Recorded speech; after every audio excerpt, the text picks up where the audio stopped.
Hello?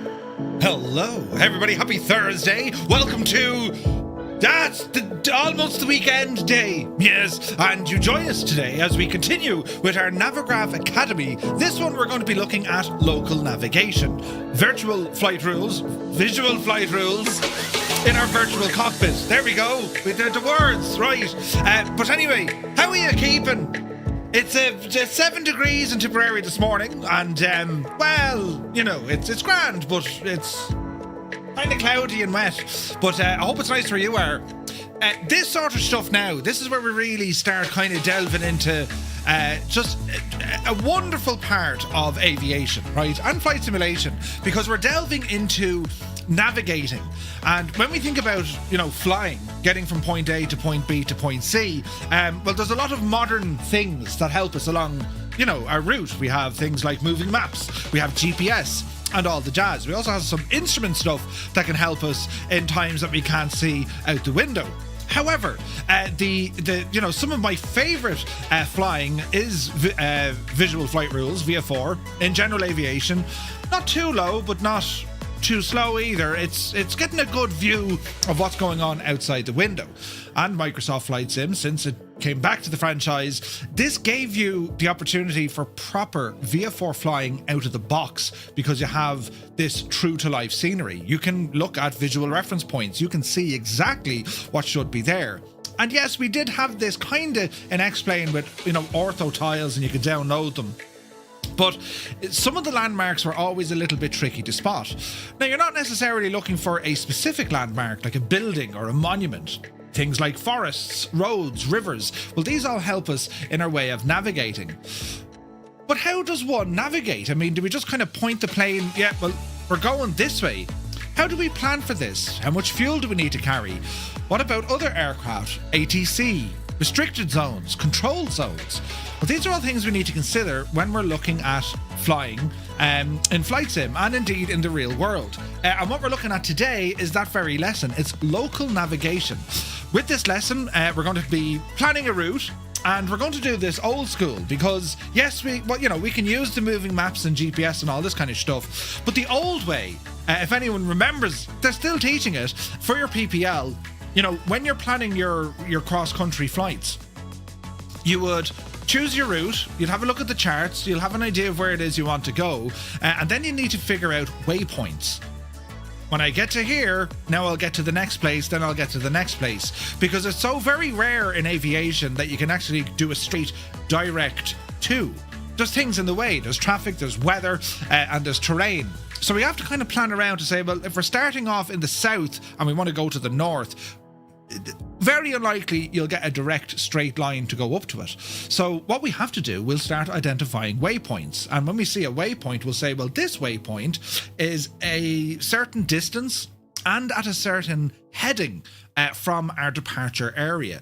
Now, if we're saying, well, it's a distance, therefore we can calculate, well, how long should it take us to get there? We'll manage that with our speed, the airspeed of the aircraft, based on what the wind, of course, is doing, the weather. But then we also have to plan, when it comes to the wind, well, what if the wind blows us off course? And how much do we need to aim off for that? And it's a great syllabus when it comes to flight training, because, well, you have to really kind of, you know, you have to apply some logic. But there are many tools that help us out. One such gadget, where's this now? It's in a drawer here with a whole load. Is it here? Wait, I hope I have it. Oh, jeez. Hang on there now. Local navigation, right? I'm sure I'd have it here somewhere, because we'll probably actually use this today. Jeez, I'm a fierce man for putting stuff in drawers. That's a big 10-4, good buddy. Yeah. Hang on there now, we find this gadget. Oh, Jesus, I didn't know what was that. I'm looking for a computer gadget, right? Oh, jeez. It's in a little box. Aha! So I found my little box. Oh, we can actually take this out as well. Right, we need these, and everything else can go back into the box. That's a box that lives in the drawer. And there's other kind of weird stuff in here as well, but don't worry about that for now, right? Oh, here's a box off the computer. Hang on. You wouldn't know what I have in. You wouldn't know what I'd have in my drawers, right? Now, So, Jesus, a matter of catching the carpet in the drawer and the whole thing is shagged. But effectively what we have, right, the olden days, we would get our sectionals. That's the real world sectional. Oh, yes, I can see the crack here now. Yes, that's where we're going to do our planning, right? And what you would do, you would take out your map, and these tend to be, you can buy these laminated, you see. And you would bring out your map and you say, right, we're going to start plotting a course, right? We're going to start plotting a route. And then, friends, we come along with our flight computer. A flight computer, right? And what we do, we have all this kind of cool stuff. We have this mad gadget, if you remember these. Right? Oh, Jesus, she nearly flew. One of them, right? And we have a pencil. And literally what you do, you'll say, right, we're going to start off in one location, right? So this is the old famous Irish one. So we'll go to the back of this, I suppose. No, that's the south of France. No, it's the north of France. Right. So this here is looking at, let me see here now. It's London. Hang on, we'll get all this sorted now. We need to come across the way. Here we go. So if we were planning a flight, this, and you've probably seen stuff like this before, lads, right? So you're probably saying, right, well, if we start off somewhere here and we want to fly up to here, well, you just won't be able to go direct. So we'll have to plan a number of waypoints along the way. So we write down all our different waypoints. It becomes a flight plan. So you can put it on a bit of paper. They have lovely templates that you can grab, right? And we'll start writing in our departure, our destination, and then a number of waypoints along the way. And you would put in things like the heading, the distance, right? Then you'll start working out how long will it take me to get there? And if I'm looking at the map, is there a visual reference? When I'm approaching it, I'll say, there's the factory, or there's the forest. So that's how we navigate, local navigation. And it's pretty cool because this works so very well in the sim, right? When we're talking about, how do we get our timing right and fuel and the correct heading, we need to know what the wind is doing, because if we put ourselves in a heading, let's say, we're heading north, 0 degrees, 360. And you're flying straight, but the wind is coming in from the east. Well, if you stay on that heading, well, your aircraft is actually getting pushed across, so you won't actually reach your destination. Therefore, you have to turn the aircraft into the wind. So instead of, going that way or this way, you go that way, right? Straight up. And to do that, we use this little fella right here, because this is going to help us based on our speed, based on the wind direction, and then how many degrees we need to add or take away from our heading in order to hit that waypoint. All right. So again, a lot of modern aircraft do this brilliantly. The autopilot is great. They do all the computational stuff in the background. You never need to worry about it. But if you can get your hands on, it's an E6 calculator, or an E6 or an EB6 flight computer. There's a name for this gadget. Hang on. The flight computer gadget. Is it an E6 or a B6 or something? It's an ARC flight computer, but the Americans give it a different name. The ARC Precision gadget. There's the airplane flight equipment, but there's another name for it. But anyway, there's online ones. There's free online ones. In actual fact, I might build one for the website so we have it there. Effectively, this gives us the information. So we would put in, our current speed, the current heading, then we put in, the wind speed and its direction, and then we can kind of aim off based on a number of ways in which we can, an E6B, Malky, that's the one, an E6B, a Dalton flight computer. Everyone puts their own name. So this is called Airplan Flight Equipment, an AFE, but they're all doing the same. What this gadget is, for VFR pilots, in particular student pilots, sound out, Murphy, there is an entire module on this stuff, and it's pretty cool. So you can pick these up if you want one in the flesh. They're about like 10 or 15 bucks, right? Or there's a couple of websites that have a free one, and you can do all your stuff on the web, right? Which is pretty cool. But when we look at kind of the complex airliners and all the beautiful hardware that we can get, this stuff is every bit as good and important as it, because again, when you're navigating, people think VFR is easy and, fly VFR online is handy. It's absolutely not. It's more complex would you believe, than it is flying IFR. VFR flying with ATC is way more complex. There's a lot of maybes, and this might happen, and what do we do about this? And you're more responsible, I suppose, when it comes to where you're flying. If you're flying an IFR flight plan, well, that is a designated fix, waypoint to waypoint, nav aids, and you don't deviate unless ATC tell you, right? So this is quite, there's quite a lot with this subject, but we're going to start off nice and easy. The good news is there's an easy way to do everything, and it's not the wrong way. We'll start off easy.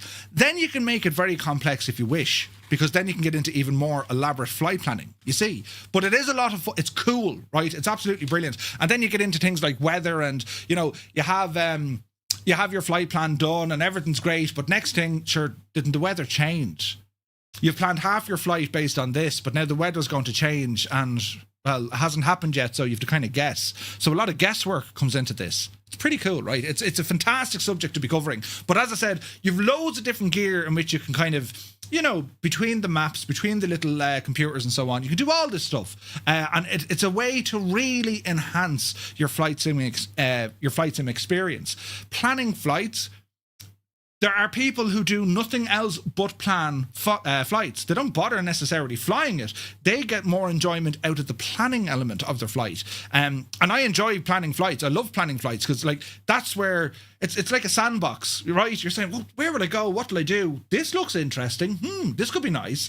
And then when you plan it and you bring it into the sim, or you go out in the real world and you do that flight, man alive, it's incredible, because all the bits of the jigsaw start coming together to say, look, there's that forest, or there's that hill, or there's that, chimney that I saw on the map. I now know exactly where I am. There's something, like, very satisfying about all of this, you see.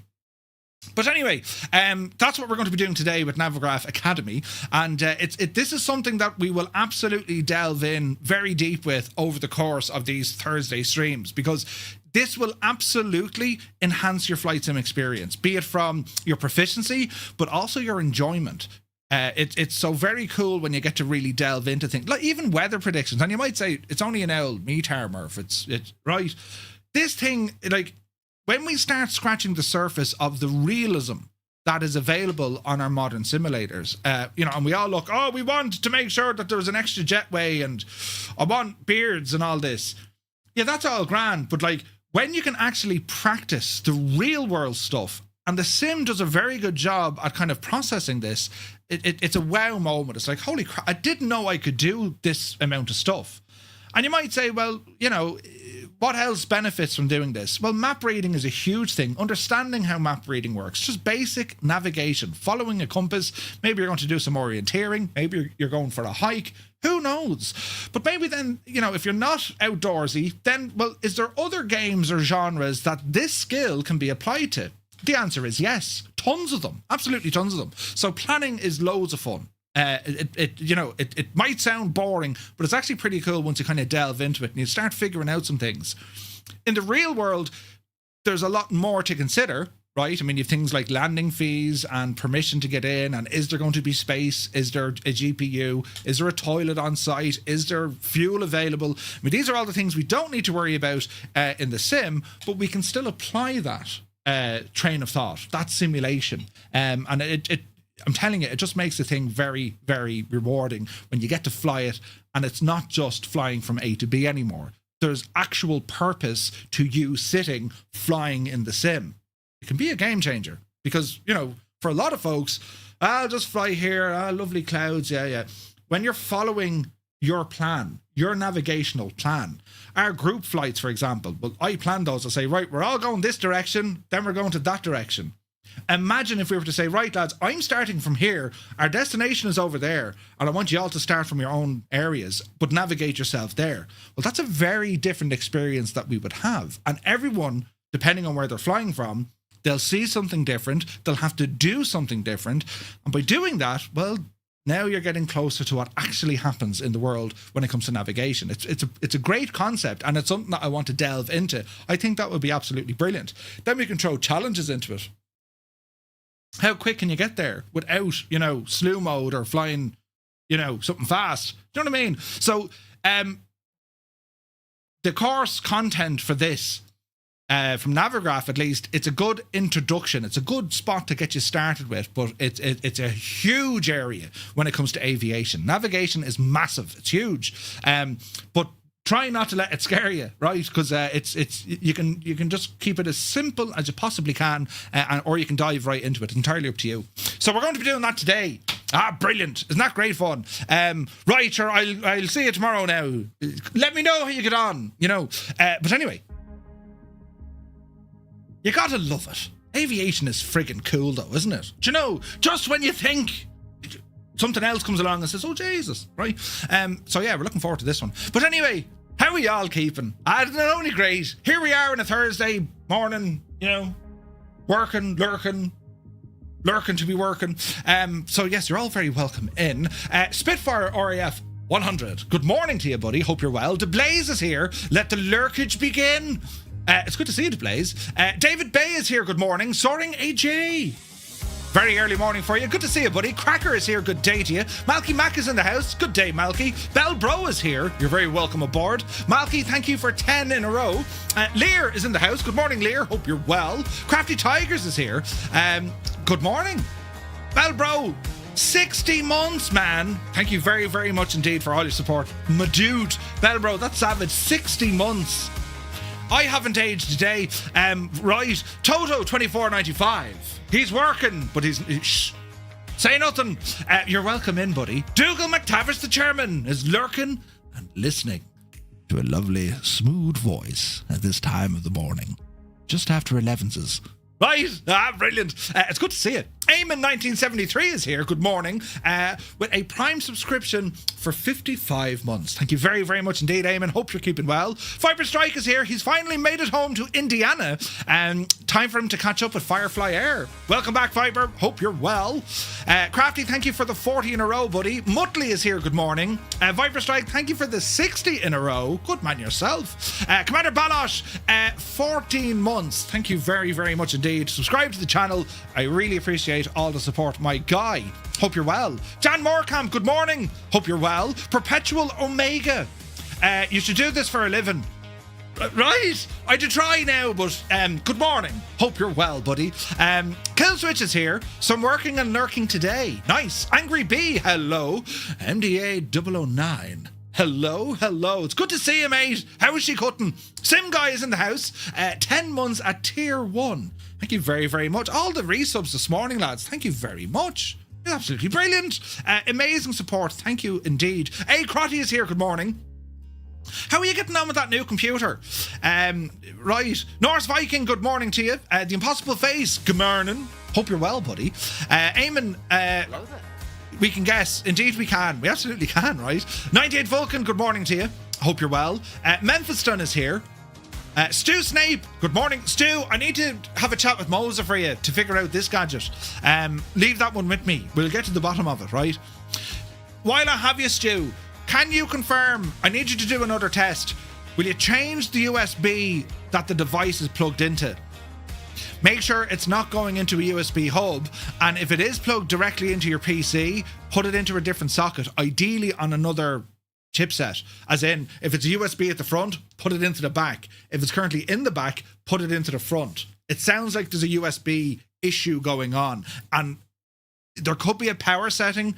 If you go into your power options in Windows, you can go down to USBs, and it has this selective pausing crack. Basically, it's the Greta friendly stuff to power down devices that aren't being used. Yeah, turn all that crack off. It's just right. So it's a process of elimination, you see. I'm not saying you haven't already done that, but you kind of have to go over a lot of steps just to be sure. So maybe give that a blast as well. But in the meantime, I'm going to reach out to Mose and say, lads, we have an issue. Can this be looked at, please? Right? There could be something else. It could be something else interfering with it. We just don't know. But it's important that we check it. Right? And don't feel that you can't be telling us in our place. You're not taking over chats or otherwise. We want this sorted for you. And that's what it's all about. Right, so we will get it sorted. Power vested in me. Oh, do you remember Captain Planet? Who here watched Captain Planet? Brilliant. Do you remember? Earth, wind, water, heart. Go planet. Captain Planet, he's a hero. Do you know, he was going to take pollution down to zero. Right. But anyway, we continue on. Martel, good morning. Hope you're well. Mr. Minimite, welcome in. Put on the kettle. The impossible phase, navigating effectively is a useful skill to have even outside of aviation. Yeah. Rally drivers, great idea. Yeah, great. Rally drivers especially, right? Why would I take navigation lessons for someone who has a hard time driving a Skoda? Listen. Should be grand. Norse Viking, thank you very much for 85 in a row. Cheers, buddy.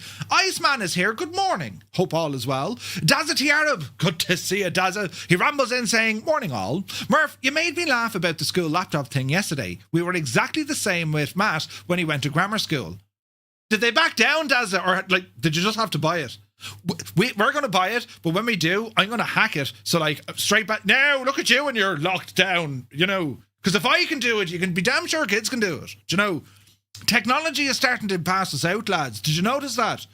We've always been fairly up to date with the, technology, thinking we're at the bleeding edge of it, which we are. But technology is kind of going this way, and we're kind of, Jesus, I'm telling you, right? The machines will take over. We'll remember the time that, we were real. I'm AI, sure, What was it? The 3 laws of... Was it 3 laws or 4 laws of a robot? Was it 4 laws? Robotics. There was can't harm, can't kill, all this kind of stuff, right? But that's where the future's going. Paparazzi, good morning. Hope you're well. Follow the plan until the bridge, then get back to the plan. Yes, indeed. And here's something very important. It's a military terminology or a military expression. The plan does not survive contact with the enemy, meaning you can do all the planning you want, but as a pilot, plans have to be designed to change. And this is where people get a little bit worried. They'll say, hang on, I want to fly from here to here. All of a sudden I'm being told to go this way. You're now out of your comfort zone. It's a fear because you just don't know what to expect. As pilots, this is where we spend time planning. We want to go this way, but if we can't, this is most likely, this could happen. It could happen. And that's what we're going to do later on when we get into our VATSIM briefing. That's what we do every Thursday. We look at our upcoming VATSIM flight, which we fly with ATC. We tend to fly airliners or relatively complex or more complex aircraft, right? And that's why we do a briefing. We plan for this, right? The routing and all that is fine. We're going this direction. Great. But now we have to plan. What if there is any deviations? What if the weather changes? What if we have ATC coverage? What if we don't have ATC coverage? What if we need to go around? You've all these things to consider. So planning, it all comes down to it, But anyway, Stu says, pretty sure I have all the power settings turned off. I'll try another USB slot on the next flight. Yeah, no, we'll sort this, man. We'll sort it. Cracker, thank you very much indeed for 60 in a row. You all remember Captain Planet. Brilliant. Eamon says, my AB6 USB is plugged into a powered USB hub and it's working fine. So I think what's happening with Stu, there's no issue with power. It's working perfectly. But what's happening during the flight, his FPS and general smoothness of the flight, if he's doing something long haul, after about an hour to an hour and a half, that performance completely starts dropping off. Completely. And he's managed to figure it out. It's only happening with the AB6 unit connected and the Mosa Cockpit software working. If he used a different device, like Thrustmaster, it wasn't giving him an issue at all. So there's something going on with the PC, trying to figure out either the telemetry is getting backed up in the app, or power, or something. There's something not right. So we need to figure it out what it is. But we will figure it out. And worst case scenario, which is highly unlikely, but worst case scenario, we'd have to be looking at a defective unit or a defective driver. Right? So we will get to the bottom of it. Captain Planet clearly never huffed avgas. Right? Do you know? I watched Captain Planet, now watching Captain Plankhead. Plankhead. Thank you. Love you too, Dazza. Great bunch of lads. But yes, I was the kid in high school that was always one step ahead of the techies. Oh, good man. That's called aging, Murph. Oh, is it? Autismo is here. Good to see you, buddy. You're very welcome in. Who else now come into the parlour on this, a Thursday? Daniel Meyer is here. Good afternoon. A white blanket of snow here in the Netherlands. Ooh. We've nothing like that here. Deezer, good morning. Monty is in the house. Adic, good to see you, buddy. Hope you're well. Let me see. Miguel is here. Good morning. Hard Charge Pog. Pog is very good to see you, buddy. What my app is not on my desktop? Was there an update? What app, Hard Charge Pog? Which app are you looking for, buddy? MRG is here. Good morning.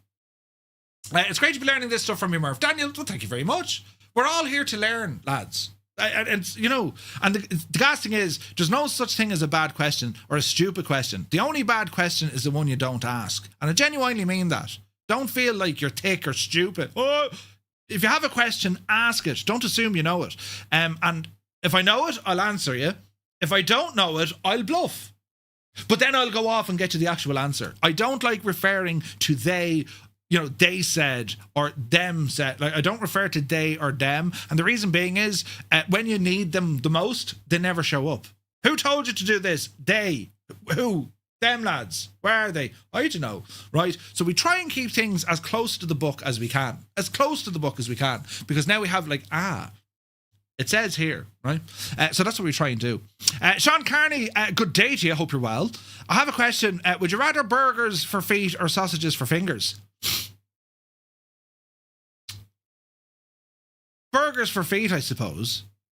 I'd only ate the sausages, right?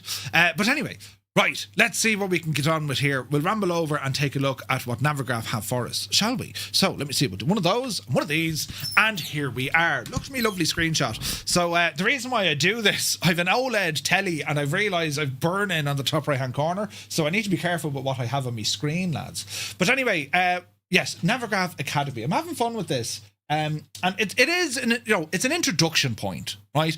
We've passed our virtual PPL, which is great, and it's very much an introduction into, how we're going to be learning more, because there is an awful lot. And again, it's not that we're all going to end up, wearing anoraks, staying inside, and you're doing it wrong. The rotation of that tire just isn't correct as per the manual. Like, we're not going to go down that road in terms of, the anorak wearing society. However, it'll give us enough information that if we wish, we can fly to this sort of discipline. We can explore the world using this real world discipline when it comes to flying, right? But at the same time, you can always jump back into, well, you're just having the crack. You're just having fun. You're just going up to joyride in a jet or whatever. You know what I mean? And it's not to say anything bad about those anorak wearing people. You're all very lovely and very knowledgeable. But what I'm saying is, flying the sim casually versus flying the sim professionally, right? You have different groups of people. You have those who only want a casual, only want professional, and then you have a group of people in the middle. They like to do a little bit of both, right? So we're trying to appeal to kind of everyone here. Those of you who like to, use a flight sim for the realism and the system's depth and the navigation and so on, well, hopefully this content is there to refresh, or hopefully you learn something new. For those who only do the casual stuff, this is very much learning. What we do with that knowledge afterwards is entirely up to us, right? But once we know, it just makes the experience, the entire experience of having a flight simulator, so much more better. This idea of, I'm kind of bored, I'm kind of tired of it, no. I mean, the world doesn't change, and yet we don't stay bored in life, right? For the most part. Change it up a bit. Do something else. Challenge yourself. It's not just about, I'll fire up the A320, spend 7 hours with autopilot, and then land again. That's repetitive. That becomes boring. Change it up a bit. Change the aircraft, throw in some weather, put diverts into it, get into your own navigation. Change from IF4 into VF4. If you only do VF4, tackle the airliners. When you've done all of that, give gliders a blast, give helis a blast. Do you know what I mean? So the aircraft we're using today as part of Navigraph, it's going to be that of the Cessna 172, and our aircraft tonight is the Boeing 737 from PMDG. That is the style of it now, right? So we'll ramble over here to the Navigraph Academy, and we're progressing quite well through this with our virtual PPL. Now, it's important to note, Navigraph are still working on additional content. They're going to be doing IF4 stuff. They're going to be doing all this jazz. So instrument flight. So it's coming soon. Navigate by instruments alone. What we're doing now when it comes to our PPL, we're heavily focused on the visual flight rules. We're looking out the window to identify what's on the ground, and that's where we're going to try and fly to. The instrument flight rules, it's just a different style of flying. You're now looking at your instruments, and yes, the likes of a G1000 is super handy to have, but not everyone likes the modern glass. They prefer the analog system, the gauges, the steam gauges. So we can do a bit of both. Do you know what I mean? P.S. Miranda, hello there. You're very welcome in. And then it goes into IFR approaches, which are some of the most complex things that we do whilst flying, because we're using our instruments to try and help us land, be it with an instrument landing system, DME arcs, VOR approach, or nav. We have a lot of different options on how to successfully get the aircraft safely onto the ground in poor weather conditions, and that's super fun. Like the first time I was doing an IFR flight in the clouds, and you suddenly drop out, and then you can see everything. And you realize that all of your flight planning has been purely using a map, and yet you end up exactly where you should have. It's a wonderful feeling, right? Anyway, so we're going to continue with our virtual PPL. We've completed phase 1, and that just gives us that kind of introduction to the aircraft. Getting familiar with the aircraft, getting our control set up, right? The effects of the aircraft, level flight, and how do we do some turns. Then we got into climbs and descents. Then we got into stalls and then diving to maximum speed. Then we had slow flight and the use of flaps. We went through takeoffs, landings, the traffic pattern, and then we did our first solo. But there's more to aviation than just doing traffic patterns or circuits. Last week, we started off with ground operations, and this focused heavily on giving us a procedural thing, right? A standard operating procedure, whereby we're now moving away from Control E or a couple of buttons, start your hardware and go flying. This is taking it all the way back a step to say, well, look, you need to start following checklists. There's a reason why you have to follow checklists. They're done in the real world, and you can do them in the sim. It's creating that discipline to say, right, I need to check this item, it's checked. That item, checked. That item, checked. The reason why you do that is when you plan your flight, when you're in your flight, if you forget something, it'll ruin the flight. In the real world, you'd be in savage trouble. It could put you or someone else in danger. In your flight sim, it's going to give you a bad hair day, or worse if you're using on VATSIM or whatever, because you haven't planned it properly. You haven't. It happened to me 2 weeks ago. I forgot me friggin' flight directors. Now, I was going to fly the departure manually anyway, but I'm pressing the autopilot. Hey, why isn't that working? Suddenly, my brain is focusing on troubleshooting the autopilot instead of actually being competent communicating with ATC and flying the correct route. You can see how something as simple and as stupid as a single switch can have a detrimental impact on your flight sim session. To the stage, you'll often hear folks on ATC, a controller might get a little bit, uppity with them because you shouldn't be flying. You've made a mistake. You can't deal with this. You cannot operate efficiently or sufficiently in this area. I was watching Jamie there yesterday for a bit. He just went on to VATSIM and he decided to fly out of Heathrow. He'd 1 hour on his VATSIM account and he said, Asher, I'll fly into Heathrow. I've always wanted to fly into Heathrow. The class of airspace around Heathrow, apart from the restrictions in place, it just happens to be very busy. That's not the right place to start, right? But that poor fella, he just had a shocking experience. So much so, he might never go back to VATSIM. No, I tried VATSIM. I got given out. I don't like that. And that's perfectly fine. But it could have been avoided. And for anyone here who may have had that experience with a group or with VATSIM, you had that bad experience because you felt they belittled you, or you felt stupid, or you felt inaccurate or inadequate. That can happen. So we'll spend a bit of time here to prepare you, to give you that confidence so that you can, do anything you want within the aviation world. Literally do anything you want. You want to fly... What was that? You want to fly airliners into friggin' Class Bravo?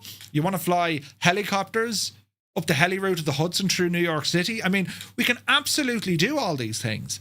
All that's missing. There's no magic. There's no cheat. We just need to spend a bit of time and figure it out in our heads. And as a community, collectively, we help each other out. I put up a post up the other day in our VATSIM channel to say, listen, lads, look, anyone interested in learning or just getting a bit of refreshing with our VATSIM, we have something like 40 VATSIM pilots registered. On average, we get about 10 people flying. Where's the other 30 guys? So they started the course, they enjoyed it, but either the course moved on for them or they weren't available. And now when they look at it, they're saying, well, I'd love to do it, but I don't want it. I'm not comfortable doing it. And that's okay. It's not a weakness. It's absolutely not a weakness. If anything, they're actually stronger minded people, because they know, I'm not putting myself into that. All that's missing is the bit of knowledge, and you'll pick that up. That's all it is. Do you know? So anyway, I keep rambling. Ground operations teaches this discipline in terms of your checklists, constantly checking, is this done? Is that done? Where's your plan B? Where's your plan C? As a pilot, you are always planning for, the unexpected. Expect the unexpected. That's another military thing that was said, but always expect the unexpected. So it's not going to completely throw you. At least if you spend a little bit of time thinking the what ifs, if it does happen or when it happens, it's not the absolute shock. I kind of had an idea this could happen, right? So we're going to go into local navigation, and this is where we start looking at the operation. We're going to start planning it. The operation, the objective, the thing, whatever it is, the mission, right? This is where we start planning it. So we're going to go to the lesson and start. So local navigation. Navigating visually is equal parts mastering the map and having a keen eye. Today, we're going to leave the pattern behind for the first real navigation flight. It's going to be a scenic lap around Lake Constance, crossing Switzerland, Germany, and Austria. We're going to learn how to set up Navigraph Charts for navigation. We're going to select practical waypoints and confirm our position the classic way. And we're going to do this by timing, heading, and referring to what we see outside of the window. All right? Picking waypoints. So, when we fly visually, success begins with a solid plan. And the key part of pre-flight preparation is choosing reliable waypoints. Now, you might be saying, what are you talking about? Let's bring up SkyVector. Skyvector.com. This is all free. It's a free service, right? And what we can do here, let's say, for example, they're telling us it's going to be down around Lake Constance. We'll go somewhere else just for the crack, right? And maybe not in the massive built-up area of, London. If we head up the road a little bit, and let's say, okay, Inverness probably not a great idea. We'll go stateside, because you get an idea then of the sectionals as well, right? So let's say we're going to pick, when I look at a map, I always look for something interesting. To me, things that are interesting. Where's this now? Muse said, how is his mad jokes? Can't stay. Just wanted to see if I got my new badge. No, you didn't get it yet, Muse. You are... Yeah, you haven't got it yet. Keep trying. Get better, Muse, will you? I'm not sick. No, just get better. I always look for a bit of terrain because it makes interesting flights, right? So let's say, for example, we're gonna plan a bit of a route here. Okay, so we're gonna start off here at Prescott. All right, Prescott, and I don't know. We can head up. We can head down. We can go anywhere we want, right? Let's say we're gonna head over to Sedona. Sedona, one of the most breathtaking airports in the world, right? It's absolutely gorgeous. It's on a mesa and a plateau, and it's just cool looking. So we're going to say, right, well, we want to fly from Prescott over to Sedona. All right. But our charts are giving us a lot of information here. A lot of information. It's like, I don't understand these. This is a sectional. It's a section of that airspace. And, they bind them all together. They become sectionals. Before we had this sort of technology with a computer that put all of these, and that's what this is, lads. It's a digital version of one of these, which folds out into you could imagine going around, and this is only half the size. This gets bigger, right? Before we had the digital answer, this is what you had to do. So if you were going to be flying cross country, out came the sectionals from many different areas. And I have them. I have tons of, I have folders of sectionals, right? Of all different locations in the world. And you'd be joining these all together. Right, I've left one area. I need to now fly in a different area, right? Anyway, when we're looking at this flight, we're saying, okay, well, we're getting a range here. It's going to be 33 nautical miles, which isn't very far. Now, things like SkyVector, it's going to give you automatic stuff here. Look, you can see the distance, you can see the ETA based on the speed and altitude of your aircraft and how much fuel you need, right? So if you're to say, well, that's nice and all, but, well, I want to go exploring a little bit. Okay. This is where we start looking at the map. And we can say, well, look, Lynx Lake, Bald Eagle breeding area. Jesus. Let's go down and have a look at this. So what we'll do, we'll drag this little fella and just drop him down. Okay, so we want to head down and have a look at this, Lynx Lake. All right. Well, after we go to Lynx Lake, is there anything else we want to see? Or if we're looking at the map, look, Chase, there's a lot of high terrain here. There is a lot of high terrain. But we have something here, look. Cordes Lakes, or Cordes, or Cordis, right? All right, well, that's potentially... This is going to be a built-up area, because I'm looking at it on the map. This yellow is indicating an urban area. It's built up, right? And there might be other things on the map that I can see. Well, we can see that there's power lines, right? And the reason why they have these power lines on the map is to let you know these are visual reference points, VRPs, right? So from there, we're going to say, right, we'll continue on. Then this looks to be some sort of a road network. See this? This is like some sort of a highway. Now, I don't know what the highway is just yet, but this is where you'd bring in, say, Google Maps or Bing Maps and say, what's the name of that highway? It's an interstate, no doubt, that's going south of Montezuma Castle. There's a national monument here. Oh, Jesus. Well, let's see, can we fly up this neck of the woods? Right? Camp Verde is here, and, you know, there's a castle. All right. But I want to be able to fly as close to this road. So that's going to go into our little plan to say, well, look, there's actually going to be a highway very close on our left-hand side. We're just going to follow that guy all the way up. And then we'll see, well, there's going to be a junction. The highway goes left and straight. And we'll expect then when we fly over, that happens to be an airport here. Well, to the right of the airport is going to be this little waypoint. And then we continue on up, and then we're into Sedona. So this is a very basic flight plan. Very basic, but it's not complete. From here, we can go into our navlog. And our navlog is going to give us this kind of information. SkyVector does a very good job on this. And as I said, this is all free, right? So it's going to say, well, look, your route altitude, the wind direction and the wind speed, the temperature, right? Your track, you have your calculated airspeed. Effectively, you're saying you're going to be traveling at about 110 knots, right? And which we can change all of that. So if we're to close this and say, well, look, realistically, we're in a Cessna, we're going to travel at 90 knots, and our altitude here does low terrain. We're flying VF4, so we're heading east. Is going to be odd. Let's say we're going to go to 9,500 feet. 0, 9, or 5. Right, let's horse this one in. Hey, Naughty Gnome is here. Good to see you, buddy. Gadget, good morning. Hope you're well, lads. So now it's changed a little bit. So we're going to say, right, with the wind, our total airspeed, the track we need to do, the deviation if we need to do, right? And then we have all our different headings, main heading, or main heading. Then we have ground speed, the distance, right? And then we have our ETA en route. Estimated time, ETO, balls. ETO meaning. Estimated time of ETO aviation. Estimated time over. Yeah. So your estimated time over that waypoint.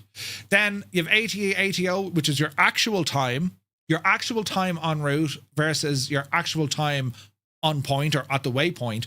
And you would fill this in. And then if you're doing fuel planning in the real world and in a flight sim, you can do your fuel planning. I've no fuel put in there, but let's say, for example, gallons, we've 50 gallons of fuel on board. All right. This is going to give us then, this is where our fuel should be at. All right. So this is where we're going to say, well, right, how long do I stay on this heading? How long do I stay? How long is it going to take me? Here's our timings, right? Total is going to be, what, 45 minutes? It's a 45-minute flight. And we can see then we've other information on this when it comes to the waypoint. We get a latitude, longitude, and we've these user fixes, but we can also write in some notes here. We can also write a note. So this navlog, which is effectively a flight plan, right? We just haven't filed it yet. This navigational log is telling us, look, these are all the waypoints, and we have a top of climb and top of descent. Not necessarily important for VF4 because we can play around with that. But basically this route here on the map, when we put that into a navlog, that's how it looks. So when we're in the airplane, okay, well, this is what the wind is doing based on this condition, grand. These are the headings I'm going to have, right? And then you can fill in other things, your block time in and out, your flight time, fuel totals, your planned route. It's giving you all the GPS coordinates, a squawk code if you're given a squawk, and then you write down your clearance. SkyVector does all of this free, and they'll even throw in important information that you might need for free. Brilliant, right? So it's an idea. So this is the airport diagram for Prescott. And we can also go over and get the airport diagram, of course, for Sedona. So if we open up Sedona, we have access to the charts, we have access to the weather. frequencies, and even we can see a visual reference because here's a photograph someone took of the approach into Sedona, and they happen to do it in a helicopter, right? So this is, when it comes to planning, just look at what's available for us. We can say, oh, hang on, okay, so as I'm approaching, yeah, there's going to be hangars over on the right-hand side. There's a sheer drop on the left and to the front. Like, this is a wonderful way to get yourself acquainted with where you're going, what you're doing, what you're going to see when you get up there. All right? And then we'll say, well, right, do we need to start thinking about kind of plan B? You know, we want to fly into these areas, but is there airspace that we shouldn't be wandering into? Is there restricted airspace, right? Is there busy airspace? These are the things we want to be careful of. And also the terrain. We're saying, well, we're going to fly at 9,500. Are we going to be keeping that minimum height away from the ground? If it was the case that you weren't, and we're saying, well, listen, we're leaving controlled airspace, right? We're leaving controlled airspace, and we want to be heading to the south. Now, let's say, for example, well, the winds don't favor the south, so you're actually going to have to go to the north. All right, well, we haven't planned for the north. So now you start planning, well, we want to get down to this lake. Well, okay, well, we're going to be departing this direction to the northeast, right? Okay, we're going to head this way. How do we get down to there? And this is where our flight planning really starts coming into it, because we'll say, well, look, there's a wilderness area, probably forests, right? Okay, well, let's put in a waypoint there. Suddenly we have this wilderness area. If there's forests, we can see all these mad, weird, wavy lines. These are contour lines. Contour lines are showing you the distance in elevation, as in the difference of elevation. Where you have contour lines very, very close to one another, it's showing a sharp increase, right? If the contour lines are only 1 or 2 or 3, you know there's elevation, but it's not much. This is showing us, well, there's quite a bit here. There's quite a bit, right? And there's some warnings here as well. Be careful. There's a winch tow in use because, well, we have these icons to say, oh, hang on, there's glider activity here. And that makes total sense. Why? Gliders love this neck of the woods because you have mountains all over the place. Thermals and all the jazz. So suddenly our flight plan has started to change drastically because we're going to say, well, listen, once we get to this forested or wilderness area, right, there's antennas. Well, we should see the antennas. That'll probably be easier to spot our antennas, right? Come back here, actually. Hang on. We made a mistake. Delete that. P52, go there. And KP52, get him over there. So Sedona is our final stop, KSEZ. KSEZ. And we'll get that P52 out of it, right? So we're going to say, well, look, well, hang on. We don't necessarily want to go to here, which is going to be KP52, which I don't see. Here we go. And we can remove that part. So this is our departure. So we're going to say, well, look, we're going to fly to where these antennas are. But on the way, we're going to pick up another visual reference point. And if you look at the map, you say, well, hang on, there's little lakes and stuff around the place. In a Boxman is here. Good to see you, buddy. There's little lakes and stuff here that we can fly along. So if we're going on the runway heading, well, what if we fly to this little lake? There's a little lake there, right? Now I'm saying, right, we're going to be taking off out of Prescott. So this is, again, this is all flight planning, right? So we're going to open up maps and we're going to head over to where Prescott is, right? So we're down over this neck of the woods. There's Prescott. And we're going to find the airport. Let's go back into here. The airport is to the north. So there's Prescott. Our airport's up here somewhere. Diddly diddly diddly. There's Prescott. And it says the airport is up here somewhere. Can we see an airport? Is it that far up? Hardly. There it is. So here's Prescott. So we're going to say, look, we're going to fly until we get to a lake. Can we see a bit of a lake? Because there's something on our chart showing us a bit of a lake, right? So we're looking around. We can't really see the lake. It's not that clear on the map, right? There's this forested area, right? Here's the mountains here. So we were going to fly till we got to a bit of a lake. There's stuff here, but look, me looking at the terrain and satellite view, this is difficult. Okay, how do we make it easier? That's probably it there. Right? There's a river. Now, that's going to be a bit of a hike if we fly all the way up until we get to the river. But we could absolutely do that. Go back into here. Where's the river? Here it is. So we can say, well, we can fly until we get to the river. That's one way of doing it. Yeah? The river. So we can use that as a waypoint. But you get the idea. This is where your flight planning comes in. You want to be spending some time at the airport, looking around, seeing what features that it has, and then you also plan for your alternate. So a question might come in, how did you know how to do that? Or how do pilots know how to? But they plan. This is where planning comes into it. And a lot of time is spent planning. Plan hard, fight easy. That's right. That's what you try and do. So you get that idea out of Prescott. And again, okay, that doesn't really work. That's not ideal. So go back into our map. What is sticking out like a sore thumb that we should very much be able to see, from our aircraft? What can we see easily without worrying too much? You know what I mean? Come back in here. So if we depart the airport, well, what's going to be easy to see from the ground, right? Well, there's urban areas all around us. Here's a mad looking kind of a river ravine. There's mountains and there's forests. We will see this. Also, look at the color of the terrain. There's a big J up on the thing. That's a perfect visual reference point. And that's up near Haunted Hamburger, right? Jerome Parking. So that's on a hill. Now, do we have 3D options with Google?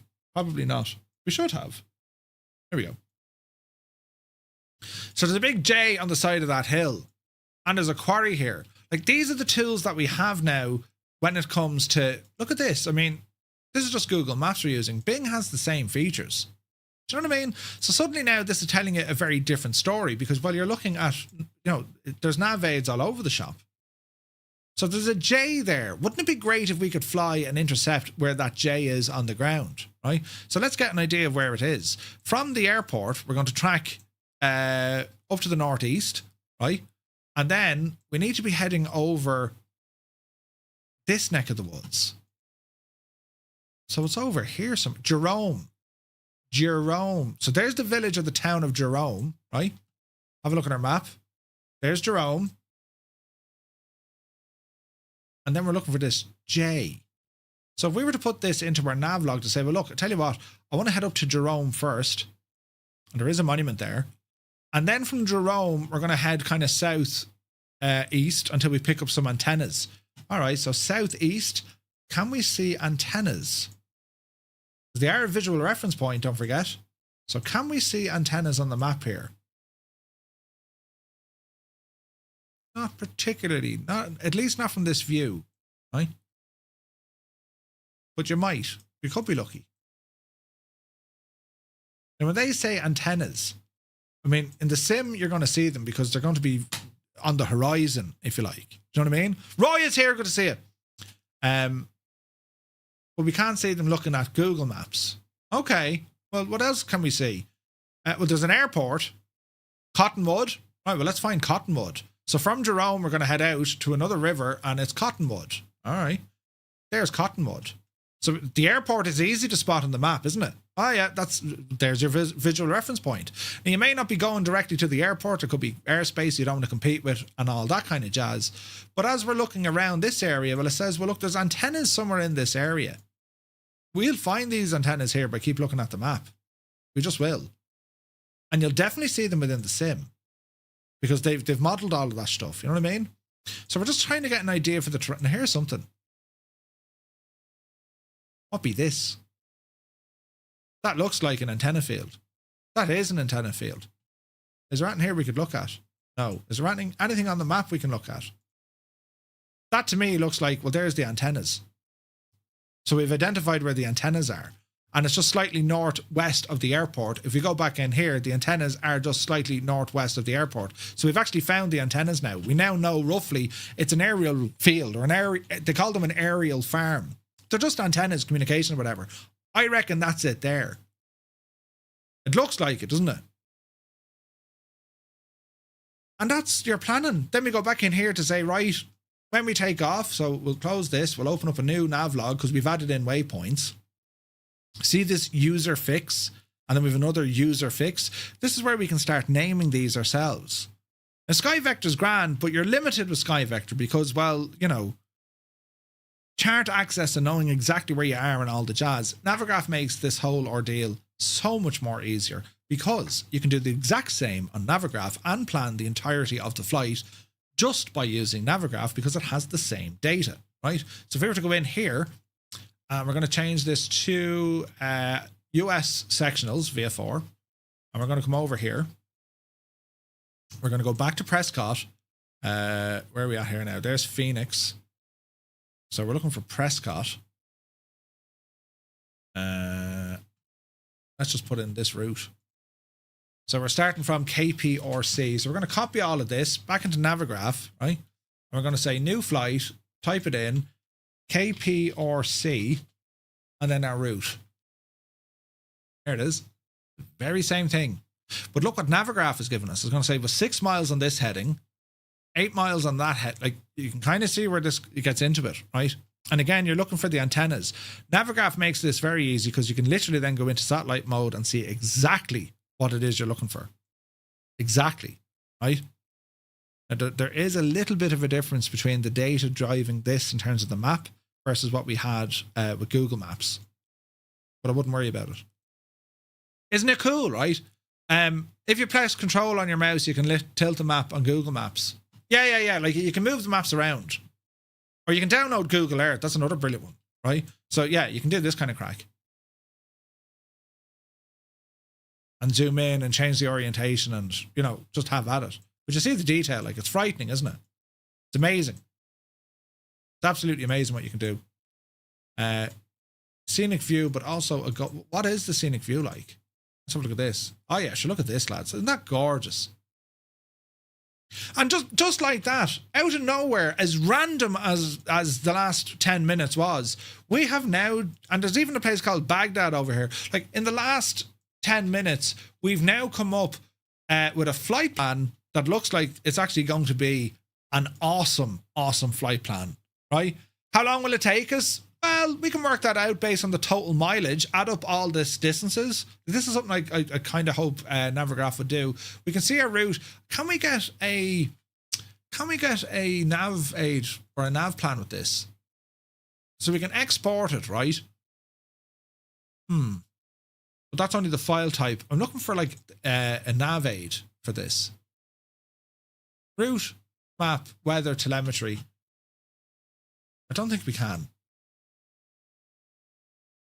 Effectively, what you want to do, you want to be able to now build your flight based on this. So we're going to say, okay, after takeoff, we're going to be traveling for 6 miles on a heading of 3.5. We're going to, you know, there's a visual reference point. The Black Hill will pass on our left. There's going to be houses on our right. And then when we get up to roughly this neck of the woods, and how we'll know it is, well, look, we can see it. There's a dirt track here. Motor crossing or something. We'll see that outside the window. Provided we're not too low or too high, and it's VFR conditions. From there, we're going to be heading roughly on a heading of 71 degrees. And again, we're coming into a forest. That's our waypoint.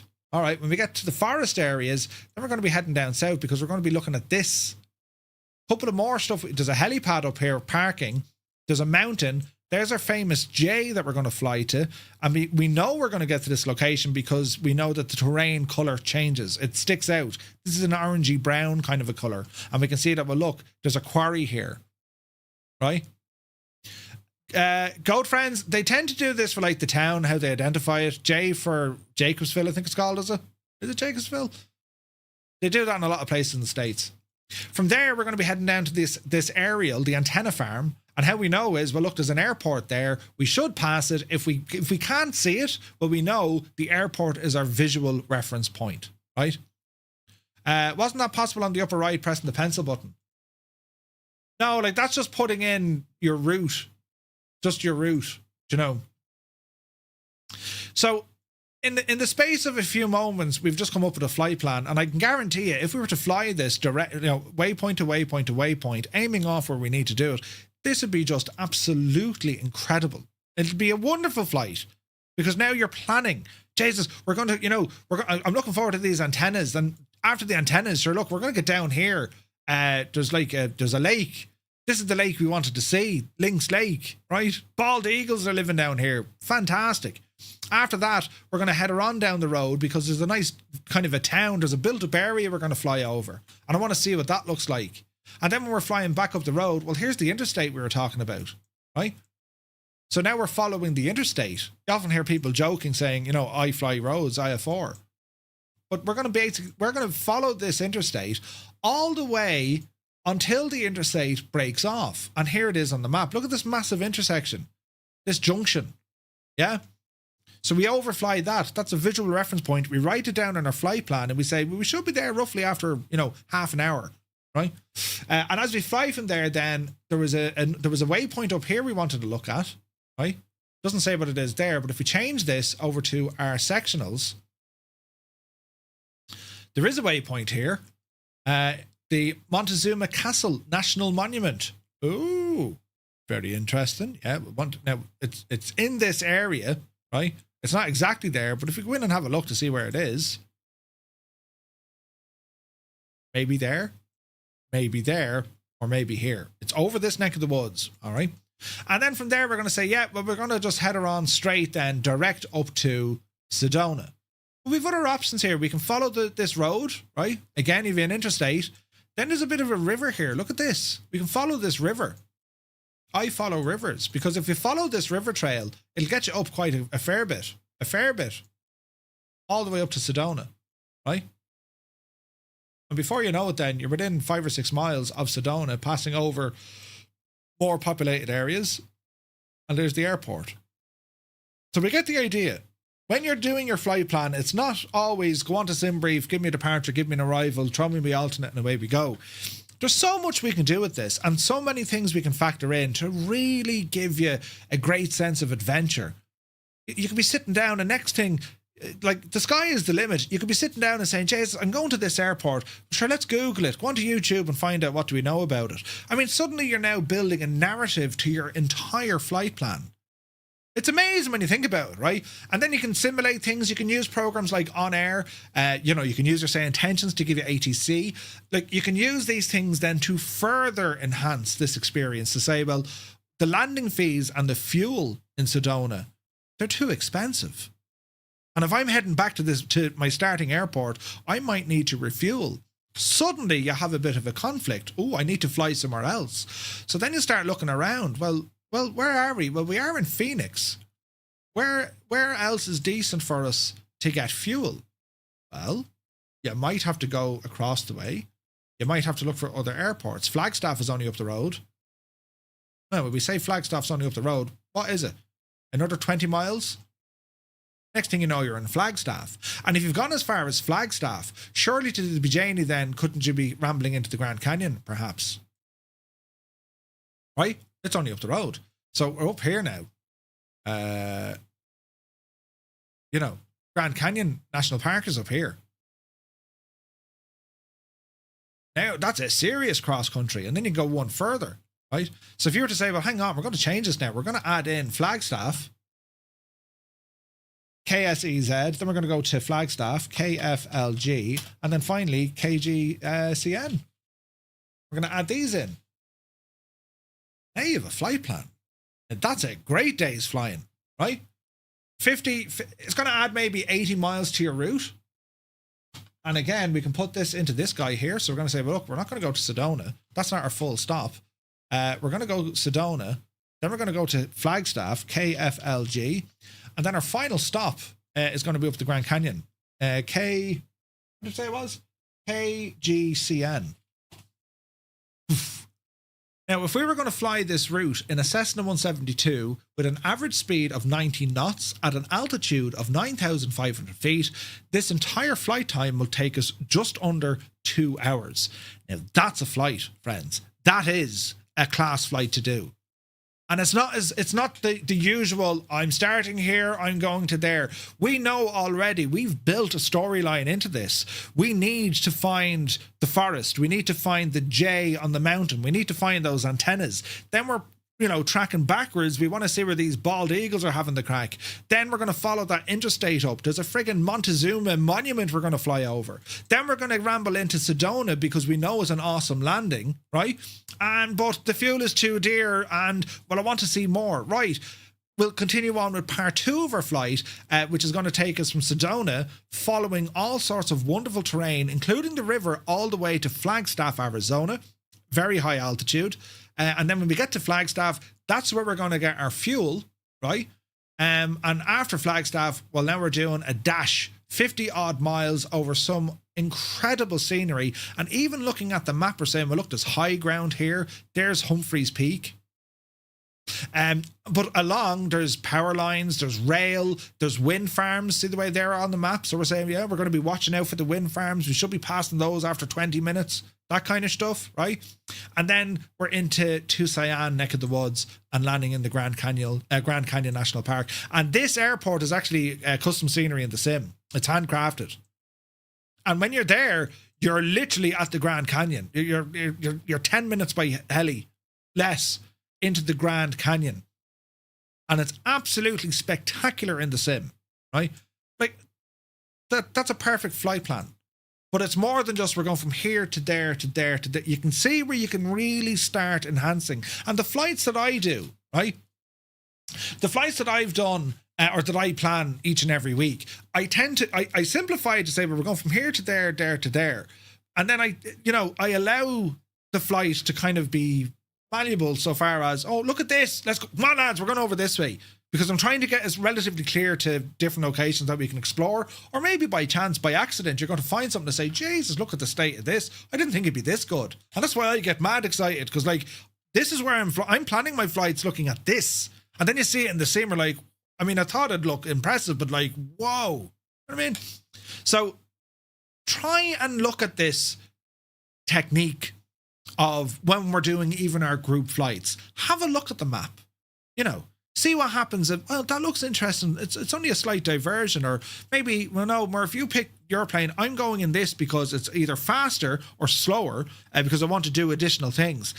Suddenly, this has a massive impact on your flight. You're no longer just sitting there on autopilot. You're now actively flying and you're applying all of these things. It's not something you have to do all the time, right? Again, because I think all of us here, we have a lot in common so far as we'll dive into the casual stuff. We'll dive into the the high discipline stuff, and we're doing this kind of crack in the middle. We're just going from side to side, and for our community, that's what makes us so very unique, right? We're not locked into one specific discipline as no, it's only casual, or no, it's only realistic. There's a bit in the middle, and that's what makes the thing so fun. You know what I mean? Reciv, it was correct. PS Mirandai, brilliant. Balut is here, good to see you. This sort of flying has been highly improved with the graphics of flight sim these days. It's amazing how you can see things in the sim that you never see in real life. 100%. Goldfriend says, fully agree. Great you showed this side of flight sim. Adding a story content to your flight plan. Often I'm too tired to fly when I come home from work, so I do the planning only and fly on the weekends. That's what you're building a narrative into this, and then suddenly, just save them. Not only, like, this is where the thinking get absolutely, like, I'm on a bit of a tangent here, but I need to show you this, right? I need to show you this because this is where you can absolutely take your flight to another level, right? So have a look at this. I'm going to do something absolutely mad, and this will, some of you will probably say, yeah, but sure, that's the way life goes, or this will absolutely, blow your mind, right? An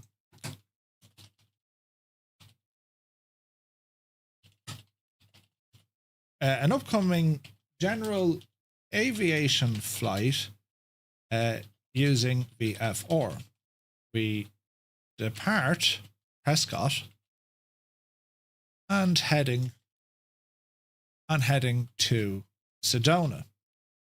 However, fuel prices are a little high, so we will instead refuel at Flagstaff, and then a full stop landing at the Grand Canyon National Park Airport.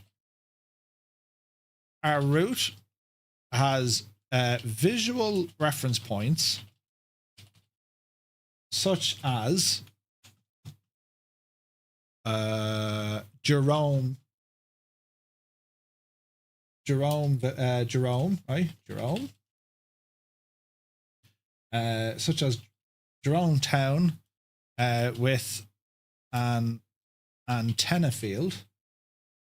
You're probably wondering what I'm doing here. Give us a second. Antenna field.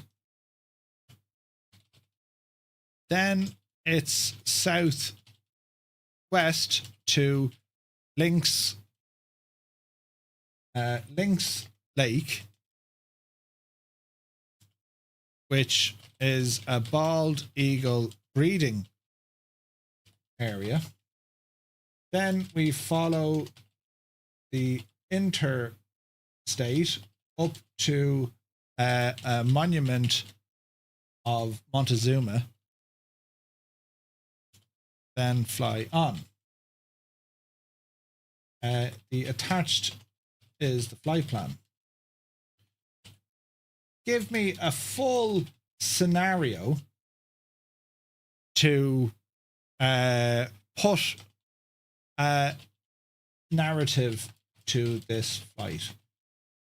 I'm flying Cessna 172 at about 90 knots at 9,500 feet.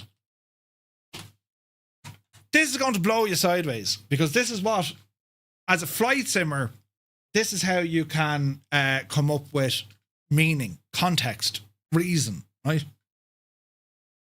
So have a look at this. Look, this is friggin' nuts. So ChatGPT, we've done the hard work. Now we're just looking for a bit of a, so the morning light over Prescott that has a crisp high desert clarity. Jesus, right, we're flying in morning time. So fuel prices at Prescott sitting higher than we'd like. Decision, Flagstaff will be our fuel stop, not Sedona. Practical call, grand.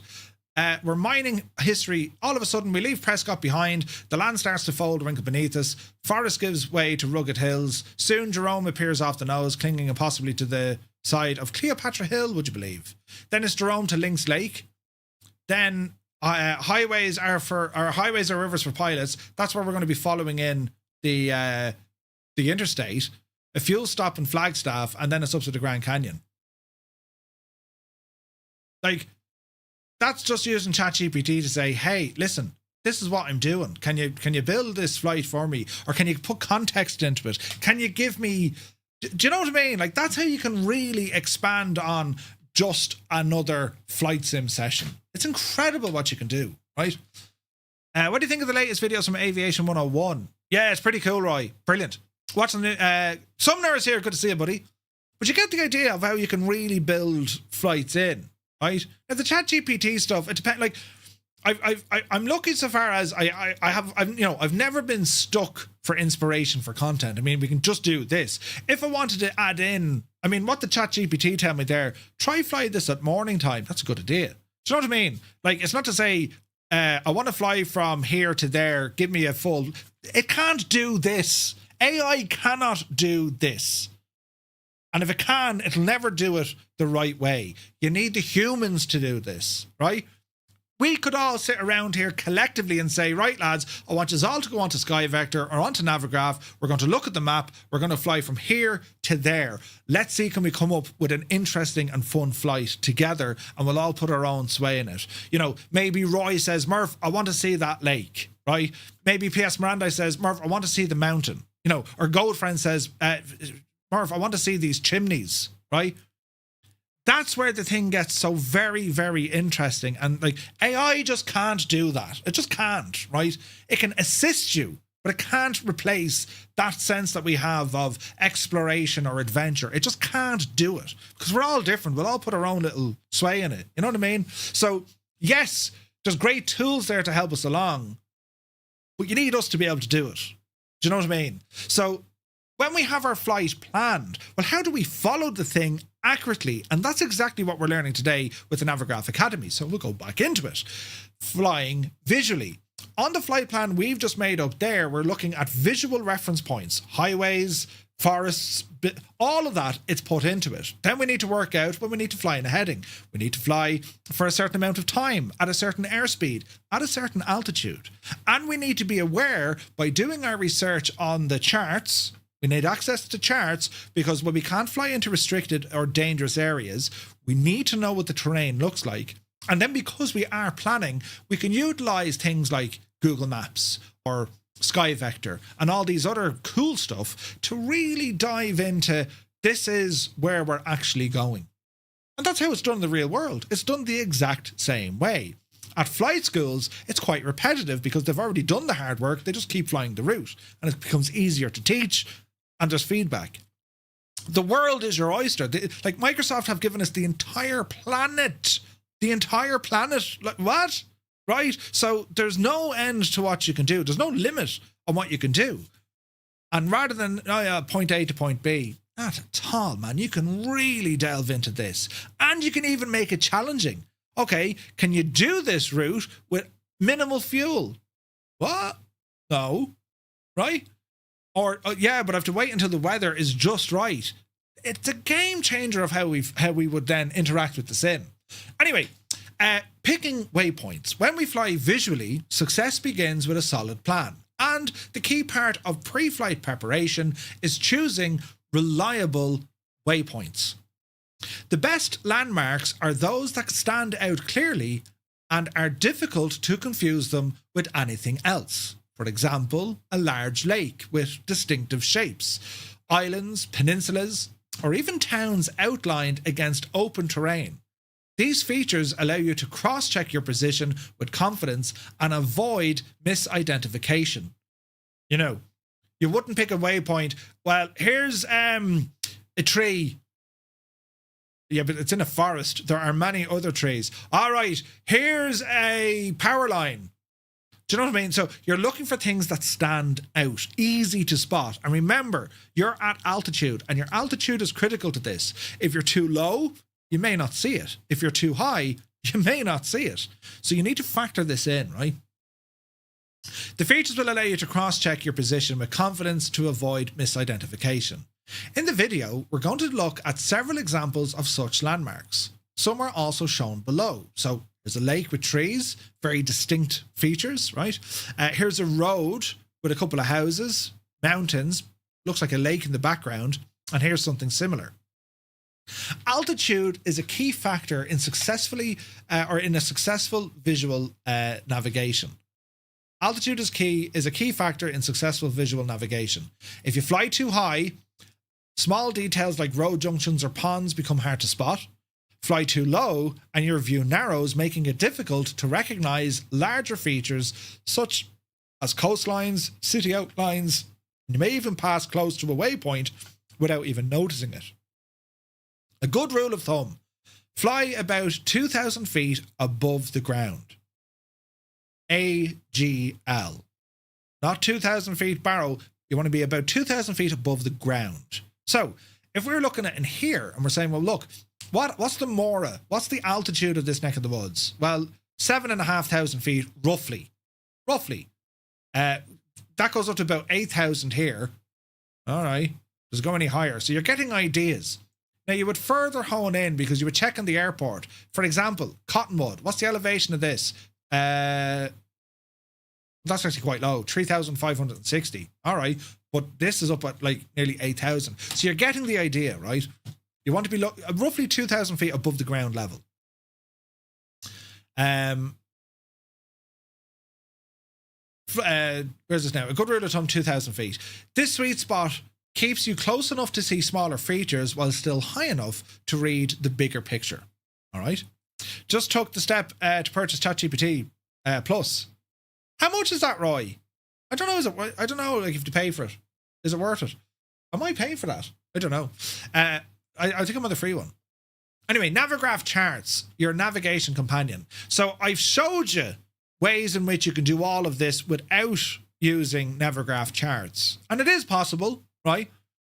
However, I recommend using Navigraph because I go on to Sky Vector, then Google, then this, then loads of different things. Everything I need is right here in Navigraph. And not only that, I have the added advantage of using this as supplying all my charts, getting the weather, telemetry if I need it, right? But also a moving map. It'll superimpose my aircraft on this as it's just an additional nav aid. A lot of people who can't navigate use Navigraph and they just keep an eye on where their plane is on the map. Now they can suddenly navigate. I don't care what you use. It's a navigational aid. It is there to aid you, assist you. You use it however you need to, right? It's better to use something than have nothing and be lost, right? It's free for the month and then €22 per month after. Ah, okay, nice. Yeah, I don't know what the features will be, right? But yeah, we'll check it out. So, to plan a flight and navigate in the air, we need to have access to aviation charts. In the past, it meant carrying paper charts, which are these fellas. And you'd have bags upon bags of these fellas, depending on where you were flying, right? Today's digital solutions are the standard. In real-world aviation, these tools can cost thousands of dollars each year to purchase and to update. But in home simulation, we have access to ultra-realistic tools at a fraction of the cost. Now, just to put something into perspective, lads, right? So on this screen here, this is Garmin Pilot. In the world, there's really only 3 players when it comes to EFBs and charts. You have Garmin Pilot, you have 4Flight, and you have Sky Demon. They're kind of the 3 main ones. Just to give you an idea, Garmin Pilot is about $200 a year, and it includes the United States. So I have charts in here. If I want to, I can change what the chart shows me, and I can put it into, VF4 if I wish, and I can go US VF4. So you can see it there. It's the exact same charts that we had here on Navigraph. But I'm limited to the United States. If I wanted to add another area, for example, if I wanted to add Europe is another €200 or €300. If I wanted to add Oceania, that's another €200 or €300. If I wanted to add Asia, that's another €200. Suddenly, your annual subscription to real-world database is somewhere between €700 and €1,200 per year. Per year. The alternative, and this is real-world stuff, the alternative is Navigraph. They will and if you're only doing flight sim, they will give you the same global coverage for about 160 or 140 quid a year. It's a no-brainer. It's like, what? It's a no-brainer, right? I like the option of real-world EFBs in case I'm going to use them in real-world flight, or in fact, I'm looking at features and seeing how the real-world side of aviation is progressing, looking at technology, and it's something then I would like to see developers add for us in flight sim. So I always keep, and that policy that I have, if you like, it starts at navigation, it goes everywhere. Aircraft, hardware, software, you name it. That's the philosophy, right? So Navigraph is pretty much your one-stop shop, and it does make it extremely affordable. It's magnificent value. Magnificent. To be fair, in real life, you wouldn't likely be flying in all those areas. No, probably not. But you can still see, if you wanted to use these programs for flight simming, it's just not an option. It's too expensive. Anyway, home simulation, we have access to ultra-realistic tools at a fraction of the cost. For today's navigation flight, we're going to be using Navigraph Charts, which is Navigraph's professional-grade digital nav solution designed for both visual and instrument flying. It offers a worldwide database of aviation and geographic data, with accurate depictions of airspace, procedures, and terrain features. Everything is presented in a clean, intuitive interface that works seamlessly on desktop, tablet, mobile, and directly within the flight sim itself. Now, a bit of a sales pitch here from Navigraph, but they've built a phenomenal product. So, at Navigraph Academy, we use Navigraph charts to demonstrate how to plan and fly visually. If you prefer another aviation map service, feel free to do so and follow along anyway. The core principles of visual navigation are the same regardless of the software. How many companies would actually include something like this? They'd say, everyone else is crap, use ours. Navigraph aren't like that. You're dealing with nice people. Max Stallion, good to see you. Anyway, what sets Navigraph Charts apart for simmers is its purpose-built for flight simming. You get worldwide coverage with accurate depictions of airports, terrain, airspace, plus it integrates well with your simulators. The app can connect directly to your sim to show your aircraft's position, ground speed and track, and as you progress, you'll also be able to export planned routes to your sim and compatible avionics, making GPS navigation smooth and precise. And they're bringing more features to it. But anyway, we have a video to watch now, folks, and this is going to be about our visual navigation. All right, so if we're ready, we'll go over here now to the tube of view, and we're going to be watching this from Navigraph. Any questions so far before we start this video? I don't think there's anything, you know, brand new in the world of learning we've just went through, but hopefully it's maybe given you, a general feeling. Or a general, maybe it opened a closed door to say, do you know what? Yes, there is another way that we can plan our flights. Do you know what I mean? So hopefully you feel somewhat maybe inspired now. Go off and plan a flight for me. I want you all to plan a flight.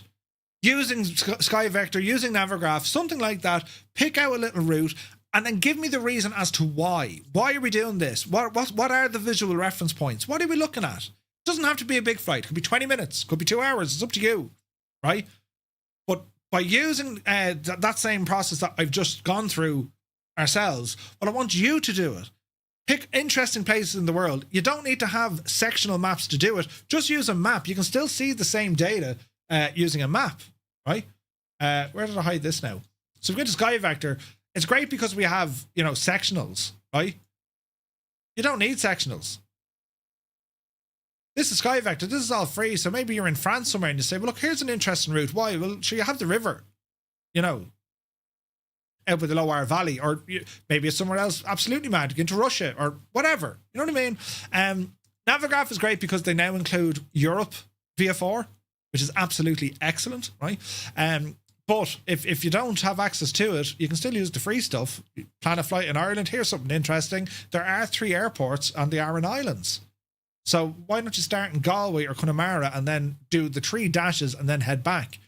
Maybe that's a VFR flight route you want to do. Or go somewhere that has interesting terrain. And you'll see the topography on the map. You say, oh, hang on a second. Let's go into the Alps here. Jesus, look, yeah, here's a flight. We're going to go from Sion and we're going to ramble up to maybe a glider field up at either St. Stephen or, you know, Munster Private Airfield, Munster. Brilliant. There we go. So you get the idea, right? So go off and try do a bit of a flight plan on SkyVector. Here's a link. And what I want you to do, pick a start, pick a departure, pick an arrival. It's a VFR flight. Plan something interesting that you would be, oh, this looks like it could be a nice route, right? And then as you're planning the flight, get right down. Like you can see even here, outside of this lake, right? Hang on, that's a railway. Ooh, there's a railway that's a visual reference point, provided there's no trees blocking it, right? So you get the idea of what you can do. And have fun with it, right? Have fun with it. Right. Into Navigraph we go. And any questions, I'll still be here. This goes on for a little bit, but I'll still be here, right? So try not to panic too much. If you need me, just shout. I'll keep an eye on the chat. So we need to do one of these now. Good morning. It is time to shine. A beautiful day awaits us in the Northern Alps, and we are about to head out on our first navigation flight. Grab your charts and follow me into the briefing room, and we'll soon be airborne, taking in the breathtaking views. Let's go. Welcome back to Navigraph Academy. This is lesson 11, and we are now in the final phase of the virtual private pilot's license course. And we are finally going out and about. Today's flight will be a beautiful trip around Lake Bodensee, or Lake Constance as it's also called. It's sitting just north of the Alps, and the lake separates the 3 countries of Switzerland, Germany, and Austria. And today's flight will take us into all 3. Our lesson is divided into 3 parts. First, I would like to take a few minutes to discuss some general philosophies covering visual navigation techniques from an airplane. After that, we'll take a closer look at Navigraph Charts and how to set up our maps for the flight. Here, it will help if you can follow along on your own app and make the same changes as we do. Lastly, Jason will come in and go through the upcoming flight together with you, highlighting some practical navigation techniques that you will use when you are up there. The goal of today is to give you the knowledge that enables you to plan your own flights with visual flying charts and give you the required skills in aerial navigation, preparing you for the more difficult cross-country navigations that we'll focus on in the remaining 2 lessons. Are you ready to start exploring the world? Let's get started. Visual navigation from the air has been a core part of flying since the dawn of aviation.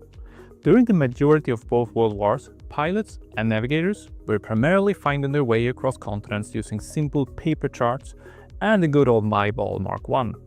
Today we do practice the same visual flying technique with all new pilot students. And while visual navigation offers a challenge, it is also an amazing experience. Sometimes the views are simply breathtaking. There are some general principles that could be good to keep in mind as we plan our flights. First of all, we should talk about altitude. It is important that we fly at an altitude tailored to what we are trying to achieve. To make an extreme example, it will be difficult for a search and rescue helicopter to properly find a person in a small life raft from 10,000 feet. But on the other hand, if the helicopter was to fly very slow and very low, it would struggle to see very far. Its field of view would be narrow and it would risk missing the raft even if it passed very close to it. The same is true for us Cessna pilots. If we fly too high, it can be difficult to detect smaller features such as minor lakes, road junctions and individual houses. However, if we did choose to fly very low, we can't easily distinguish larger lakes, cities and the shapes of forested areas. It is therefore generally advisable to fly at a medium altitude, where we get the best of both worlds. A route altitude of about 1500 to 3000 feet above ground level is a good target. Moving on, finding one's way around the world solely based on visual cues may present some insidious challenges. Let's say we are planning to pass over a specific lake in this particular area. Looking at the region in Navigraph Charts, we can easily see that we have many good lakes to choose from. But sitting in the plane, how do we know which lake is the one we are actually targeting? As you can see here, many lakes may be the correct one. And if we simply look at the shapes, these ones may all be good candidates for our target. But in actuality, this view is not at all showing the correct lake. Our target lake is actually further along our route. We find the lake right here. This example makes it clear that we may suffer from a psychological fallacy referred to as confirmation bias. In confirmation bias, we find that if we tend to look for evidence that supports our assumption, in this example that the lake we're looking at is actually our target or our waypoint, we often do find evidence to suggest that we are right. We then take that evidence as confirmation that we have actually found our waypoint. As our example has shown, this often proves a false positive. For example, look here. This lake is connected to this area with a distinct shape, like this. Going to the map, we can try to find the same feature shape close to our target lake. If not, we are probably not looking at the right lake. The landscape surrounding the lake outside our window now acts as evidence that can disprove our assumption. And this time we can easily spot the shapes and the lake sits where we expect it to be. Nice. Alright, finally a few words about technology. In today's aviation world, we have access to a lot of great navigation tools that all assist us as pilots to succeed in our visual navigation tasks. GPS can provide a near perfect fix and present the aircraft position onto a moving map. And this is also possible in a lot of flight simulators, where apps and in-game map solutions can simulate how it is to fly with a GPS in a real plane. You can also access many GPS-like features in Navigraph Charts, where a lot of the information can be streamed live from your simulator into your Navigraph Charts software. But you are just at the beginning of your journey, and we'll get to the GPS and technical solutions later. Today we're going to do it old school. We are not going to use the G1000 navigation systems, nor are we going to use the built-in Navigraph Charts moving map feature. We'll deselect moving maps by clicking here. Instead, just like in real-life flight training, we'll plan our flight and fly by dead reckoning, confirming our position simply by looking outside and discovering the amazing world that's out there. Just a few years ago, this type of visual navigation was not possible to do in flight simulators, but today, worldwide satellite imagery and technical solutions have given us a one-to-one scale replica of the world to fly in, and we will make good use of it. Let's now begin planning our navigation together. Before we go over to Jason, who will go over the route he has selected, let me help you set up the maps for the best experience. In Navigraph Academy, we will make use of Navigraph Charts as a chart service, and this is our own sophisticated chart software that offers true-to-life navigation maps and tools, and it is available on both desktop, mobile and tablets, while also being accessible inside Microsoft Flight Simulator. Here we are in the web version of Charts. Click on the Map Preset Selector button and select VFR from the list. This enables the Visual Flying Rules chart. If you have made any changes to the visible layers beforehand, you'll see a reset button right here. If you do, click it now and reset the chart to this standard presentation. Let us pan to our starting airport. It is the same one we have been operating out on our previous flights, St. Gallen Altenrhein Airport in northern Switzerland. The map still contains a bit too much information not relevant to visual navigation. For example, at this stage, we will not care about real-life airspace borders, nor the radio navigation points. So let's declutter the chart. Click on the Map Layer selector and remove the navigation and airspace map layers. There we go. Let's zoom in and find Lake Constance again. There it is. Jason's plan is to navigate your way around the large lake in a clockwise direction, taking off and landing at St. Gallen Altenrhein. Let's prep the plan. First, set up a new flight by going to the Flights tab and clicking New Flights. Select Altenrhein as the takeoff airport, and we can hold off on adding it as our destination airport for now. Zooming in, we can see the runway and the traffic pattern. The black arrows show a visual flying rule procedure around the airport. We can see that there is a published way to depart from Altenrhein to the west. Let us plot this onto the map. Right-click at the end of upwind. A plus sign marks the position. On your left, you can choose Add to Route. As we do, the navigation leg is added to the route. Let's right-click again at the end of the crosswind leg and add another leg. Now the fun begins. We'll get to pick our navigation points around the lake. So it's time to go over to Jason, who'll explain his method of choosing waypoints and the benefits these offer when in flight. Hey folks, this will be a fun trip around amazing scenery. We've prepared waypoints that offer several advantages I would now like to share with you. We'll explore the map, and I'll show you how each leg will look from the plane as we fly it. Our first target is to follow the south coast of Lake Constance, all the way up to the city of Constance here in the west. Zooming in just west of the traffic pattern, we find a departure point called V, or Victor. As we should follow the departure route, we need to go here before we do anything else. Let's add Victor to the route by right-click and add. You'll see that the distance and the course between the end of the crosswind point and Victor is 6 nautical miles and about 290 degrees. Let's talk about the practical navigation aspect as well.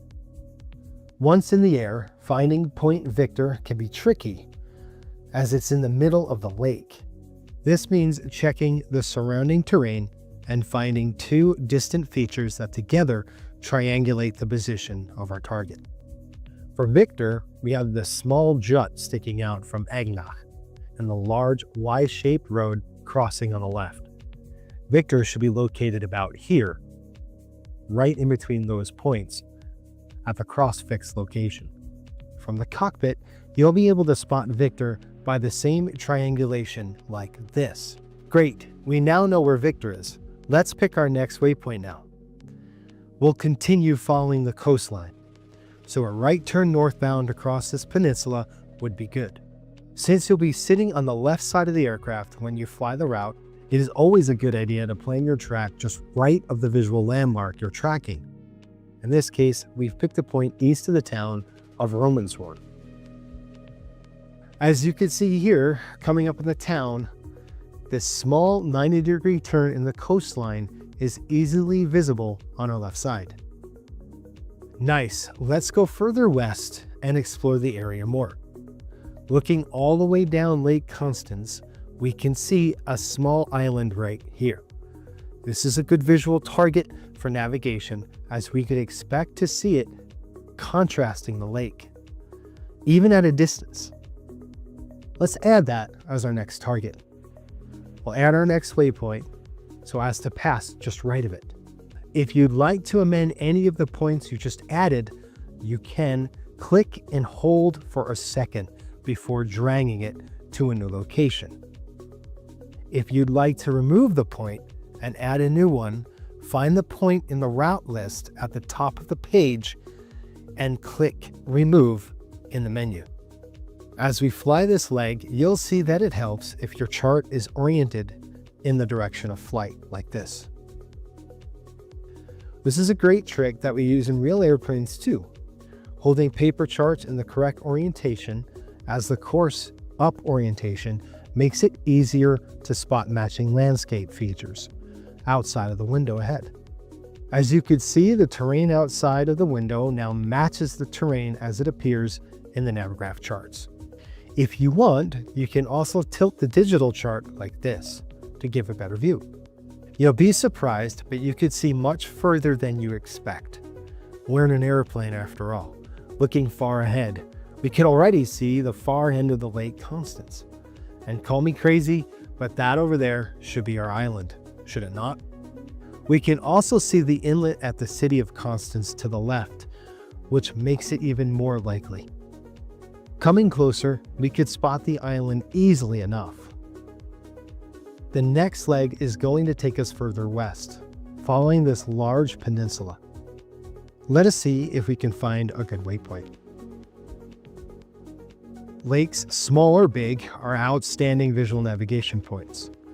They often stand out against the landscape and terrain. And the shapes of each individual lake often make them most unique and difficult to misidentify. We could see a nice lake sitting on the peninsula right here. As you could see, it's really prominent when viewed from above. Let's pick the northwestern point as the next waypoint for our flight. Back in the plane, we are approaching the island just outside of Constance. Before we even get there, start looking for your next waypoint, which is the lake we just selected. And look there, we can definitely see a large, long lake in the direction of the next leg. We turn and start tracking toward it. Down there is Constance. Nice town, and it is actually the birthplace of Graf Zeppelin, the inventor of the airship. What a nice day, huh? As we come closer to the lake on the peninsula, we can see it better. It is a narrow and long lake which matches what we see in the chart. Let's not fall for confirmation bias though, so we'll cross-check with other features. Looking outside, I can see a peninsula jutting out of this large town, situated alongside the lake. Looking back down on the chart, we can see the same thing here. We've confirmed that we're at our lake. Now, let's cross the narrow northern part of Lake Constance. Here, I can't find any potential lakes, so we'll have to settle for something else as a visual target. The small town of Ludwigshafen should be visible easily enough, and we can identify it by confirming it is the western town on the north shore of Lake Constance.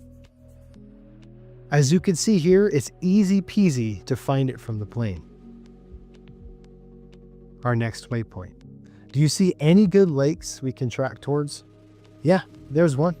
Let's pick that one. Again, we plan to pass to the right of the landmark.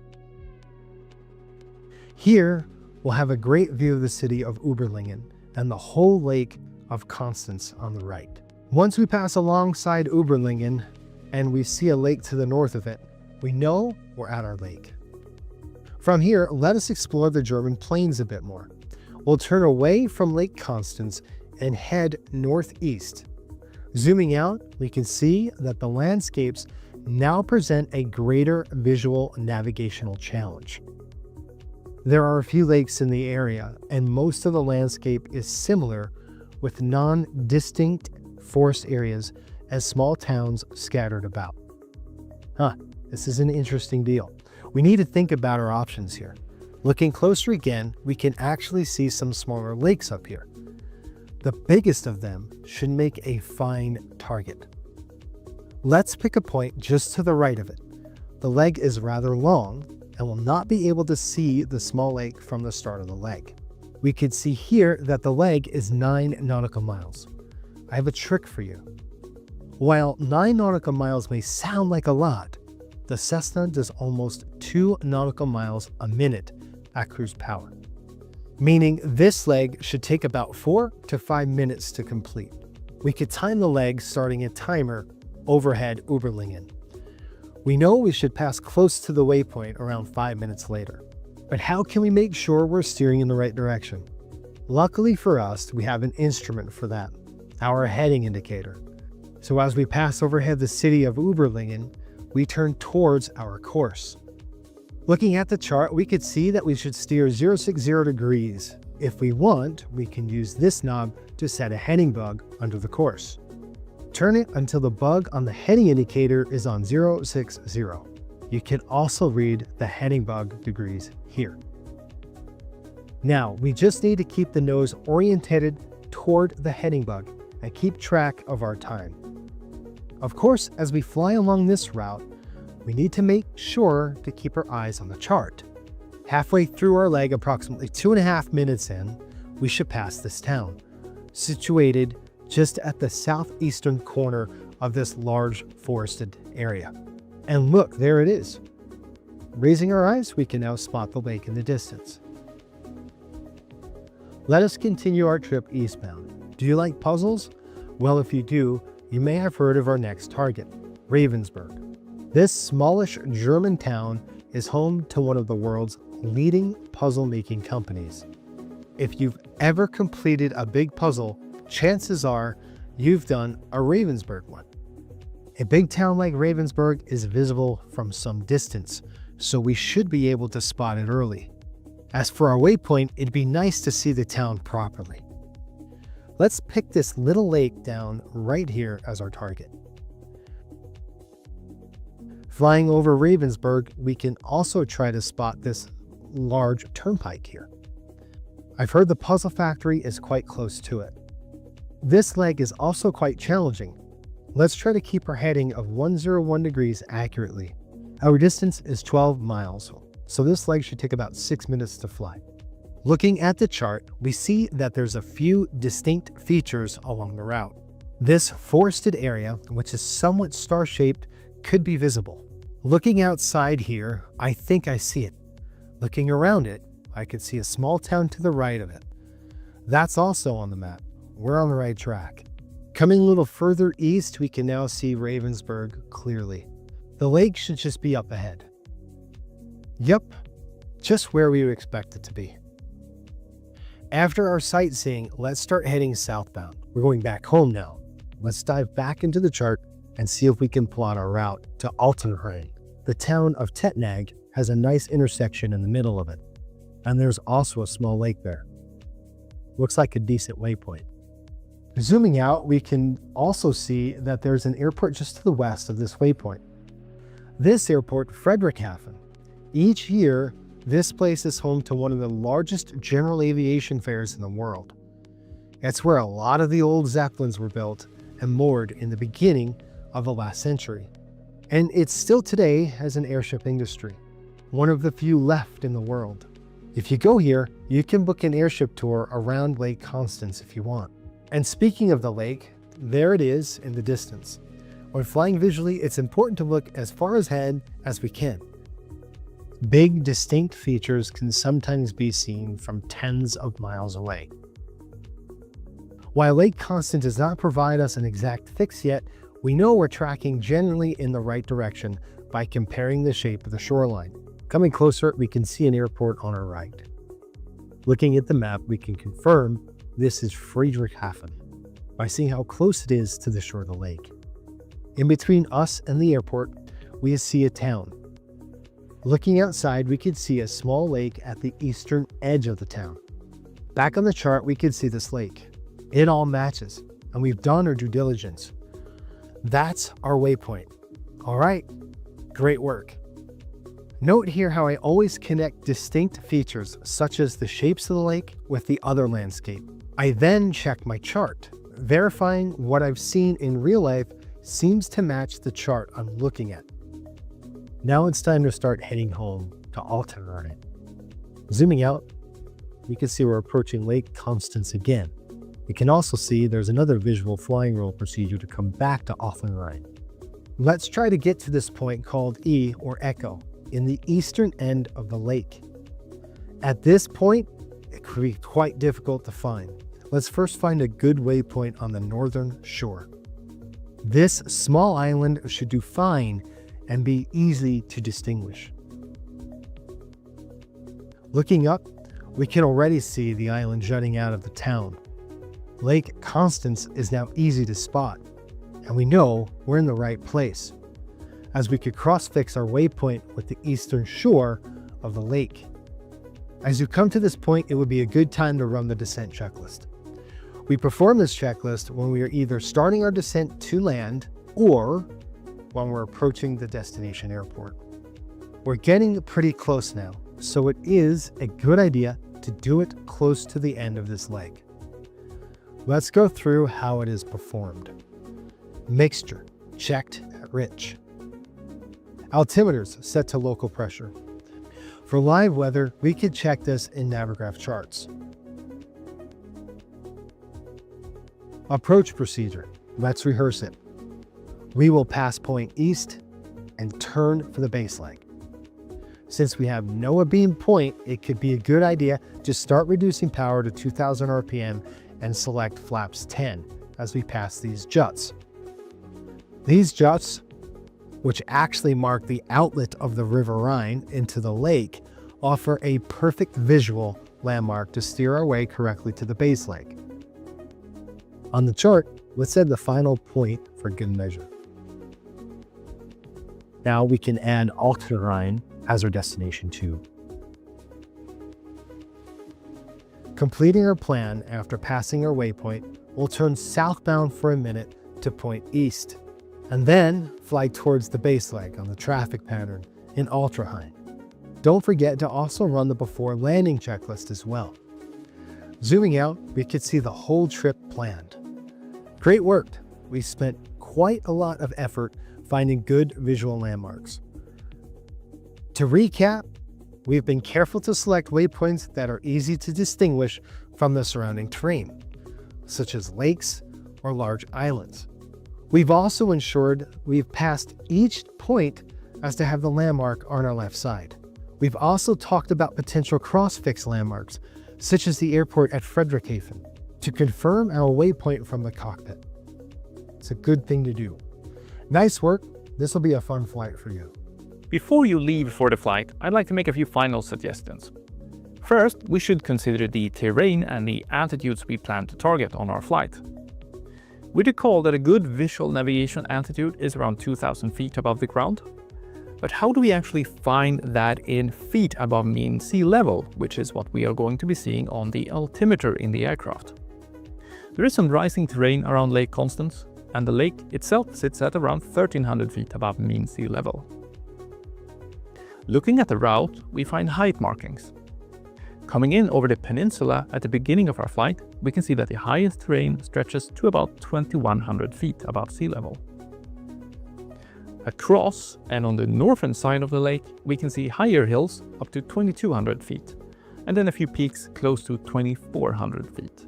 Further along our route, there are a few more spots reaching up to almost 2600, and there's also a few obstacles here reaching to 3300 feet above mean sea level. Now, in most parts of the world, flight altitudes below 500 feet ground are prohibited. So we can safely and effectively fly this route at about 4,500 feet today. Alright, As for the flight itself, you'll find yourself back on Atron Bravo. This time the opposite runway will be in use compared to our previous lesson. Make sure you do your ground checks thoroughly and then taxi to the holding point for runway 28. Note that there is a run-up area in the bend on taxiway November for this runway. Taking off, you'll follow the pattern to the end of the crosswind, climbing to 4,500 feet. Then you are on your route. Don't forget what Jason has taught you, make sure you don't fall for confirmation bias, and don't forget to run your checklists. To access this navigation flight, go to the Navigraph Academy website and you'll be airborne in no time. At Navigraph Academy, you will discover an easy way to download and access all of our lesson content. Also, on the Navigraph main website, you can explore Navigraph Charts and find out how you can access all the great navigation features right now. Also, don't forget to leave a comment, a like, and a subscribe. That way, you will be supporting our educational content right here on YouTube. See you up there. All right. A fair bit of stuff to cover there, but this is pretty cool, right? So, push that. We have, where is this now? We open up Navigraph over here, right? And we're going to now bring in this exact flight. All right, so we're going to unload that. And here's the one I've been doing on my iPad during that lesson. So I've actually routed all of this based on just watching that video, right? So Belbro is asking, how can we tilt a map in Navigraph? I can turn using the right mouse button, but can't seem to tilt it. So you can move it left or right. If you want to tilt it, right click it and just drag up and down. It should be the same, Belbro, right? And then we can straighten things back up there. All right. Gibbo, good to see you. Glad to see the house is still standing. Asher, how are you now? Hope you're well, buddy. Mud Dog is here. Welcome in. Stu has gone back to work. Have a good one, buddy. But yeah, so this is what the route was, right? And like it's what I was doing here in the background using Navigraph. Kubi Montana, good to see you, buddy.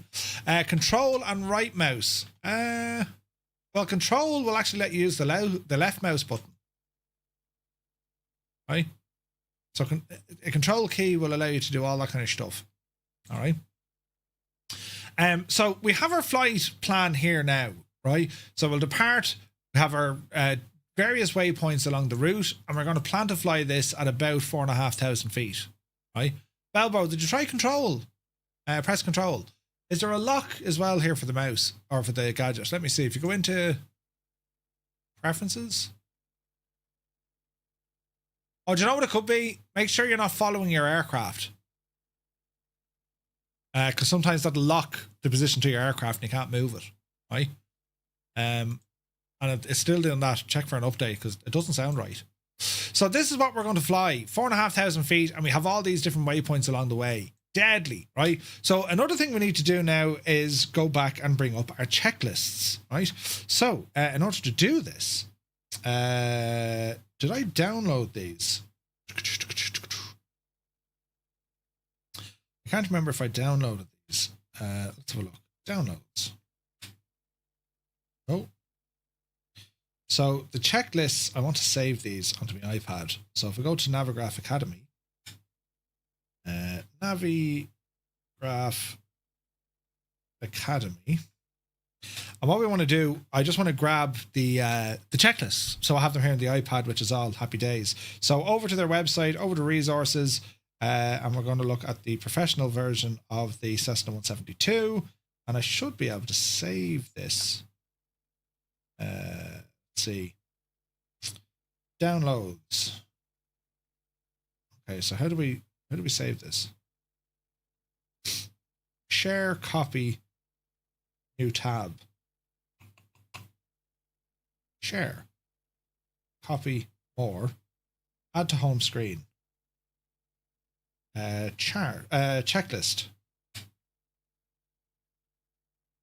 Okay, add that. And I should now have this sitting somewhere on my iPad. Checklists, click. Will it work is the question. Murphy, you're a genius. So we now have this now saved in my tablet, so I can use this for what we're doing. Yeah. King Ari, good to see you. The guy Jason is a certified live pilot. He used to do a live stream on Friday nights. Believe he worked out of Southwest. Oh, really? He's awesome. He's very, very knowledgeable. Very, very knowledgeable. Right, so we're going to gear ourselves up for that. We'll put our map over here. We're finished here now with this stuff, right? And now we're going to go straight into the sim. Activities. Should have said real life. Yeah, no, I get it. We get it. He's a CFI. He's a CFI.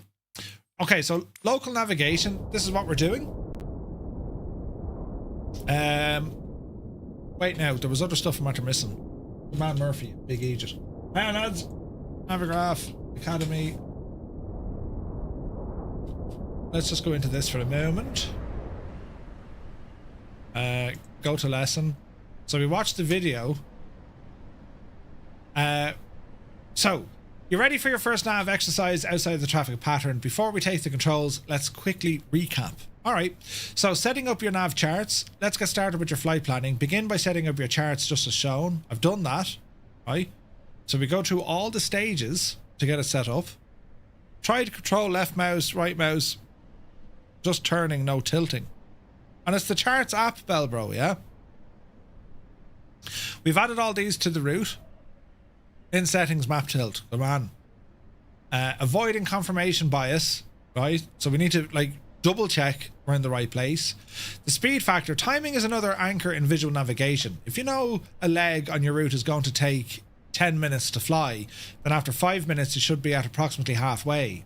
In order to make use of such calculations, we need to figure out how long it'll take us to fly to each of our legs. A quick rule of thumb. Remember, if your airspeed, which is in knots, is also your speed in nautical miles per minute. At 120 knots, the Cessna covers 2 miles each minute. At 90 knots, exactly 1.5 miles per minute. 60 seconds, of course, in a minute. The result is called the speed factor of the airplane. To find the flight time of a leg, we divide the total distance of the leg with the speed factor. All right? Our cruising speed is close to 90 knots, and we can therefore roughly say the Cessna will cruise with a speed factor of 1.5. For a 10-mile long leg, we'll find this solution.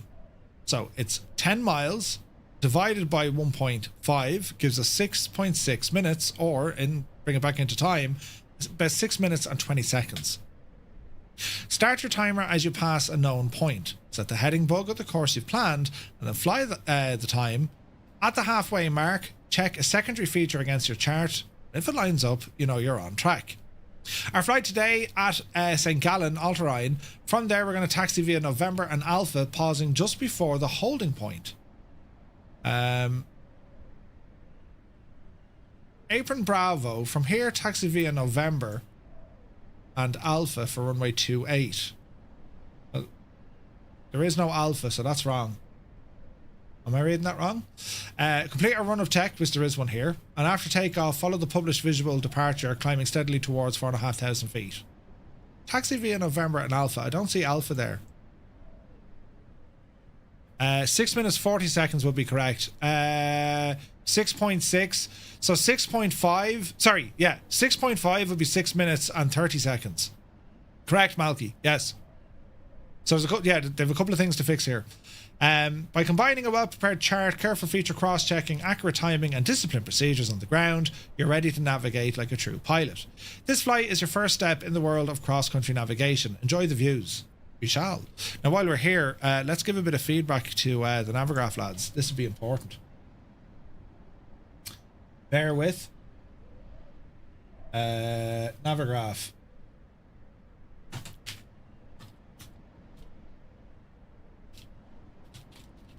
Two things. Phase 2, lesson 2. The briefing shows a speed factor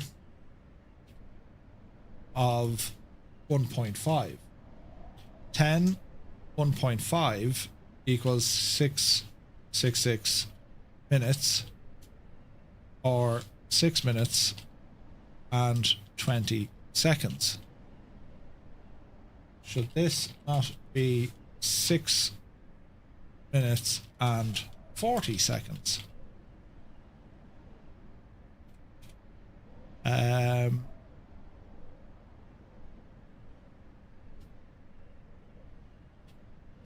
under today's flight, your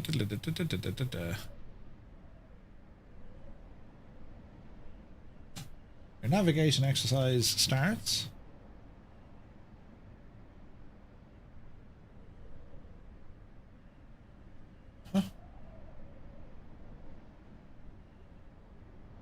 Right now, should be one of these. And one of these. Let's just double check that there isn't an alpha there. Ba ba ba ba ba ba ba ba ba ba. Bravo. Alpha is here. This is November. Right. Hey, Strap, good to see you, buddy. Hope you're well. I just want to give a little bit of feedback just to the guys in Navigraph. Like, they do incredible stuff. For runway 28, taxi is via November only, not Alpha. Right. Feedback submitted. And let's continue on. So, what are we looking at here? So we're saying, right, what is useful to orient your chart, or why is it useful to orient your chart course up while flying, right? So why is it useful? Why would you want to turn your charts in the direction of travel rather than looking at a north up? Does it prevent clutter from airspace? It makes the chart match the outside view. It avoids having to read headings, or it reduces GPS drift. Think about it. If you turn the map in the direction of travel, it makes the chart match what's going on outside of the aircraft. Now, people fly two styles. You have a north up, or you have north up or track up, I suppose. I'm a north up kind of guy. I've always flown with north up, but for this, we'll see what it does, right? Which waypoint technique is the best? Plan to pass landmark slightly to the left, overfly at 4.5, overfly every landmark exactly, or plan to pass just right of the landmark. So if we pass left of the feature, we won't see it because we're sitting in the left seat. Therefore, we're going to sit on the right. We're sitting on the left seat. We want to pass the landmark on its right. Yeah. You're leaving on a Uberlingen at a 5 nautical mile leg at 90 knots. How long would it take to fly? So we're saying 90 knots, 5 miles. Right? Our speed is going to be 1.5. So it's going to be approximately, I'd say, 2 minutes, right? No, it's not. Jesus. Calculator. So we're talking 5 miles divided by 1.5, 3. It was 3. There we go. We got it right. First time. You suspect a lake is your waypoint. What's the most reliable next step? Commit if the lake looks close enough. Cross-fix it with another distinct feature that's nearby. Zoom further into the map and check the shape matches, or turn on the moving map to confirm. Well, I mean, you could turn on the moving map, but you would cross-fix it with another nearby distinct feature. There's the road and the lake, right? You can combine it in. Right, we're good to go. Video here. Get her all started up. It's time for some navigating. Make sure you have access to your charts, and the whole route is planned and loaded. Then fire up your simulator. Go to Activities, Custom Content, and then pick the second lesson in Phase 2. Like the previous lesson, you'll begin at Apron Bravo with the engines shut off. Perform your startup procedures and then taxi to the run-up area for runway 28. Once airborne, make sure you track your route carefully. The accuracy at which you track the route is being evaluated. Coming back from the navigation, land and taxi back to Apron Bravo. Shut off the airplane and exit the lesson. Back at the Academy website, you'll soon find your results. Fingers crossed for good navigation. Enjoy and good luck. Enjoy and good luck. Murph, you just noted a 10-minute leg. What do you mean, Malky? Murph, you just noted a 10-minute leg. It was a 5-minute one, wasn't it? So today we're going to make our first navigation flight, a scenic clockwise trip around Lake Constance, crossing Switzerland, Germany and Austria. With our charts prepared and the route is planned, this is where visual navigation comes alive. What do we need to do? We start up, taxi, and we depart out on our navigation flight, follow the route and set it up in the briefing. How long? No time limit, right? Complete your nav, fly and taxi back to the apron, shutting down the aircraft and then exit the lesson. What do we need to do? You must pass all your points in order to, in the order given, to be able to pass. Your flight will be monitored, so make sure you steer to correct headings and do not stray away from the planned route.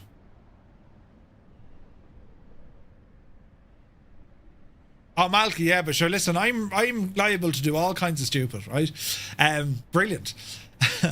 Our location is St. Gallen, starting position on the ground at apron Bravo. The time of day, daylight conditions, the sky is clear, temperature's 21 degrees, winds are calm, and we have 1,021 hectopascals. So we're going to start this, pop you over there, I'm going to start the flight in the sim, and we're going to attempt to fly the gadget.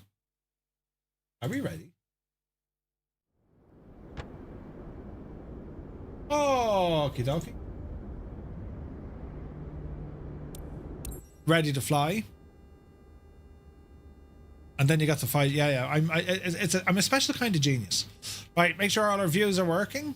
Yes, they are. Flight controls, grand. So we're going to go now and do our checklists. Excellent. So, on the ground, brakes set. Brakes are set. Right. Circuit breakers are in. Quick check on these guys. They look good to me. Electrical equipment is off. Avionics switches, bus 1 and 2 off. Fuel selector valve goes to both. Fuel shut-off valve goes in. So before engine start, we're going to open the throttle a 1/4 inch. Right. Mixture idle cut-off. Standby battery hold and test. Wait for 10 seconds. Passing over France and Italy will count as a fail, right? You better believe it. Okay, secondary or standby battery, we're going to arm it. Engine indications, we're going to look for no red X's when she powers up. Our bus voltages. So our main bus, minimum or maximum 1.5 is reading 0, minimum 24, we got 24.8. Standby battery amps -15, it's discharging. Standby battery enunciation is illuminated. Beacon light is going to come on. Propeller area clear. Clear prop. Master battery switch and alternator on. Fuel pump on. Mixture rich. Fuel flow should be okay. Mixture idle. Fuel pump off. Mags to start. 1, 2, 3. And then we'll try and start this and horse in the mixture. Are we ready?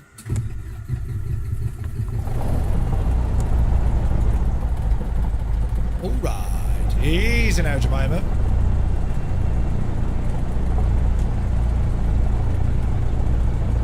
Okay, oil pressure is looking good. Battery is now recharging. We can see that. Low voltage doesn't show. And avionics switch 1 and 2 can now be turned on. It's all coming alive, lads. Looking good. Bit of nav lights on as well. Taxi route. So we're going to taxi. We're going to come out of here, turn right, then turn left. We're going to go down to November, and we're going to use this area down here as our run-up area. This is going to be our run-up area just down here. All right. So we're going to come out, turn right, turn left, taxi November, and that's where we're going to start from. That's our taxi briefing. Taxi light will now come on. Yes, transponder, we'll just stick it on. Nav lights as required, left and right, no obstacles, brakes are going to be checked, and then our before takeoff. So we'll do that for our run up, alright? So with all that said, we're going to come off the brakes. Left and right are clear. Bit of power.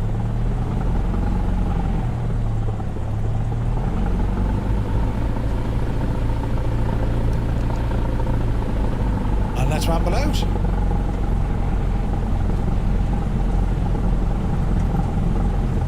ease off the mixture a little bit. And now we taxi on November. Paul is here, good to see you, buddy. Alright. There's a little Cessna. Isn't it only gorgeous? Right, don't get lost this time, Murph. Okay, so we'll go down to November. There's a little run-up area. That's where we're going to do our run-up. And we'll take it from there.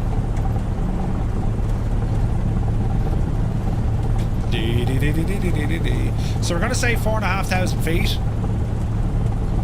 We're going to set that. There we go. Keep clear of the truck.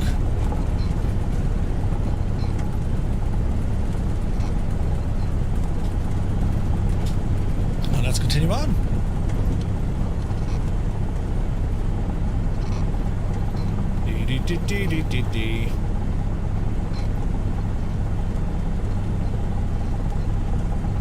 So our before takeoff checklist, we'll do all this here now in a moment.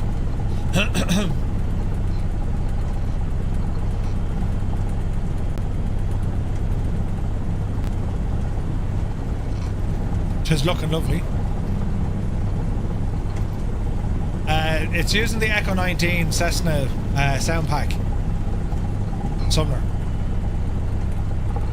Okay, so we want to turn ourselves into the wind as close that we can.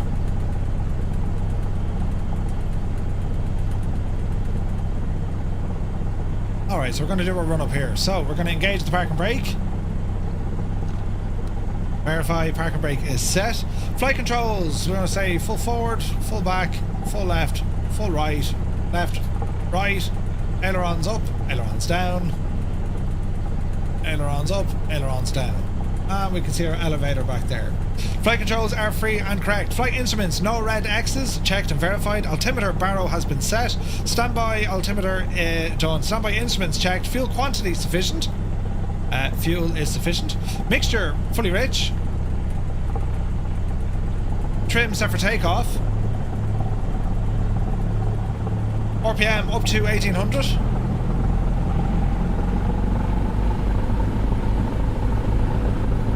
Upsie daisy. Okay, we're doing mag tests, so we'll come on the right mag. There's a drop of about 90, back to both. She regains onto the left mag. There's a drop of about 90, back to both. Engine instruments are green, no annunciator shown. Flaps set for takeoff. On our departure briefing, we're taking off runway 28. The brakes. And let's get ourselves ready. Easy now. Okay, approaching the runway. Strobe. Landing light. And let's taxi on.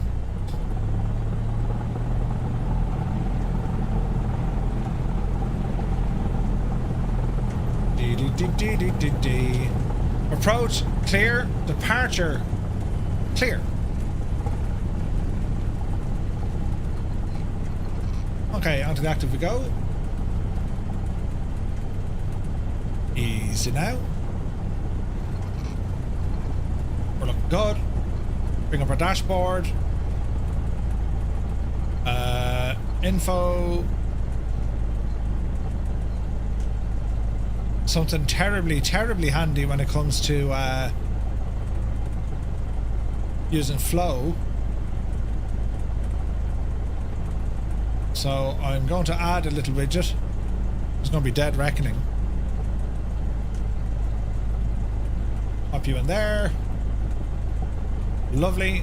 So if we open up this guy, there's our timer. Start and then stop and then reset. So we're going to keep our timer up there, right? Can we reset, please? There we go. So there's our timer, right? We can change the style of clock if we want. All right. So, are we ready? So we're going to take off, fly the runway heading. As we climb then, it's going to be a right turn. We're aiming for 4,500 feet, and we complete all our checks while we're there. So, Mixer's Ridge, lights on, walking, talking, and indeed squawking. Alright friends, let's check out our, let's check out this flight. We're going to be making a right turn at the end of the runway. Power coming in. Off the brakes. Oh, let's start moving.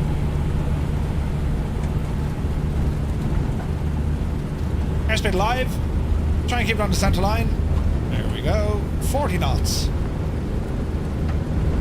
50, 55. Oopsie daisy. Nice and gentle. Easy now. Pitch for about 74 knots. Looking good. Fly the runway heading. We're coming up on 300 feet, so we'll go ahead and put the flaps in. That'll drop our nose down a little bit.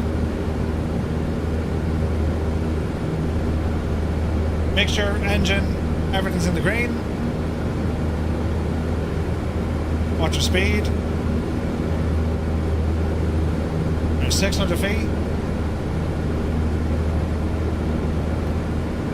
Continue on.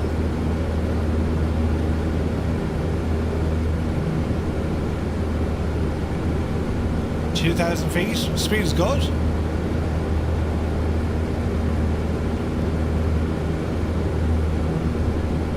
That's pattern altitude now. So we're going to start making our right turn. Continue to climb.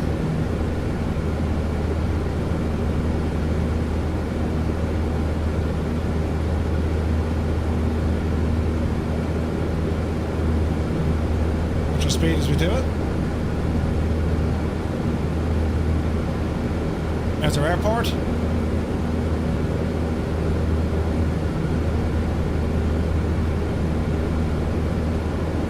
Easy now. So we're going to head up to 4,500 feet. So we'll keep climbing. It's a long old climb this, right? Also adjusting our trim, just take a little bit of pressure off as we want to be aiming for about 76 knots in our climb. So we can probably go a little bit more oomph. Right, we're going to exit the pattern. Left turn coming in. And now we're going to start navigating out the window. Watching our turn base. And now we're going to start tracking towards our first waypoint. 1,000 feet to go. Keep it climbing. So our first waypoint is going to be where that bit of an island comes out. I can see it there ahead of me. Just want to keep climbing though. We're going to go to about 4,500 feet and then we'll stick it into cruise mode. So, oopsie daisy. Speeding off the speed. We'll keep it at about 74 knots. We're approaching 4,000 feet. Keep it going. Climbing nicely, and we're just about to hit our altitude, and now we drop the nose down. Looking out the window we can see our first visual reference point. We're going to bring that power back, and this should allow us to cruise at around 90 knots or so, give or take. Get ourselves trimmed. We don't want to be climbing or descending.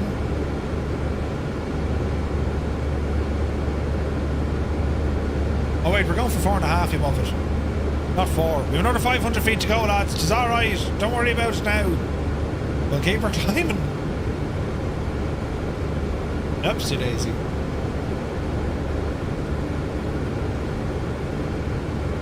Beautiful day for flying, isn't it?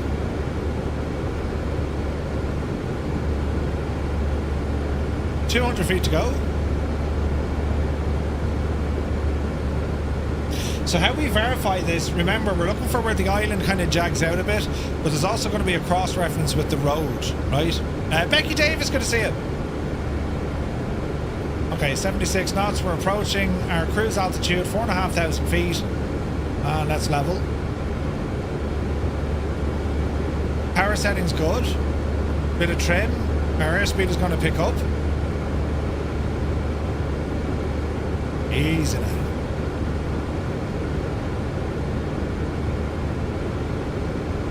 Now we'll keep ourselves at 4.5. Now we can do this manually, or if you want, I mean, you can absolutely use your autopilot to hold altitude, yeah?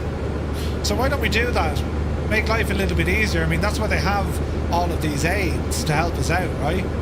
So we're going to engage the flight director, arm heading, and we're going to go altitude hold.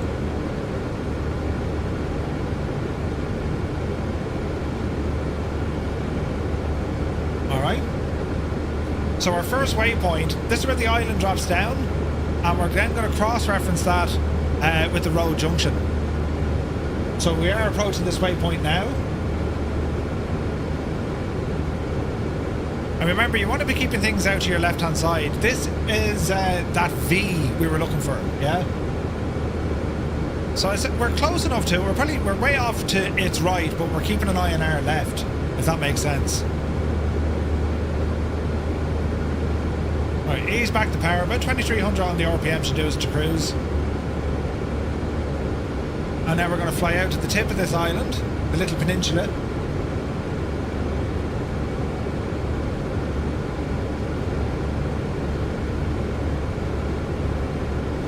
Easy now.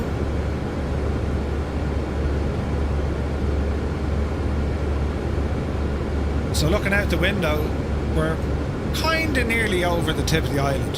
Or where the peninsula kind of jags out a bit, yeah? Alright. So we can see it out there.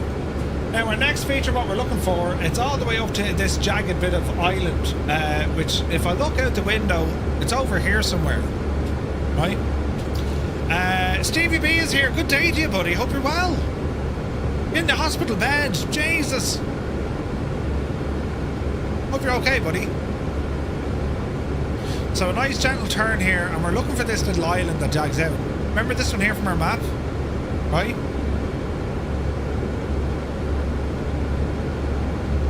So that's what we're heading for. Our waypoint after that, then we're going to turn in over it, and we're going to be looking for a lake.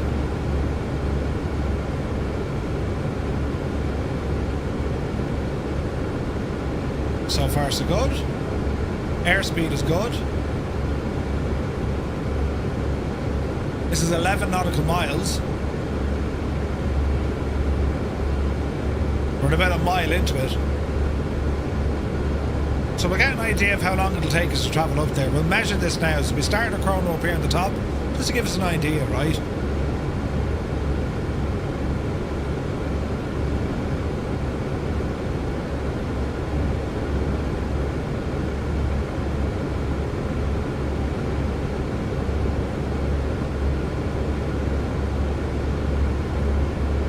This is all from Flow. It's brilliant.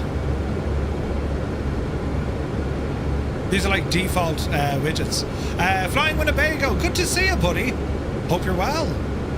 It's a hell of a lot warmer here, right? Chicago is cold.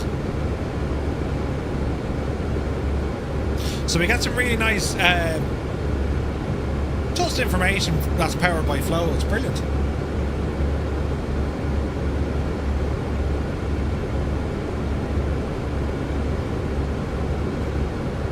Okay. We continue on. Squawk is squawking. Engine instruments are all in the green. Fuel flow is good. Bring it up a smidgen.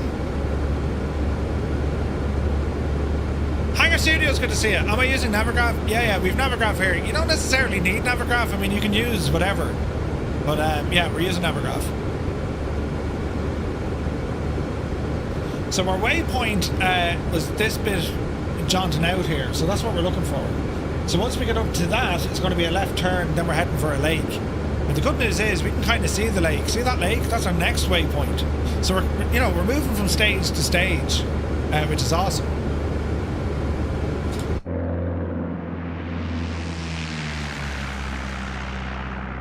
The Echo 19 sounds of the Cessna are deadly.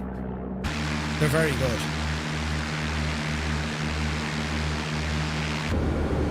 Alright. Remember, we want to keep slightly right of all the waypoints so we can look down visually to say, yeah, that's definitely it, right? So I'm looking at this bit of a peninsula thingy, you know, is this the right one? Right? So it should be. So if I open up my map here, right? We took off here. We kind of went a little bit close. We're now tracking up this way. And this is that bit of an island I want to look for. Once we get to that island, then we're heading out to where this lake is. Right? So we want to be tracking somewhere up and along this neck of the woods.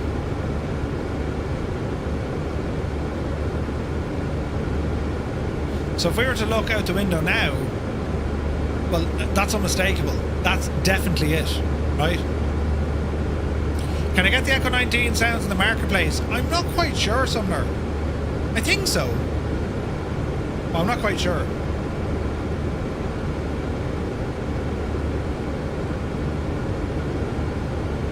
So we did 5 miles in just under 3 minutes because our speed a little bit faster, right?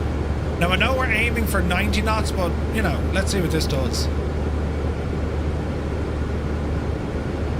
So there's our waypoint. We're going to overfly this guy, and our next waypoint is this lake down here. And how we know that is from that waypoint. If we look at our map, we know this because if we're flying this way, as we come up past that little island peninsula, we can see, well, then there's another bit kind of jaunting out, and we know that's our lake there. So we can see that ahead of us. So we're going to turn into this now very shortly, just to give us an idea, right? But I want to pass our little waypoint here first, this little island. Isn't it gorgeous? The scenery is unreal here, isn't it? So far so good.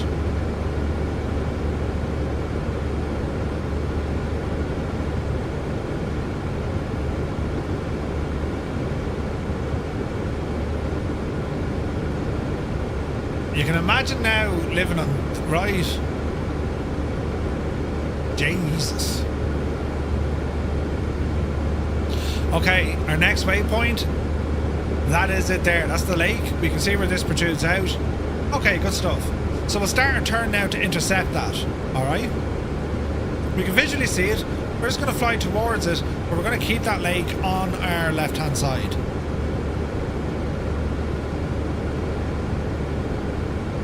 Looks good. There's the island beneath us. Very pretty, isn't it?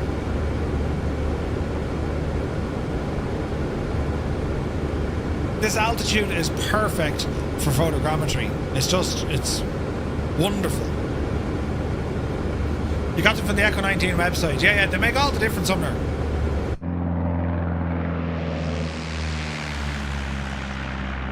They're excellent, do you know what I mean? Alright, turn in a little bit closer, let's intercept this. Now the waypoint after that is somewhere across the bay. So let's see if we can find it, right? So we've just passed over this island thingy now, right? So we're now heading this direction. Then we're going to turn right and we're going to intercept kind of the shoreline, right? It's this little village, this built up area. That's what we're going for next, right? So we're tracking down here somewhere. We turn this on actually. There we are, look, yes, we're not actually far off our plan. We're slightly off it, but we're alright. So turn that guy off. This is our next visual reference point, and then we need to turn right because there's another lake we need to find. The lake, look at the features. There's a highway, intersection, there's a built up area, there's forest land. So we need to be able to identify this one quickly. So the lake that we're going to now is easy. Cross over to the little village or town, and then right turn to spot this lake. Alright?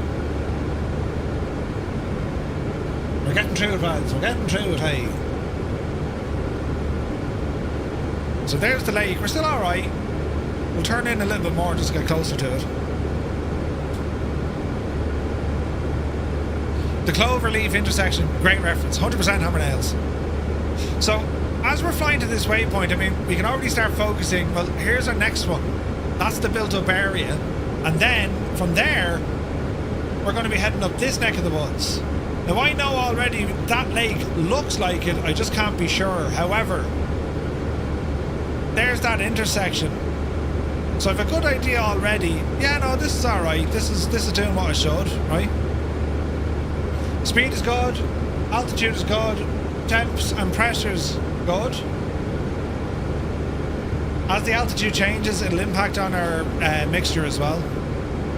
Depends if we're getting higher or lower. I haven't done that with our mixture, so. The island in the middle helps it. Yeah. And you can kind of see the way this lesson is progressing, right? I mean, they're taking you from relatively easy, then the challenge starts increasing, and, you know, then you're back again.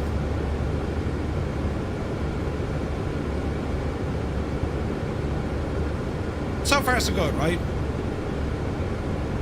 So as we're going to be flying here, if we look out, when we cross over, that's our waypoint over there. Alright. Here's our lake.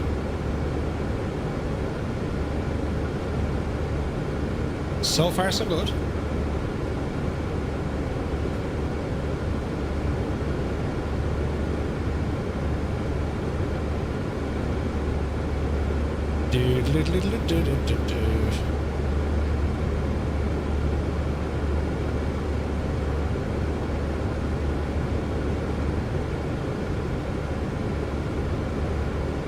Okay, we're pretty much at the lake now. Right, we're just approaching it. I don't know how close we have to be at it. That's pretty close to me. So our right turn is going to bring us over to this guy here. So let's try that.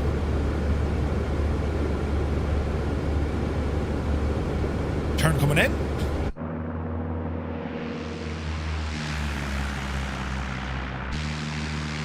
Isn't the scenery only stunning here?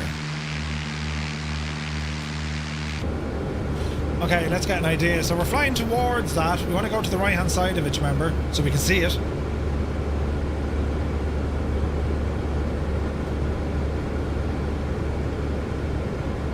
Easing out. If augmented glasses or augmented reality glasses ever get integrated into GA, you can have the flight plan. Oh yeah, it'd be awesome, wouldn't it?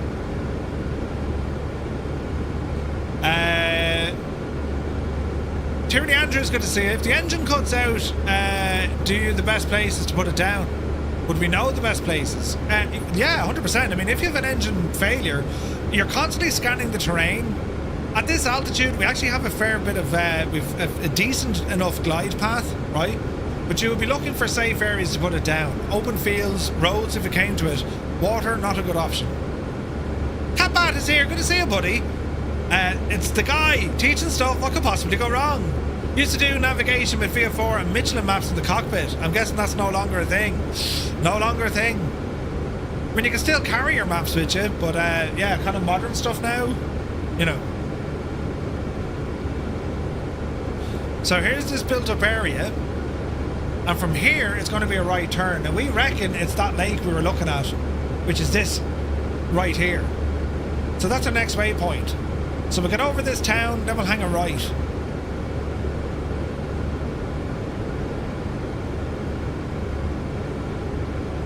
Leon, am I looking to play GTA 6? Hell yeah. That's going to be interesting for sure, isn't it?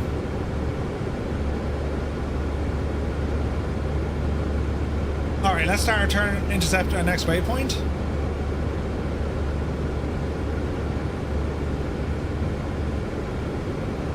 Angry Bee, thank you very much indeed. Welcome in.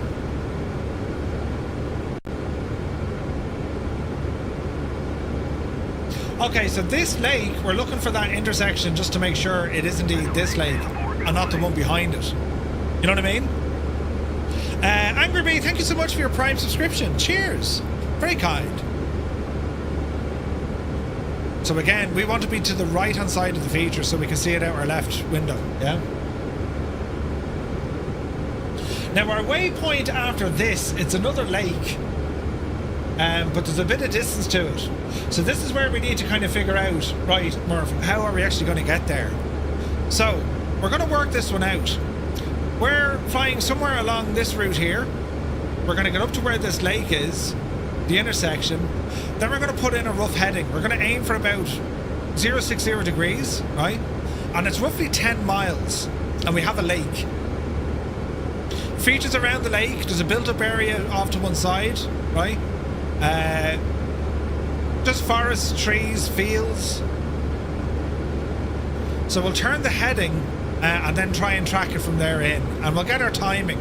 Roughly halfway up, we have a lot of farmland, a lot of forests. There's actually a small little airstrip in here we can use, look.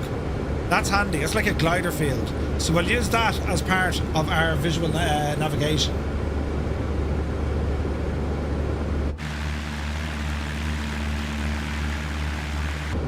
Still going, coming up to our little lake. There's the road junction right ahead of us, right?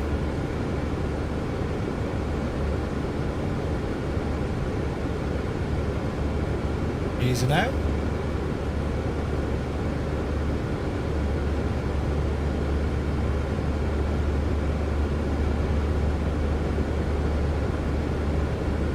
So we're going to look for 060, and then we're going to be timing this, right?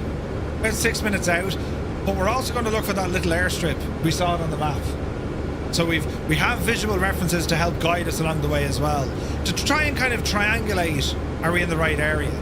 Where we are now with this lake, we know the features of the lake, plus we have that clover leaf junction, right? Just down there, can you see it? So from here, we're now going to start our turn, header on 060.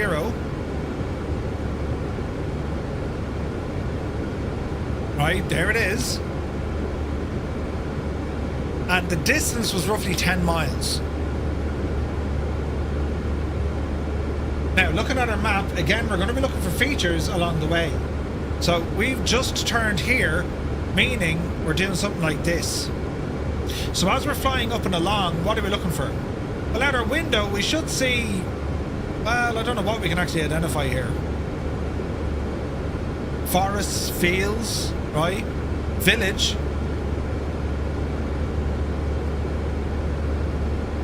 But there is an airfield in here.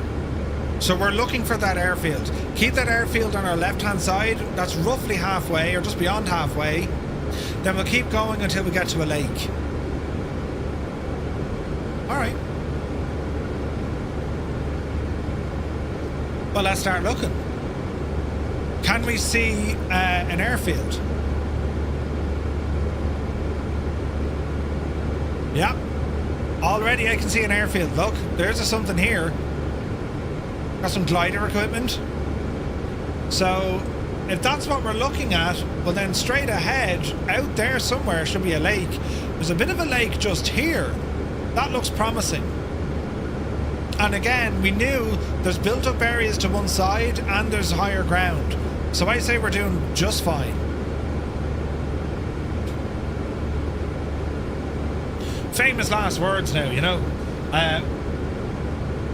But we'll do a bit of travelling and just kind of, you know, take in the lovely views as we're flying here along. It's very pretty, isn't it? Oh yeah.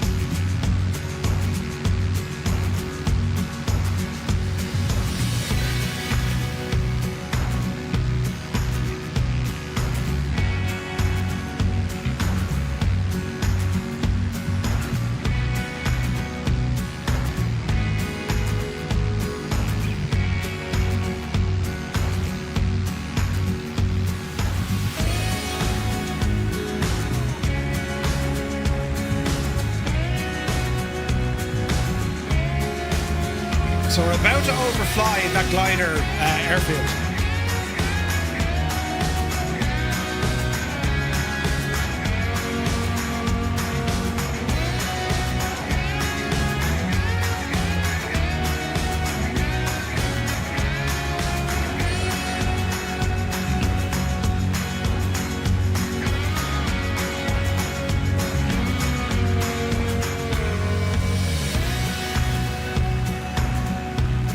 Perfect. It's right where we wanted it to be. See it down there? So eyes front, we're now trying to identify the lake. So, bring this back in. We're cruising up this way. We now know we're roughly here by the airfield. And then as we look ahead, well, here's our lake. There's a smaller lake beside it. We want the bigger one. From there, we're going to do something similar. We're going to turn a heading, roughly 100 degrees. Rickenberg, the village there. And our next waypoint, well, it's another lake. So this might be a little bit tricky getting to, but we'll see how we get on, right?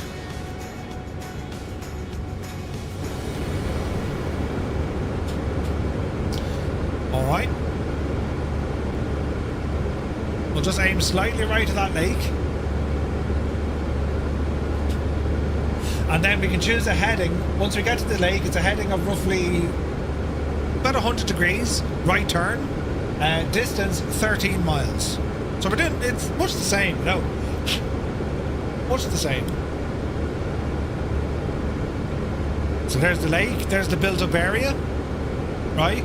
There's the smaller lake. So I'm happy enough, yeah, this is indeed the correct waypoint. Heisenberg! Good to see you. Hope you're well, buddy. We have to shush. He's doing the work lurk. Brilliant.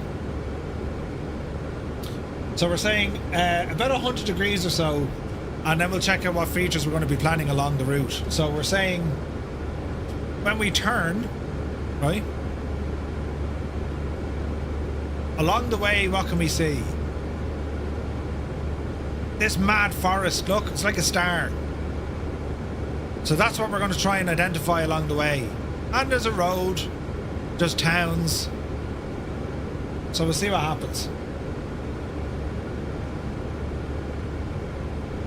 So here's a lake. Beautiful. And then let's make a right turn 100 degrees. Roughly there. And eyes out the window, and let's see if we can figure out where this mad foresty area. I can already see it. You can see the layout is quite. It looks like a bit of a star, right? What setup do you have there, Edward? Good to see you. So just an iPad with charts. Got a Corsair Xenon display, the Edge. We got the wing control Boeing MCP autopilot. Vertical controls, Moser stuff, Thrustmaster stuff. It's a whole load of stuff. There's a full list. If you go over to the website, exclamation point website, you can see all the gear. I need to do a new man cave video as well at some stage. So I'm half thinking this is our mad foresty fella, but I can't be sure. However, I can see that interstate, the road, right, that we need to cross that, right, and the built-up area over the town, so we can see all this. Do you know, egg barley, probably, yeah. Oh, don't worry, there's plenty of stuff I want. Don't you worry about that at all. There's barrel loads of tech and cool stuff. You know, just don't have it yet.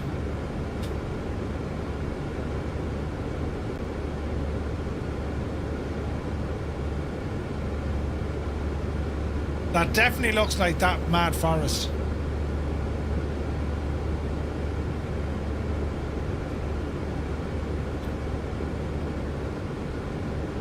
This thing here, look, there's actually, there's I don't know how well we can see that on the map, but we'll be looking in. Over on our left hand side,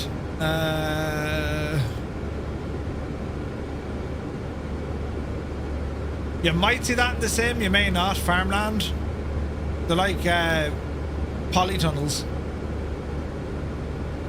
Definitely the road, right? And we're heading then up to a lake, up the hill.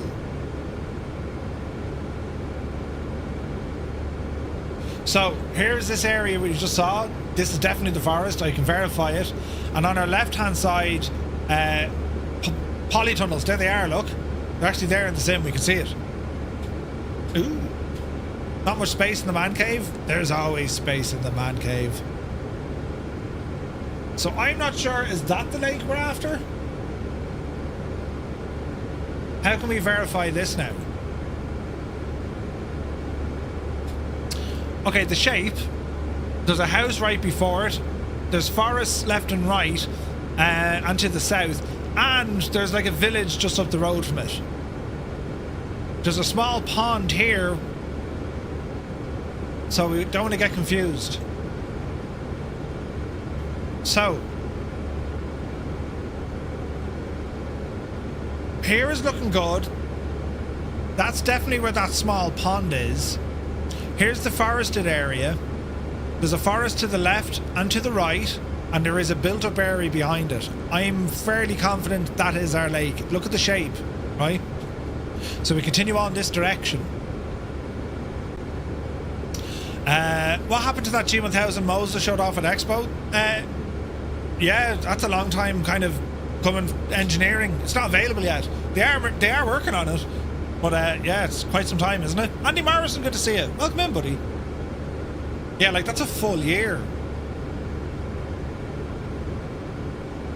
I think it was more of a concept idea to see what following they get, but I definitely see that being released. Definitely.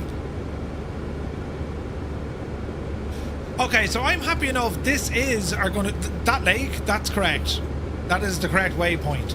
We know this because we're passing over the road. We can see the built-up area. So our waypoint after that, let's have a look. It'll be a right turn, and we got 8 miles, and we're flying right into a built-up area where there's another little lake in here. There's like an aquatic centre or swimming pool, right? We might see that. There's also a helipad here, probably a hospital, right? But also we have the Friedrichshafen Airport, which is going to be off glancing at our 1 or 2 o'clock. So the next waypoint might be tricky. We're coming in this way here. We're going to get to this lake, make another right turn, heading 201 degrees, 8 miles. And what we're looking for as we fly in, industrial buildings, big factory here, we'll spot that definitely, right?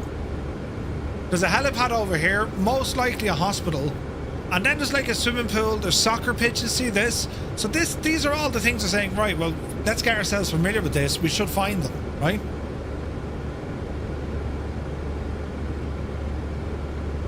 Alrighty then.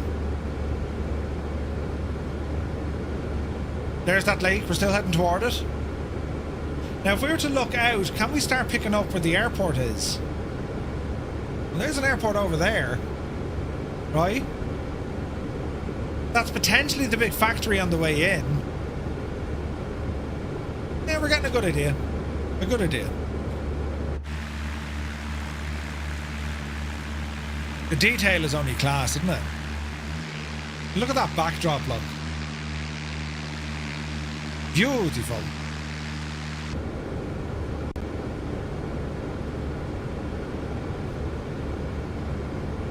Here's a lake. Here's the big house before the lake, right? One thing I would say about Microsoft Flight Sim 2024, the auto-gen buildings, I think they now need a bit of work. They need considerable work. Some of them are fine, but I think we just need more options. Was it Black Shark or Black Square, one of those lads? But they seem to be gone off working with P3D now.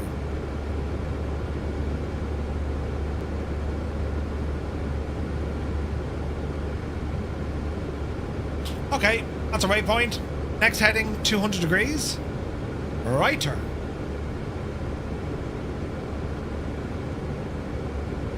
Black Shark, that was the one. Okay.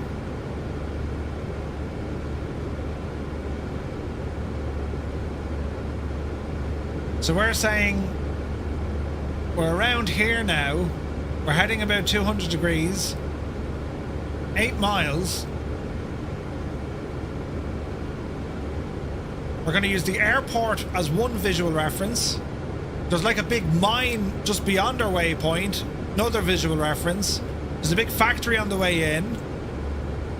Another quarry on the way in on our left. There'll be a hospital, I think, with a helipad. And then where we have the lake and swimming pools and soccer pitches. That's what we're looking for here now. So, what are we looking at? Well, there's the airport. I've spotted that. Okay. There's a bit of a quarry out there, it looks like. There's a big factory on the way into town. Can't see it just yet. That's potentially that's our spot there, that body of water. Potentially. We'll need to keep an eye on this. Let the scenery load in.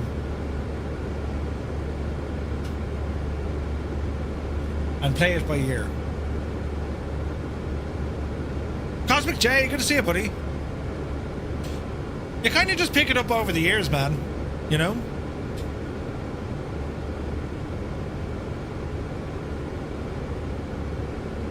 Alright, keep rambling in.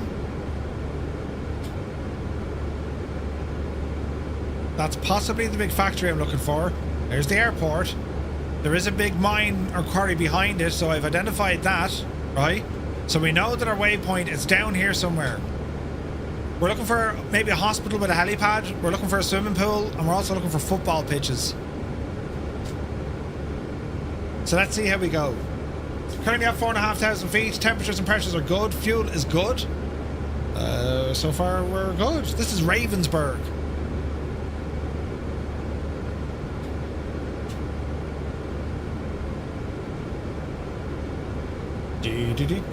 Oh no, it's not, sorry. We've passed Ravensburg.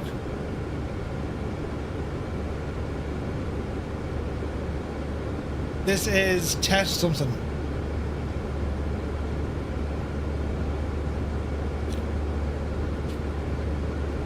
Alright, let's have a look. There's the airport. There's the factory coming in. There's that quarry we saw on the map.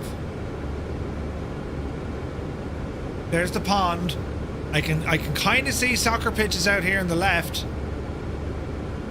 And I imagine that's the swimming pool. And our hospital.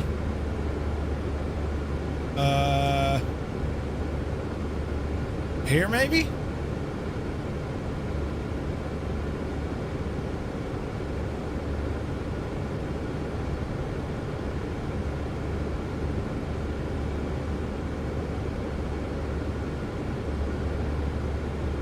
Yeah, that's what that looks like. Next waypoint then, 8 nautical miles, but it's out to this little peninsula island thingamajig, which should be relatively easy to find. So let's have a look.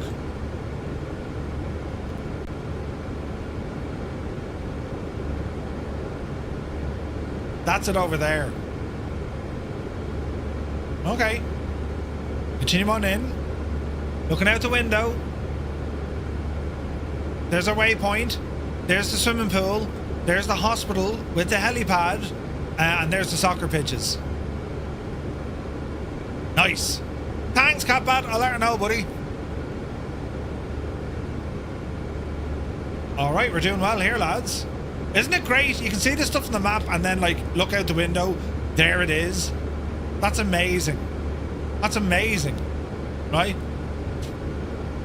Okay, so next heading should be 152, it looks like. That's good to me. So left turn, 152 degrees. But we are heading out to that little island just there, look. So we'll fly towards this now. And then once we get there, we're pretty much on the last lap. We're nearly done. We'll start descending and plan our landing.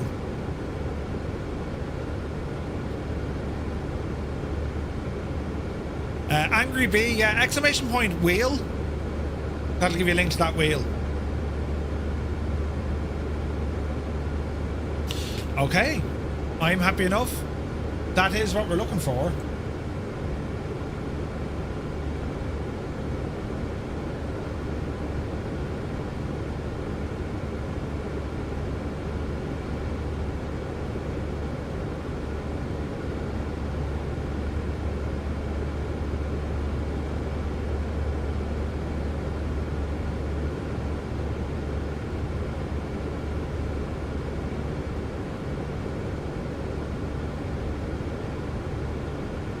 So we're heading for this E, and then we go in on our arrival. And then we join. We just come in this way. Okay. Tis all coming together.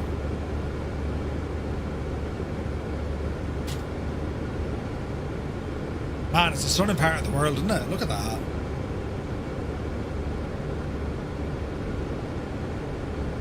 Those mountains there, like, Jesus. Speed is good, altitude is good. We will start descending. We'll be getting ready for that. So if I bring up my checklist, descent checklist, make sure as required, baro needs to be set local, standby altimeter also, and our approach briefing. So that's following on with our checklist. Then we'll have our before landing checklists, and then we go into our after landing checklists. So they're all there. We're running off all of those.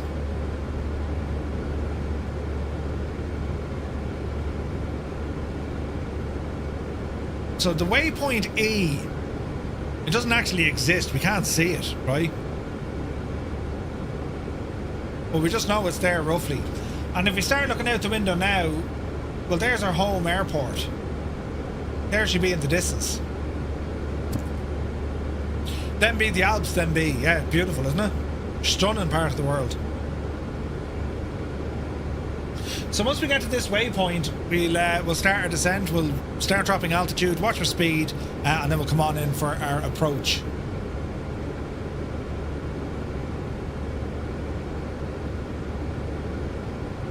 So far, so good.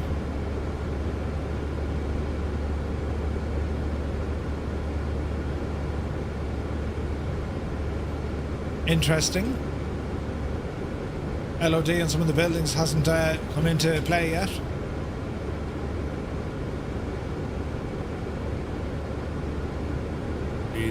Are they actually green buildings? Are they shagged? Or they just haven't loaded in yet?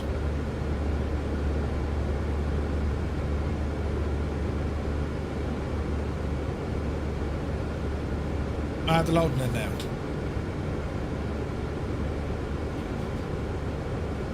Alright. Man, that's a railway that runs all the way out there, look. It's pretty nice. Okay, so when it comes to our turning point, roughly halfway out across the bay, and then it's going to be a right turn, and we're aiming for down here. That's where we're landing, right?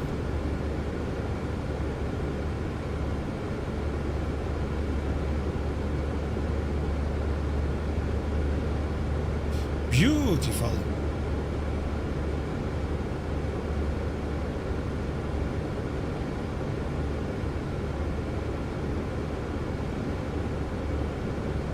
Jeez, the rail network here is unbelievable, isn't it? Wowzer.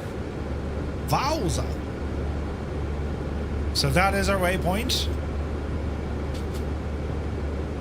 So our descent checklist is done. Mixture, fully rich. Altimeter, local baro.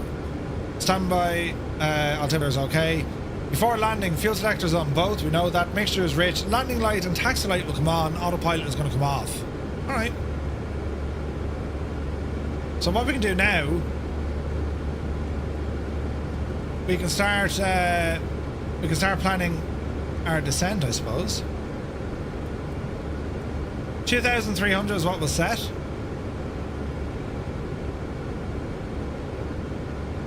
And we'll start our descent.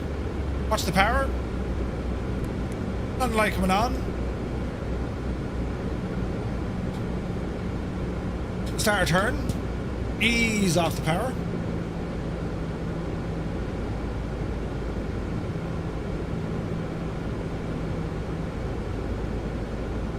And we're just going to be lining up at the base of the runway there. So we'll fly inland here a little bit, but again, we can see the airport, so. What part of the world? It's down by Lake Constance. You're right between Switzerland, Austria, and Germany. It's beautiful. It's Speed is good, coming down to 4,000. Rate of descent is 700 feet a minute.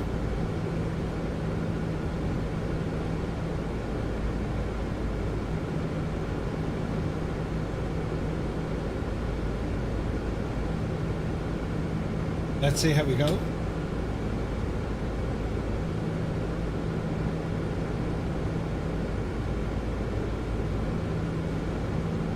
There are join lines here. I can't remember in our briefing, do we need to follow those?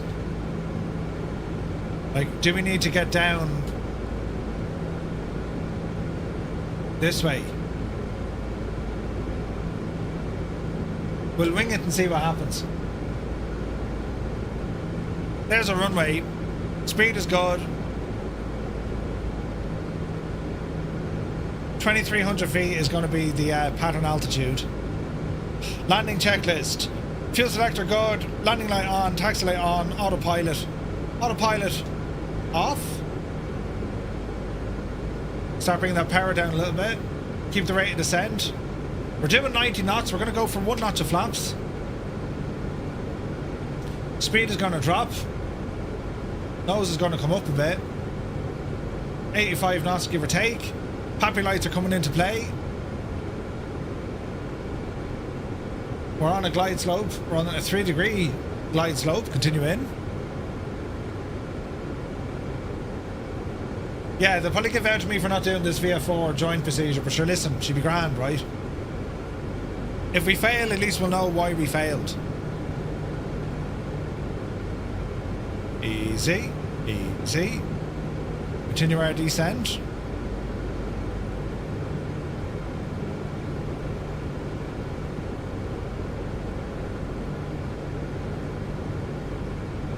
So far, so good. Flight director coming off. Get rid of these guys.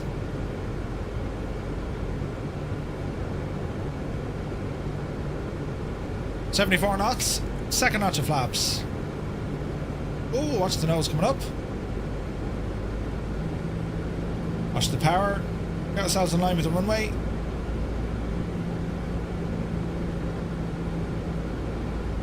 Looking good.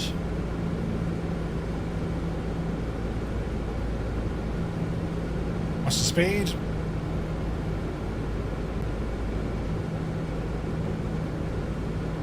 All right.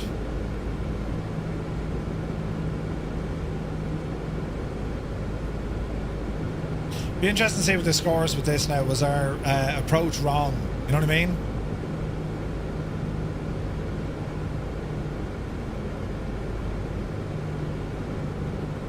All right, we're looking okay. Speed's all right. We'll start right down over the threshold. I think I'm okay speed-wise with our flaps.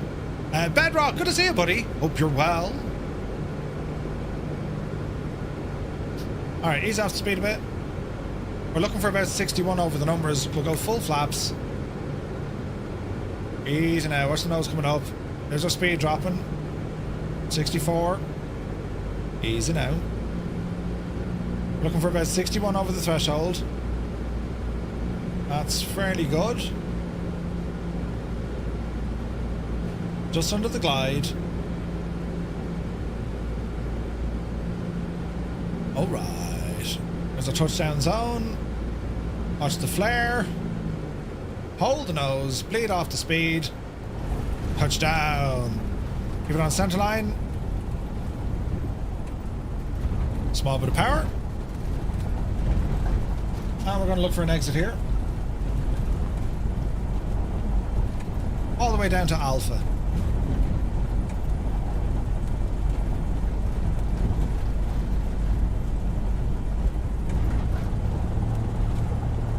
Easy now.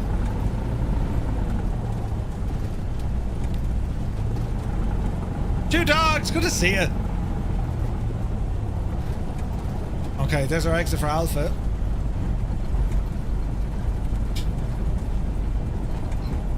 Dee-dee-dee-dee-dee-dee-dee.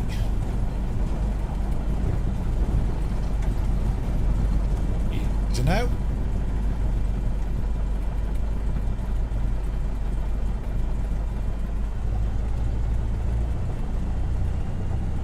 All-terrain aviation. Cool airport, isn't it? Okay, after landing, flaps, strobes, they need to come in. So we've just crossed over the bars. Landing lights, strobe lights, flaps coming in. And we're going to taxi back up to Bravo via November.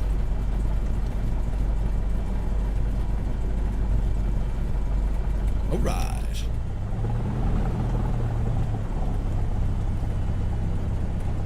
So there's November. We want to head up to Bravo, which I think is the turn just after it, isn't it?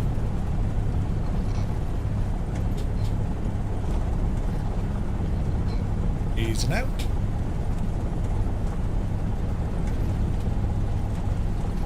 Will Murph get the right parking first time? Right. Says, I hope I do.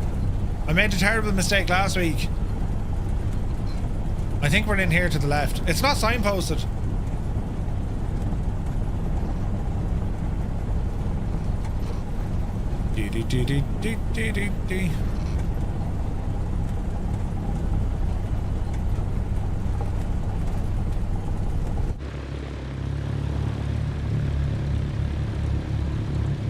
This looks like it. It is it.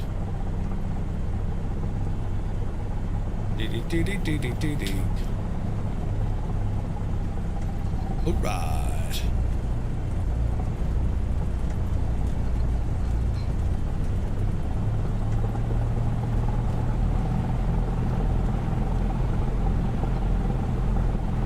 Easy now.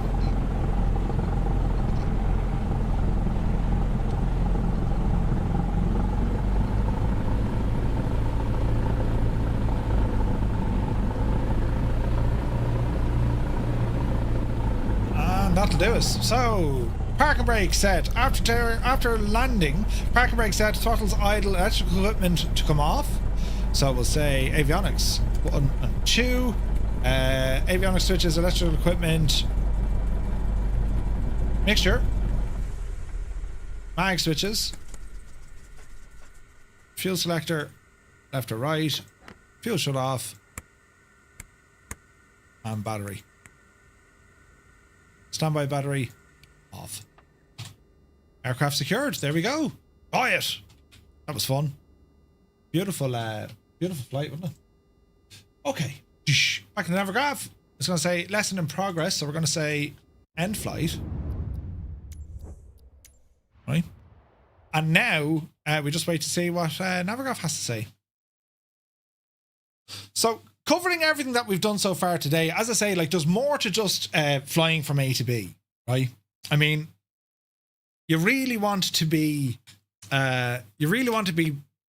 exploring your options when it comes to flight planning.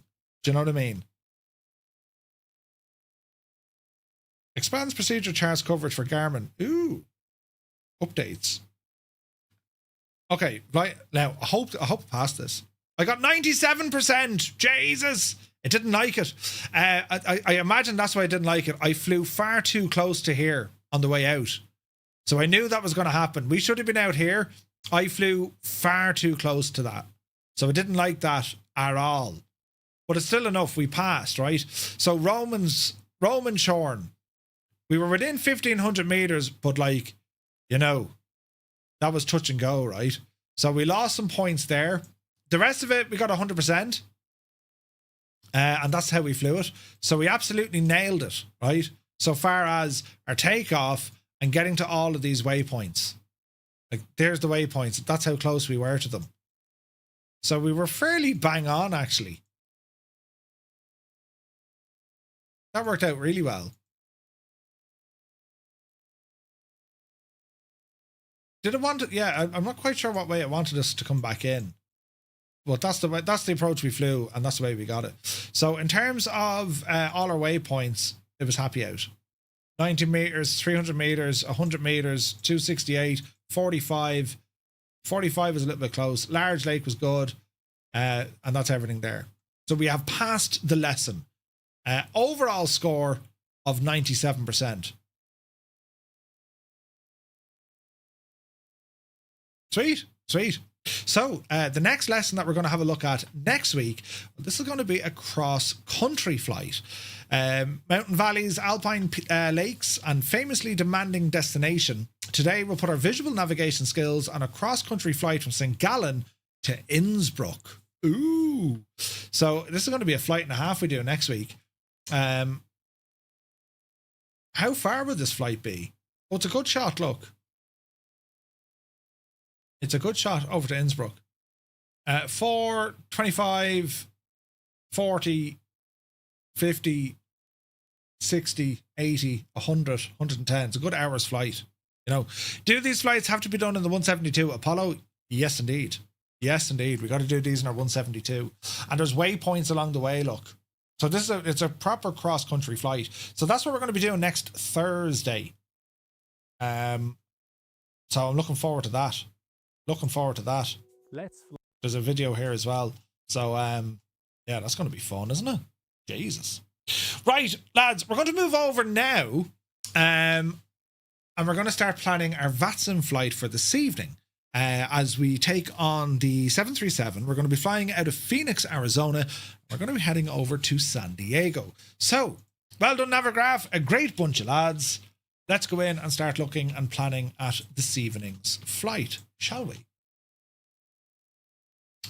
So, let's have a look at stuff here. Kaysan. Excellent stuff. We've 3 weeks left of our USA tour. This week we have a member request from our own Dougal McTavish. We're off to San Diego, California. San Diego, it's a single runway airport squeezed between downtown San Diego and the Bay. Known for the challenging approach over the city, it offers one of the most scenic and busiest urban airport experiences in the United States. Interesting fact, Kaysan is the busiest single runway commercial airport in the United States, and it is the second of which in the world, handling over 500 daily operations on just one runway. Oh, Jesus. At gate 5, come on, Dougal. So we have some scenery options. Also note, there's been an update to the sim, right? So I do have scenery loaded in for Kaysan. It's from Glide Slope, one of those. I'm going to configure our flight for this evening. So let me see. Firefly 235, Phoenix to Kaysan, and we are that in a 737-800 series aircraft. 1 hour scheduled block time. So we're going to generate this flight, and we're going to come into the sim and start loading up some scenery to hope it all works. Reflight. I'm going to go 737. There is our aircraft. We're going to load into Phoenix, Arizona. Now, where did I park the last time? I think it was up here, wasn't I? Yeah, I'm on a gate. Yeah, that was weird. He put me on a gate and I wanted another one. It doesn't matter.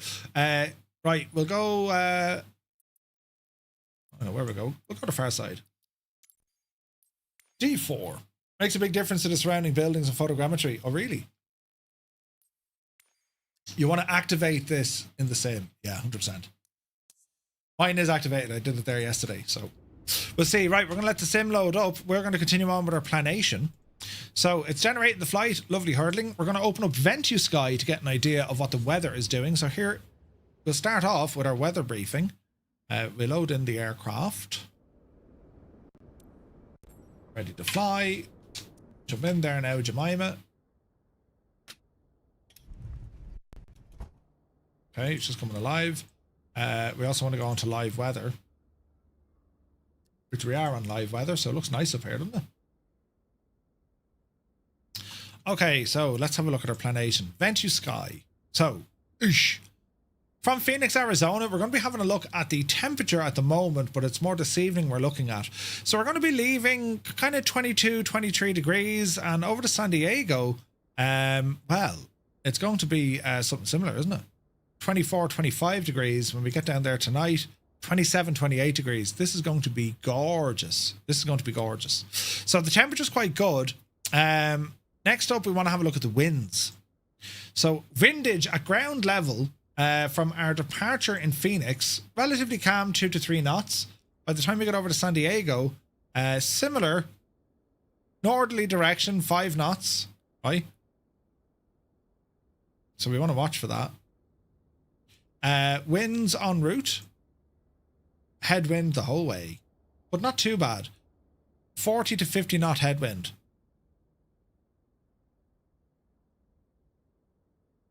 Okay, 40 to 50 knot headwind. Cloud conditions. Leaving Phoenix at the moment, it's actually not too bad, right? And if you get an idea of what the weather is doing, this layer of cloud is heading further south, so that's looking pretty good. Back over to San Diego this evening. It looks like clear skies, to be honest. Bit of fog here. 10% clouds. Very little. So clouds are going to be absolutely savage. Savage, right? If we want to get an idea of what the weather is doing, right? So we can see this cloud cover, but we can also see this if there's any precip. If we've no clouds, but we don't have precip. And any weather fronts that we can see moving, right? So at the moment, there's still a nice bit of snow heading over the northeast of America there. But over this side, we've nothing. That's into Saturday. So relatively calm conditions. Relatively calm. Other things we want to check here now would be the risk, perhaps, of high humidity, which is going to be fairly hot, 80 to 90%. All right. So the weather's not bad. The weather's not bad at all. Bit of snow over the Sierra Nevadas. Tons of snow still over the northeast. Nuts, isn't it? Okay, happy enough with the weather. Our Simbury flight plan, call sign Firefly 235, departing out of Phoenix, arriving into San Diego. Our alternate is LAX into Los Angeles. We have a 737-8. Initial flight level is going to be 30. Cost index of 8. Route distance 293 nautical miles. Wind component minus 28. So we have a headwind component there. 266 at 29er. All right. What else do we have here? Planned optimal flight level. That's okay. So we're on the Firebird 1 departure via Mohawk. Then we're on the Lucky 1 arrival into San Diego's 27. Okay. Let us now go and convert that into other monies. We'll bring up Navigraph. And let's go in and import the flight directly from SimBrief. And see what happens. So, this is how she's looking.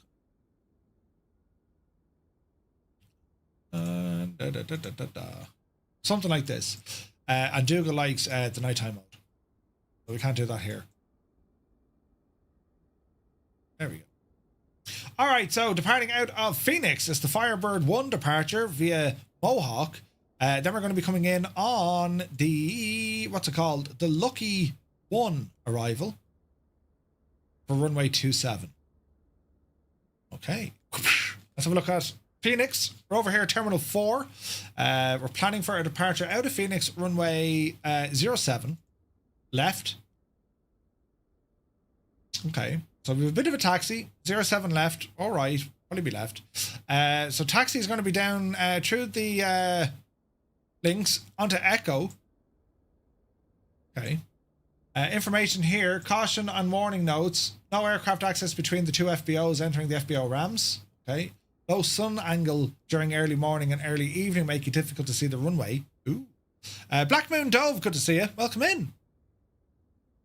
Based on the winds, you reckon it could be a 2-6 departure.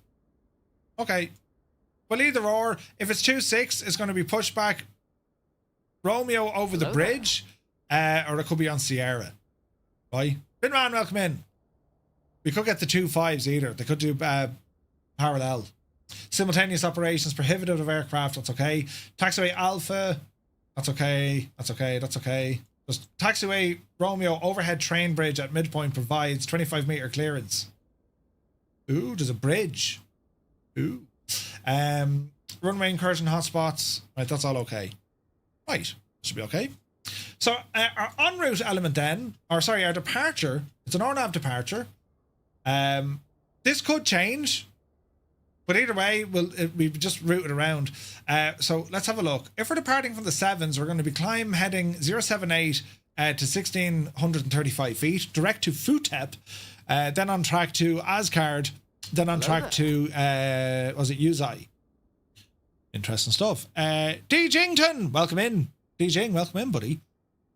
We're going to cross massive at or above 7,000 and below 220 knots. So we have a speed restriction on the way out of here. If we're departing off the 25s, it's going to be climb heading 258, intercept 240 at Jutak, then on track 151 to Wedall. Let's have a look. So we depart, and here's our turn. Ascard, UC, massive, and then we're on down the track then. So it doesn't matter what the runways are. We'd either coming straight out, Jutak, and then down Wettle on the 25s, or if it's 07, we take off, and it's this kind of a circular turn, backing ourselves. Just be mindful, maximum speed is 220 knots, and maximum altitude is 7,000.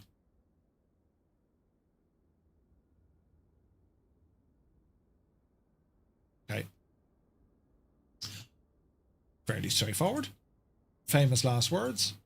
The en route element should be grand. Ewald, thank you very much indeed. Cheers, buddy. Or minimum 7,000. Ewald, 39 months. Thank you very much indeed. Dougal says the American Airlines landing on 08, nearly 5,500 hours on VATSIM. No way. Wait, he claimed he was on the ILS. Yikes. Sorry, minimum altitude is 7,000. And the reason why you have minimum altitudes, it's to do with scenery, terrain, things that you'll hit. Right? So we minimum altitude. How you read it is, if there's nothing below it, if nothing below, don't go. Nothing above. I don't know what the other saying was. But 7,000, altitude 7,000, you are not allowed below, you're not allowed below 7,000 because there's nothing in the box. Yeah, right, makes sense. Our arrival, the lucky one arrival, so we're coming in from is a helix. We're coming in this way. We're not coming in from the north. We're coming in this neck of the woods from Hogs. So our initial point, or Hogs, where's Hogs? There's helix. Where's Hogs? All right, so we're all the way back here at Hogs, right? Okay, so from Hogs, which is over here, we ramble in. Now we're getting constraints between flight level 240 and 260, 190 and 23, between 12,000 and 15,000, speed drops to 270 at Helix, 250 knots at Jack, and then we're in Vidya. So here's Lucky. You've Lucky and you've Vidya. So in terms of an approach, if we're planning 27, we have a localizer or an RNAV. Well, we can capture the localizer, right? Let's have a look at this chart. Localizer is on 110.9er, so we can capture the only authorized operators can use. That's okay. Missed approach climb 2,500 and 275 outbound over to the VOR. Or we can go an RNAV. What's the RNAV look like? Vidya, and then straight in. Missed approach on the RNAV. Climb 2,500 direct SARGs. Very straightforward.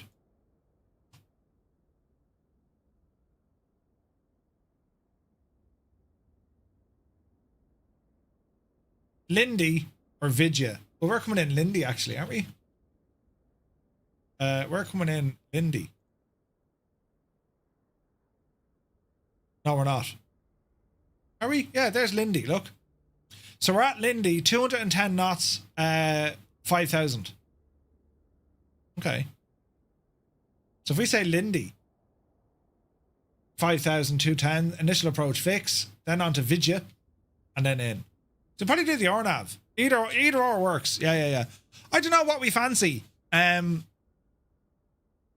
at the weather, visual approach is going to be the best thing to do here, right?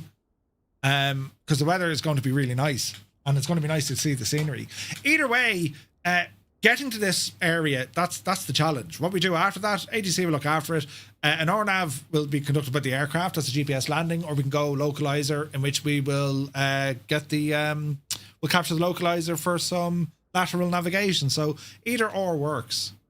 You know, the RNAV going visual, yeah, I'd probably do the same, Dougal. The missed approach as well looks very straightforward. There's like not much to worry about at all. Climb to 2,500 feet on track, go to SARGs and hold. All right. Happy enough with that. The visual approach is very pretty. I would say so. So that's the flight planning done. Let's look at aircraft configuration. So SimMap Pro needs to be launched. And what else do I have? We have this technology in which we have to use. So let's see. I have a shelf, and we're going to get ourselves set up. Here's my shelf. And what do I need to do here now? Jesus, it's like medieval equipment he's breaking out. Look. SimMap Pro found updates. Do you want to update now? Sure. So we'll plug this guy in. Let's see. Now, is there anything blocking wires?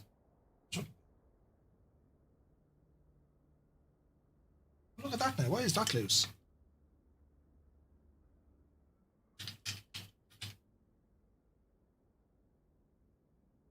Huh. I need a driver of screws. Stand by.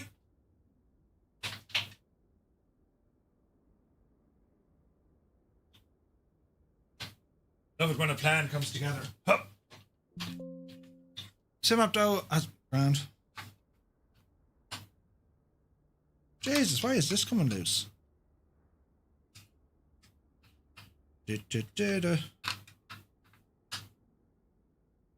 Oh, that one there was loose. Ah.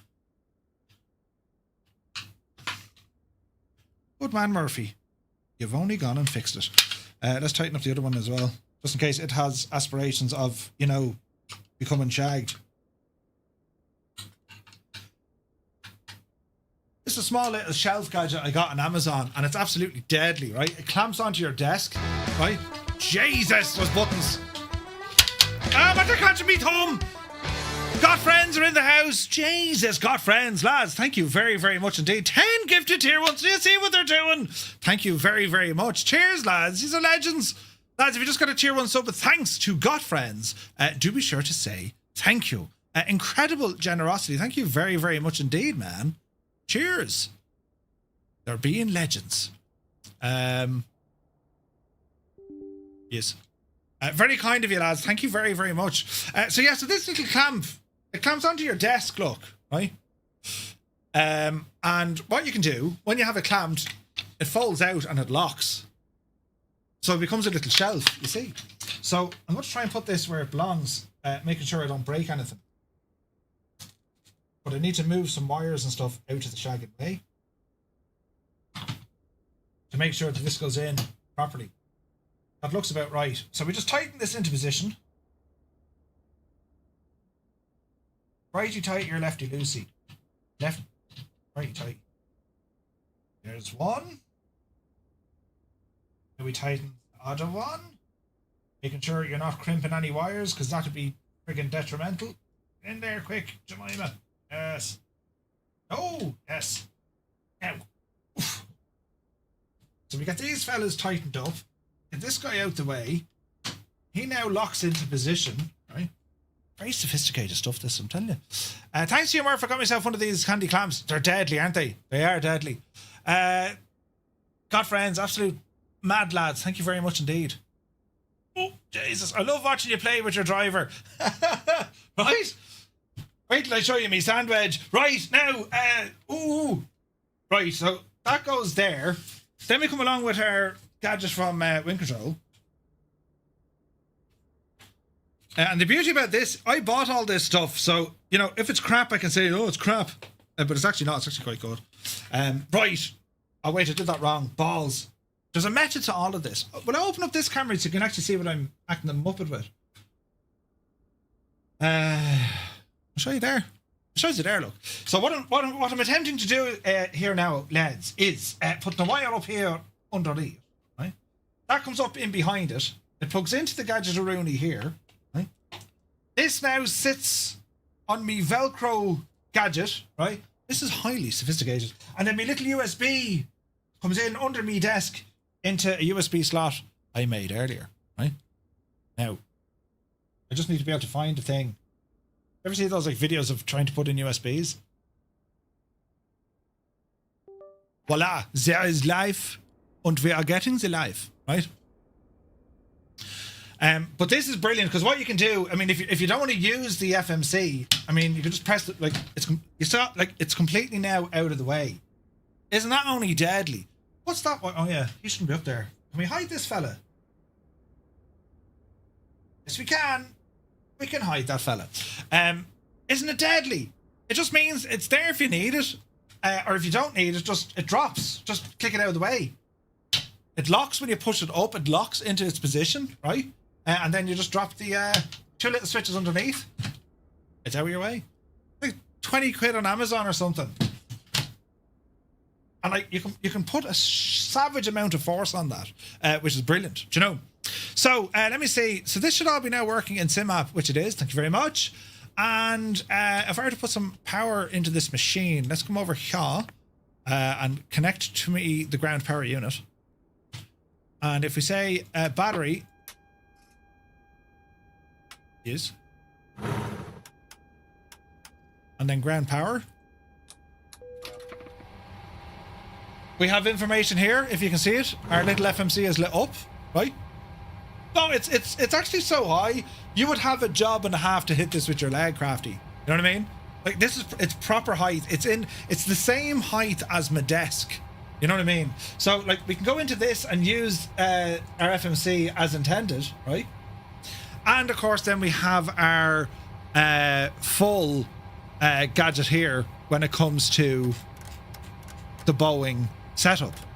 And one of the coolest thing I love, auto throttle arm, and to disarm it I click a button on my joystick and the switch, it's the mag switch, she fires down, right? I'm still not entirely convinced with me setup here because there's a bit of friggin' wobbly maneuvering going on. I need to come up with a better solution for this. Oh, Jesus. My thoughts exactly, right? Murph, what's the use of the screen in front of you? Yeah. So the screen that's right here in front of me, this is, whatchamacallit? This is, a Corsair Xenon Edge, right? So what I can do with this guy, if I turn off the widgets, right? Here's my Xenon Edge. So I use this for displaying all sorts of stuff. If I turn off those, I have a couple of options. What I could do, I can grab me Navigraph, for example, right? And I can actually throw Navigraph down here and use this screen now as a moving map, right? Godfriend says, well, today is short, but I wanted to drop by and show my everlasting love and support for what you're doing daily. Keep up the good work, Murphy. Hope you have a great stream. Gotta run and play with the dots on my screen so I can make them dance for you all in the future. Jonks, thank you very, very much indeed. And to all that got friends, lads, you're only brilliant. Thanks a million. You're brilliant. Also, don't look at the back of me head. I wore a hat earlier on, but I look weird in a hat, do you know?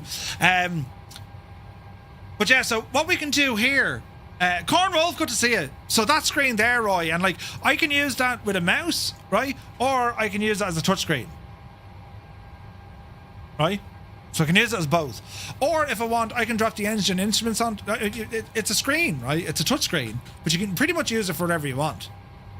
And like using this as a moving map is actually okay with Navigraph. You know, you can see exactly what it is you need to be able to see.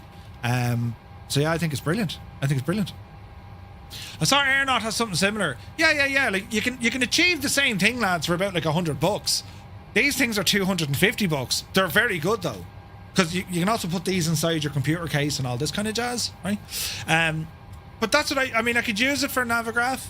I could use it for the engine or the aircraft displays, right? So again, if I want to say, right, well, look, let's deactivate chase plane here, because it gets a little bit interested. That's how we do it. Let's deactivate chase plane here because it gets a little bit interested. Let's deactivate chase plane here because it gets a little bit interested. That's how we do it. Let's deactivate chase plane here because it gets a little bit interested. That's how we do it. Let's deactivate chase plane here because it gets a little bit interested. That's how we do it. open chase plane, right? And we'll just park chase plane here for the moment.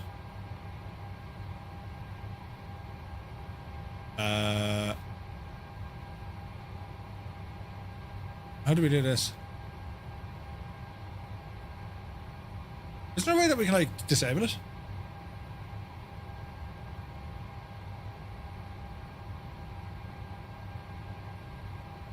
Right, it's back asleep, right? So what I can do now, if I pop out my screens, right?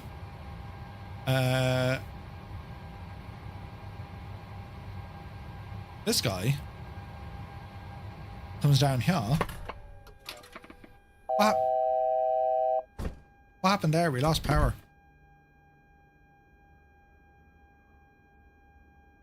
Why did we lose power? Did we lose our ground connection, or does the sim crash? Chase plane? I need to sneeze. The Zuntide has sneezed. Oh, look at that. We lost the ground power. Re-enable chase plane. Go.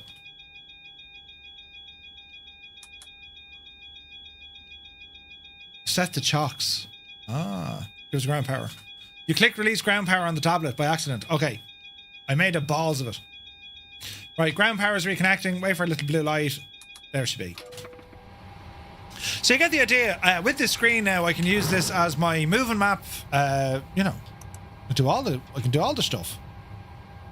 Very fancy, isn't it? We can get terrain and whatnot on it as well. It very much is a full cockpit experience. The only thing that's missing here now, literally, is an overhead, and that would just be the chickens, wouldn't it? You know, if I got myself an overhead. But they're just frightfully expensive. And if I do put an overhead up here, I can put on a VATSIM mount, you know? Someone to bring me coffee as well, of course. Yes. Like, it might seem like overkill, but from where I'm sitting, what I'm doing and how I do it, it really isn't that bad, right? Can I show you a different view? I've stuff all over the shop, but I'll try and get you a different view here now, lads, right? Let's see. Can I horse this in? This might work. Dee-dee-dee-dee-dee.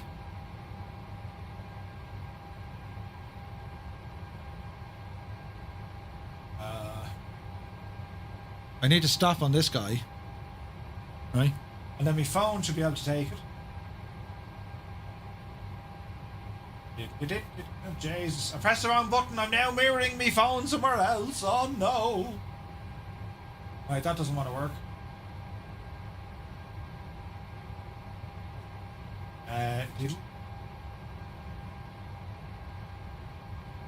Leonardo da Vinci is here. Good to see you, buddy. Hope you're well. So if I now do one of these, you are a display capture. No, you're not. You are a window capture.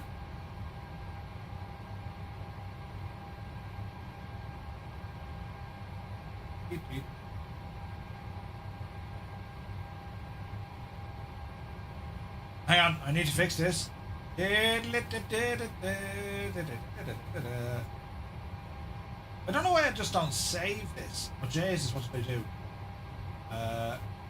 Oh, jeez. Hang on a second, we're making a terrible blunder. Wait. Wait. And wait.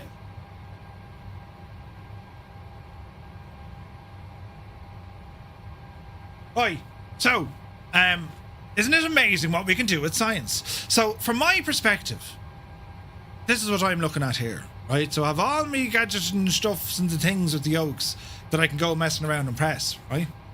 And that's everything set up the way I need it.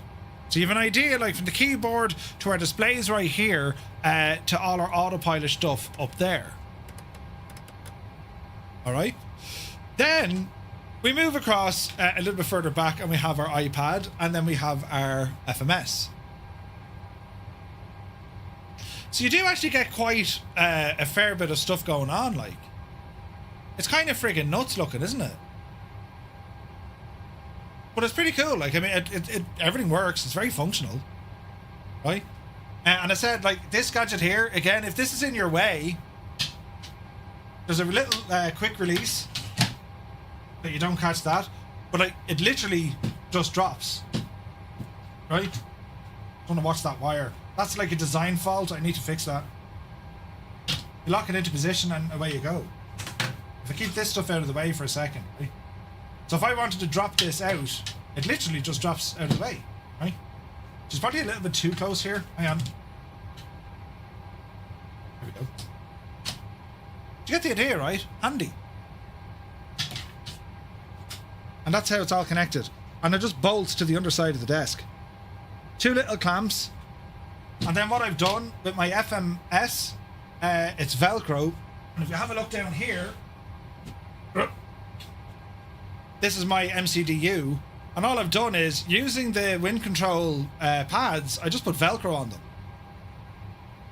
Which means then, if I need to, like, if I'm finished with this unit later on, it literally peels off. And then you put another one on. Like, isn't that just class, like?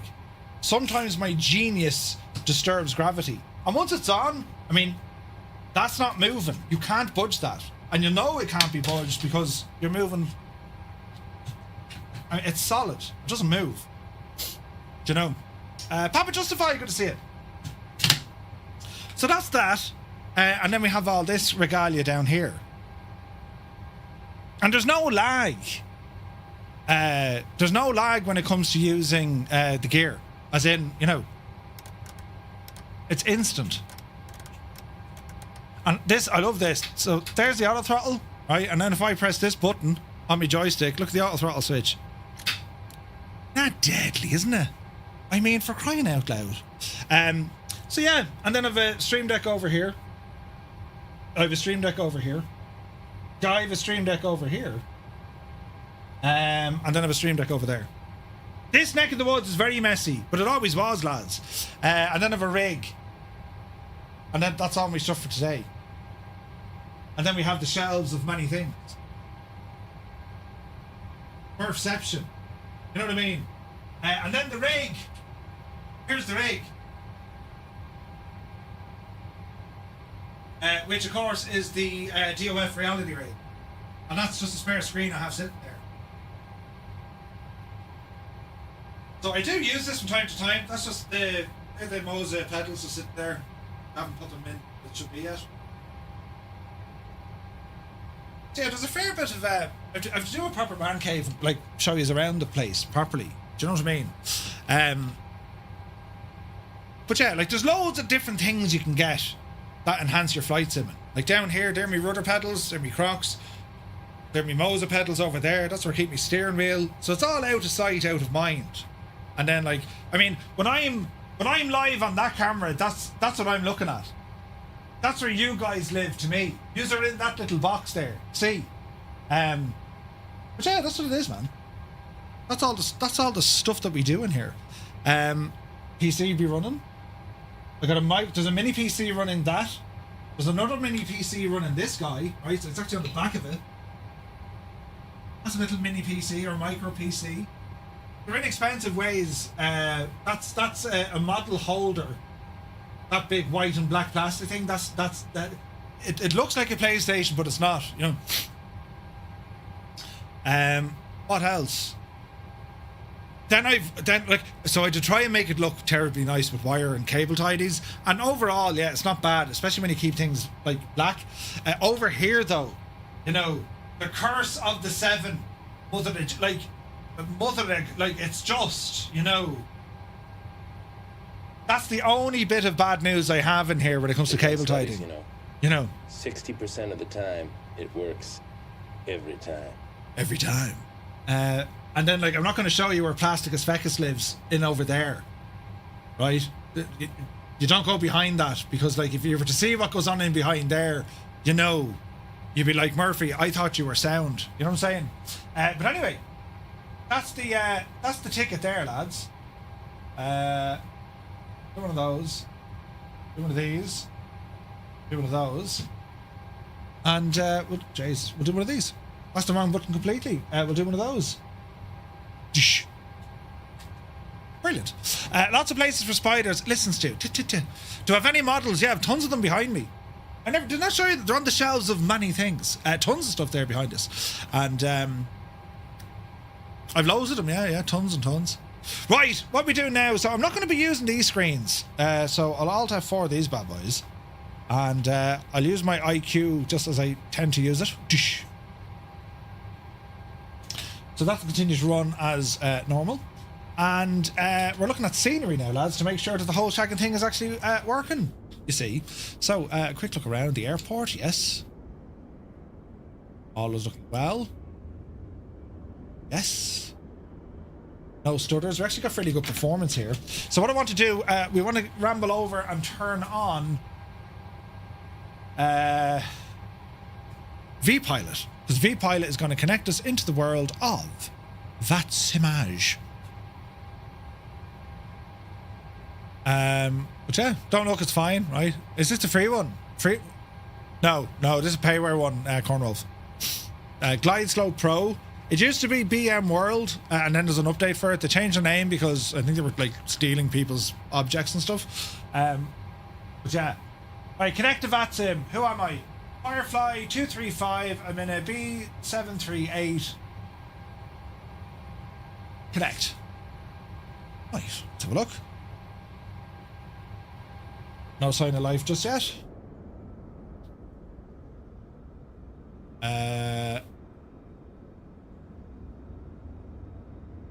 I thought Dougal was here. Ah, there's people over there.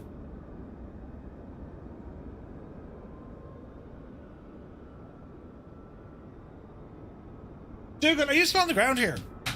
Comms check. He's been sitting there waiting ages to do his... yeah, no, hang on. CTAF. Jesus. .CTAF. KPHX. You're on Delta 5. I'm after typing that in somewhere. Oh, Jesus. .CTAF. Hey. What's the ICAO code? KPHX. Why not work? 120.9.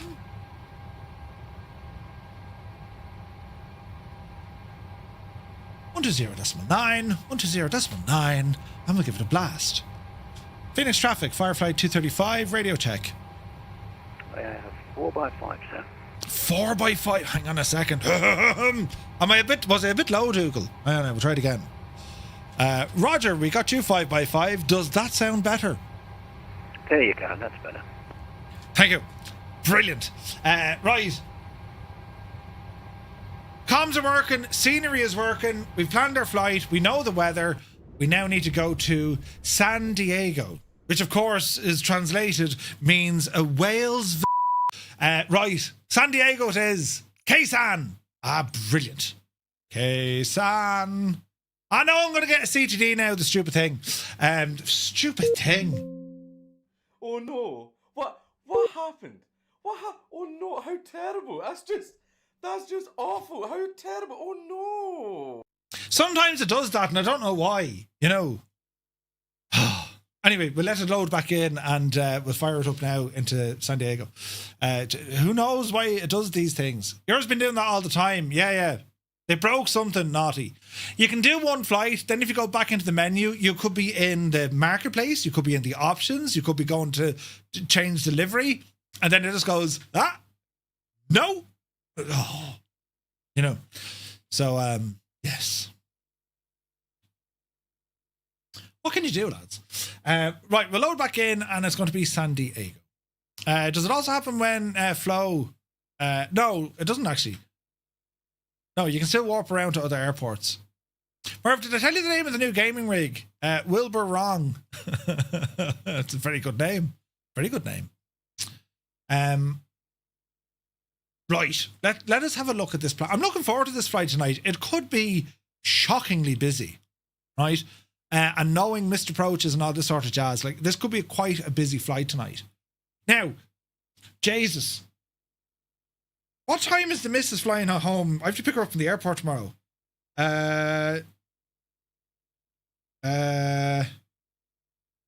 She'll kill me. Where's her flight details? I should know these things. I booked the shagging thing. Let's have a look. No, that's America. Oh wait, she is in America. Ah, no, that's not it either. Aha. Thursday, Delta, Kennedy to Dublin. She's in at 8:45 in the morning. Right. 8:45 in the morning. The cat's going to ambush me. If I leave here at 6, I'll leave here at... Oh, jeez, I have to leave at 6. Oh. Drop down to about 17 FPS, Murph. Rebooted the AB6 and it's back up to 90. We'll be trying a different USB after this flight.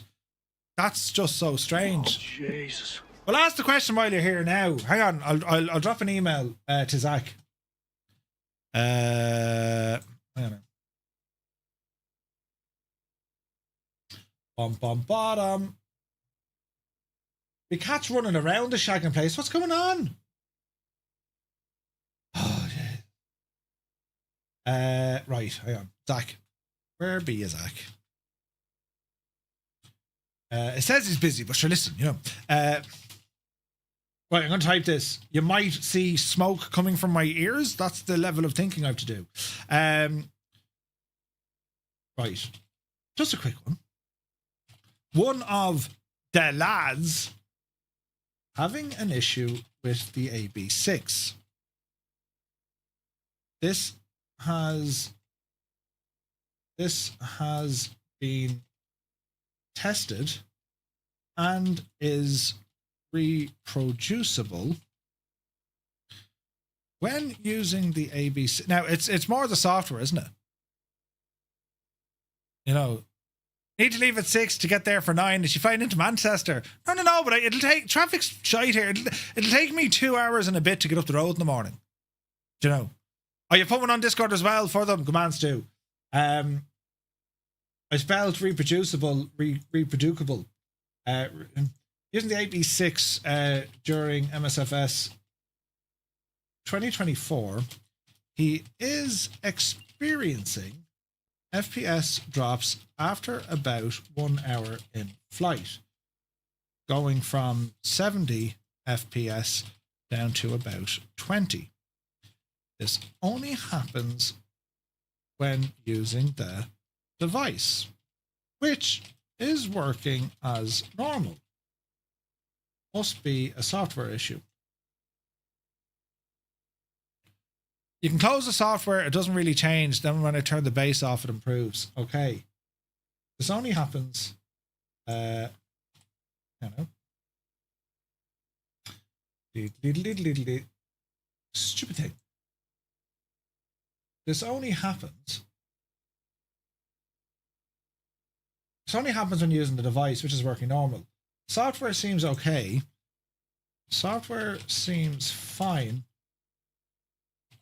Once he turns off the device, the FPS recover. Oh, Jesus. Any ideas? Right. Let's see what happens. Commander Balosh says, is the Moses software an auto start? If yes, disable it. Launch the sim. Wait until you're fully in the main menu before you go into the Moses setup. Just had a major CTD completely locked up and now the main computer will not start. Sunjammer? Oh, Jesus, really? That sounds like an absolute issue. Right, Kaysan.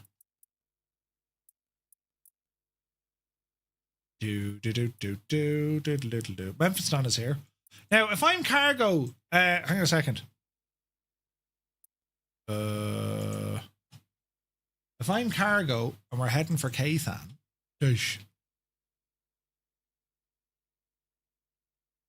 Air Ram cargo is on the north side. Up here. We're going to the north side shopping. Do you remember the north side shopping centre? Ah, brilliant. You know. Right. Let's do one of these. She's loading in, lads. That's really strange. So, like, when you press, you know, when you actually turn off the device, your FPS comes back up. You need to set parking brakes to request ground services.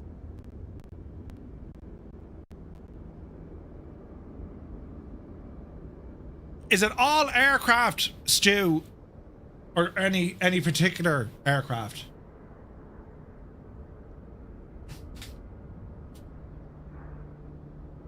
He's like, they're onto me straight away here, which is nice.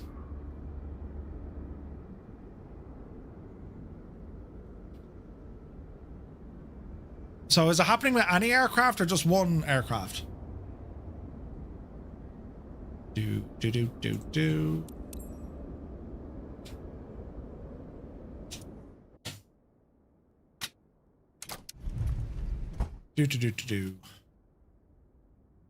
Okay, V-pilot.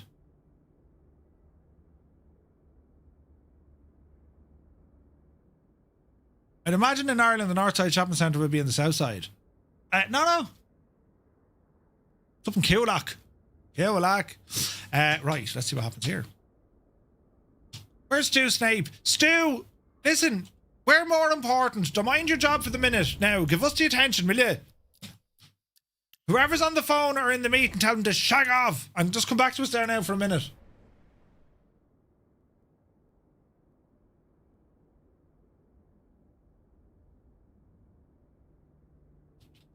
Has anyone else had that issue, by the way, with their AB6? No?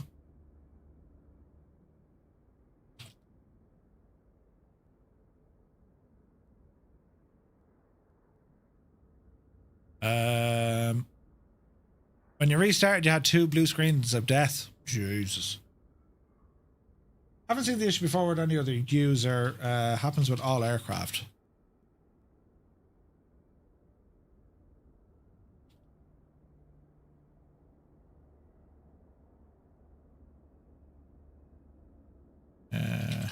Connections and powered hubs.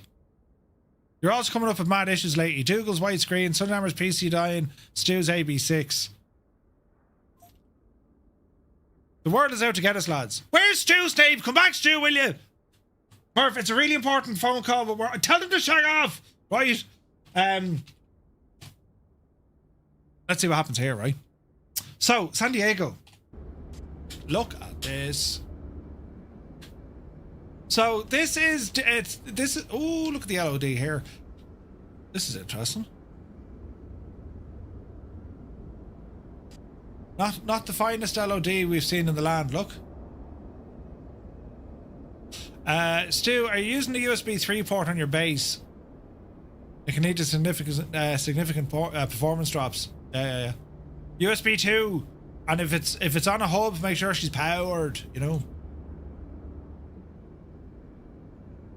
Oh man, this is pretty. San Diego was always a friggin' gorgeous spot though, wasn't it? Am I connected to VATSIM? I am.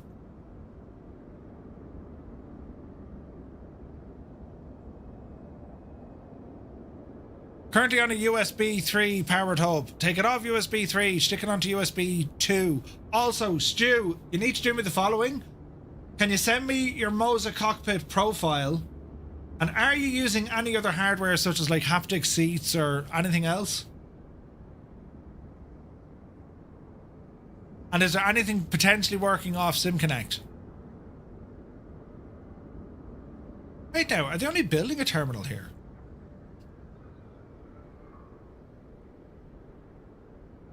So this is all our new photogrammetry. I'm absolutely amazed at this. This is fantastic. Jesus, look at this.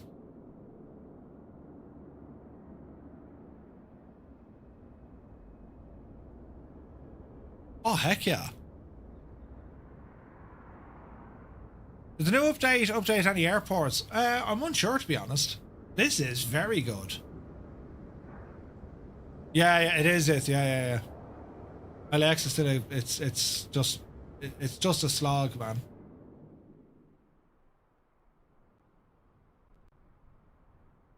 Like as I'm moving up towards LA, which is up to Paris here, like she slows, you know. This is very nice, isn't it? Gorgeous. Just the surrounding scenery. Yeah. Oh, that's great. Didn't they have an expo in San Diego a few years ago? They did.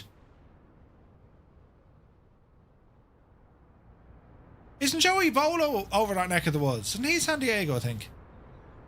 Cockpit profiles. Also, no other haptics. I'm limited only to using Navigraph and Volanta. Didn't want MobiFlight or Simap Pro. Oh, that's okay.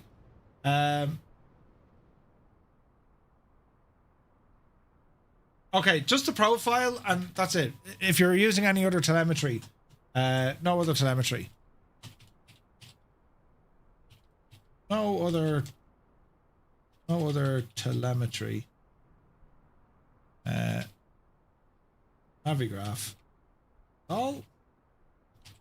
I'll get them profiles over to you.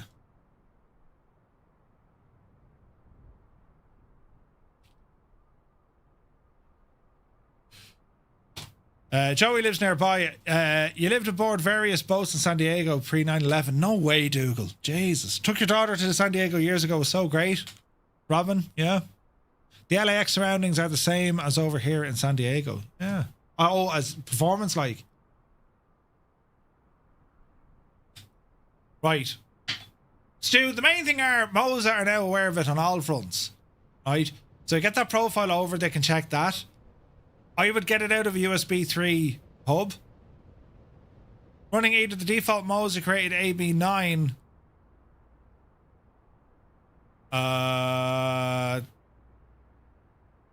You're using AB9 profiles.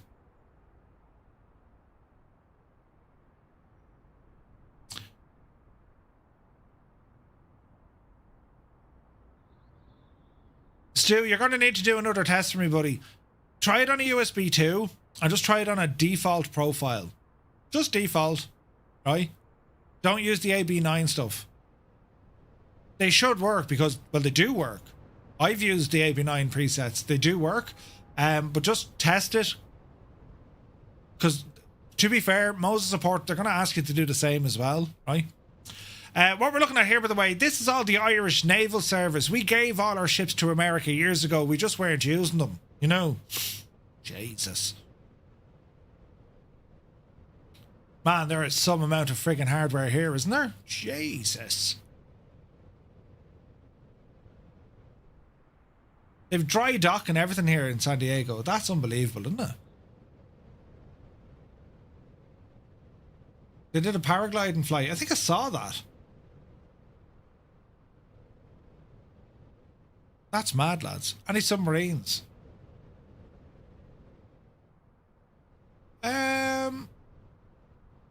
Would you see submarines up this neck of the woods?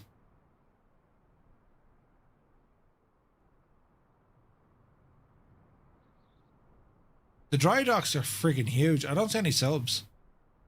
That's right, Murph. They're underwater. Ah, yeah.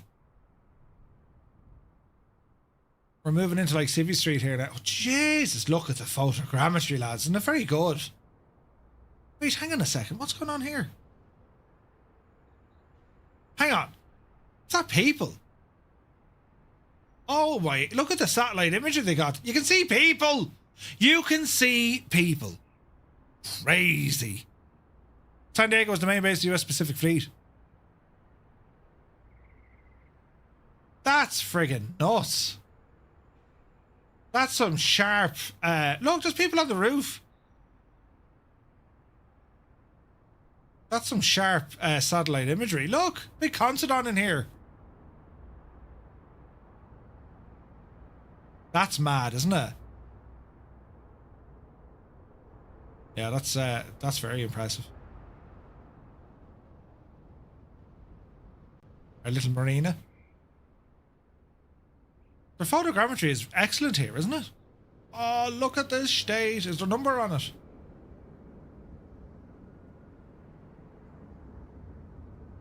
She's ye old type carrier.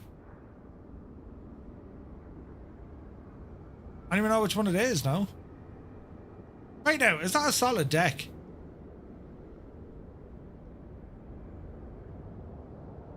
Great seafood up here? Yeah. Not right seafood. Wait, where am I now?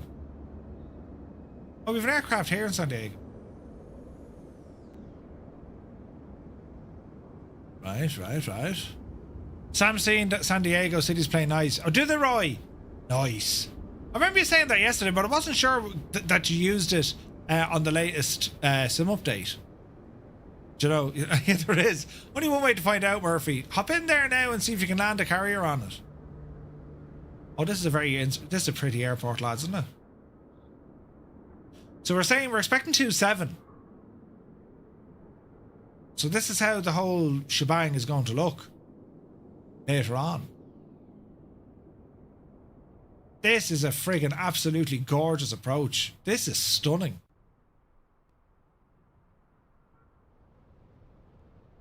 Isn't it gorgeous?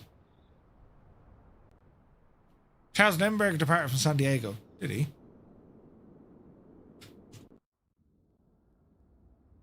Oh wait, hang on. What the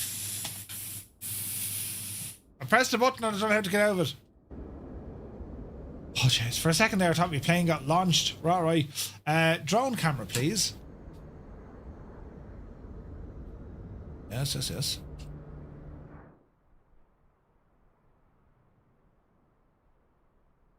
Man, how far back can we go here now before like the sim has a tizzy?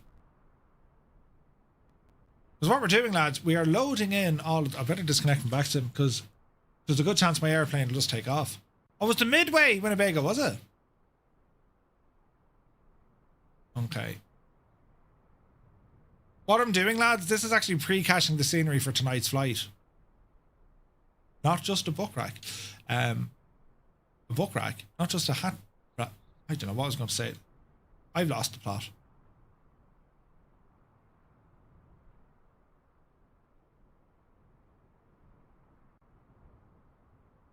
This is very nice. This is very, very nice. Hang on a second. Let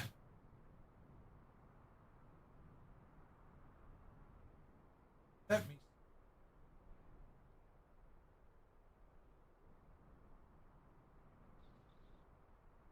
Oh, that'll work.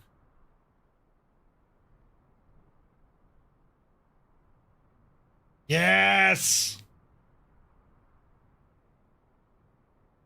Can we make it? Yes.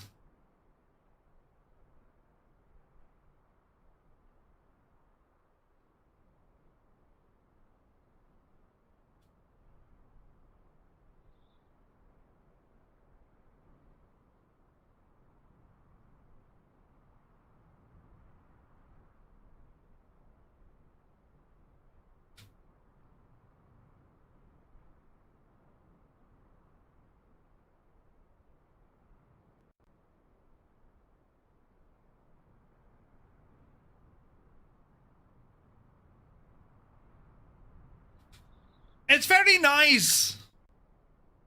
Hang on now. Calm down there now, ladsy, for a minute. What's this one?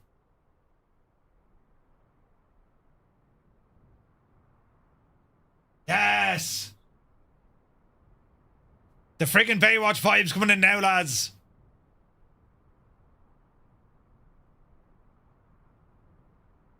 Oh, yeah.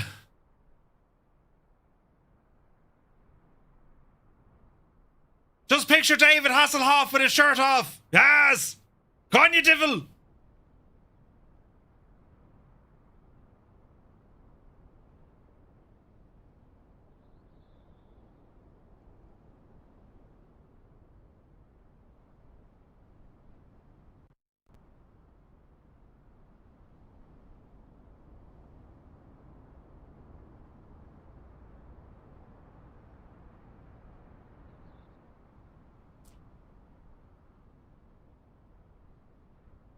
It's like an intro to Grand Theft Auto or something.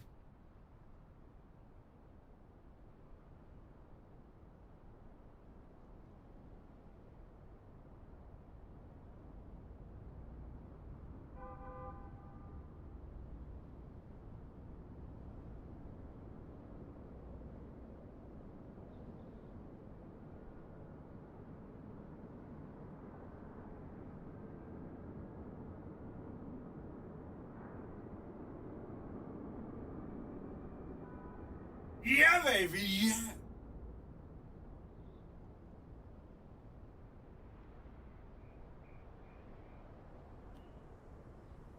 And we're down by the beach.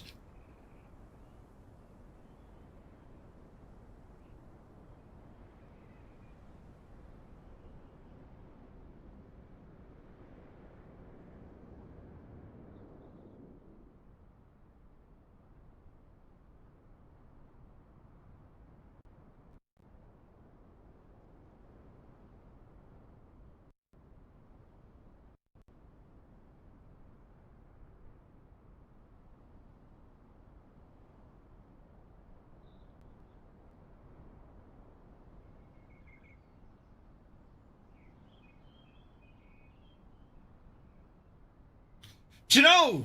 Right. I mean, I could actually get away with this. If I were to change the title, you know, GTA 6 Leak, you'd wonder what they'd say. You know? I mean, I'm just saying, right? I think it would work out very well. You know?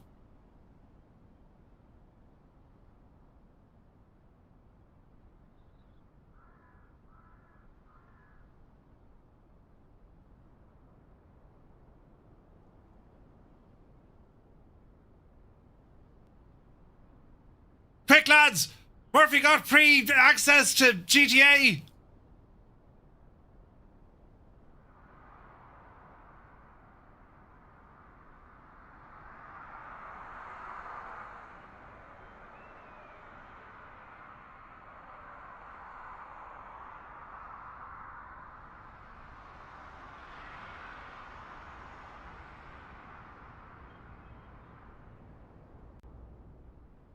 I mean, could you imagine it? I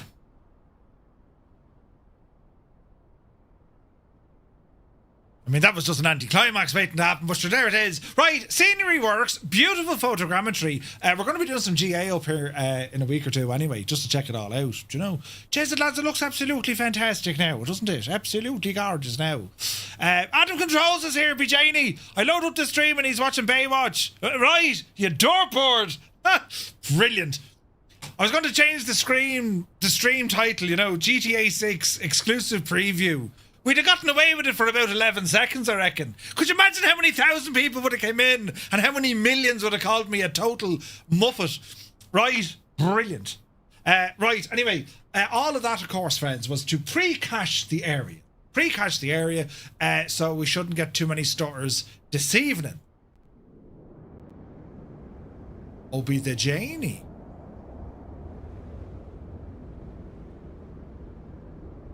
Beware of jet blast. Right.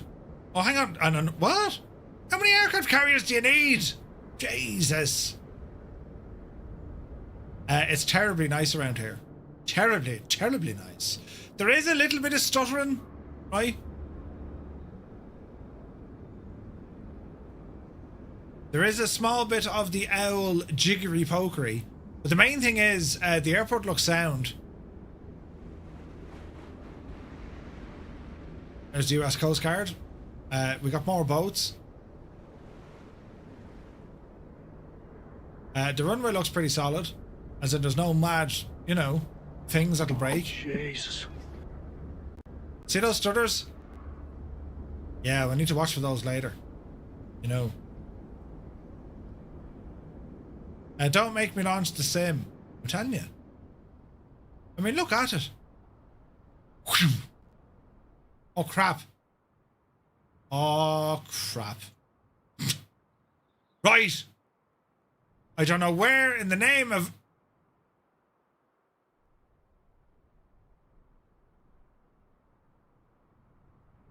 Wait now. No, that's somewhere completely different. Wait.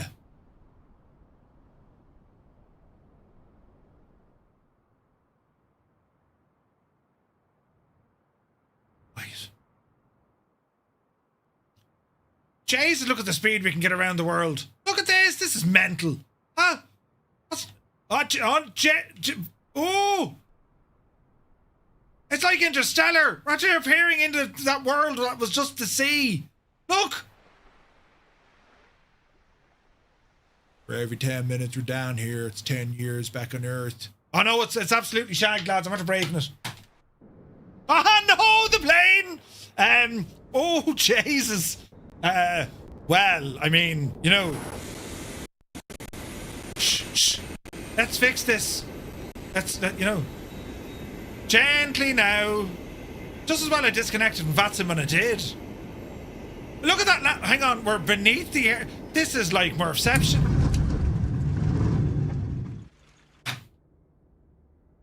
It's not the plane, it's the pilot. The airport's above us. Oh no. What happened? I shagged it. Oh no, how terrible. That's just awful. How terrible. Oh no. It's still out in the elevation. Yeah.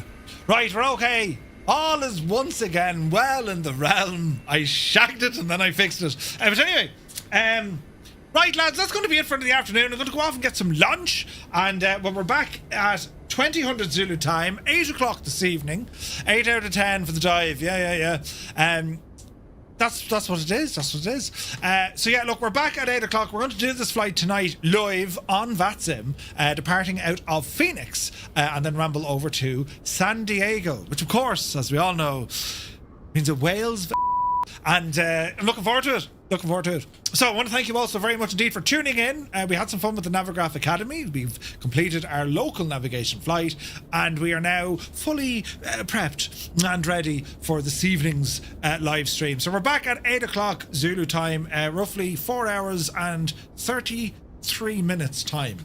So a bit of a break between now and then. So yeah. Thank you all so very much indeed. Have an awesome afternoon or the rest of your day. And we'll see you back here in a couple of hours, lads. Thanks so very much indeed. Till then, take care.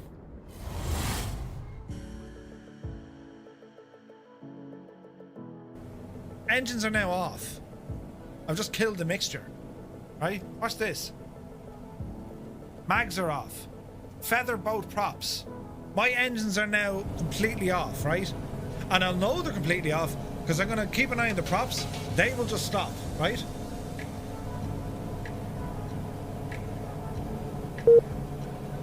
Engine 1 stopped. Engine 2 stopped. That's the sound I should hear. This is the sound I do hear.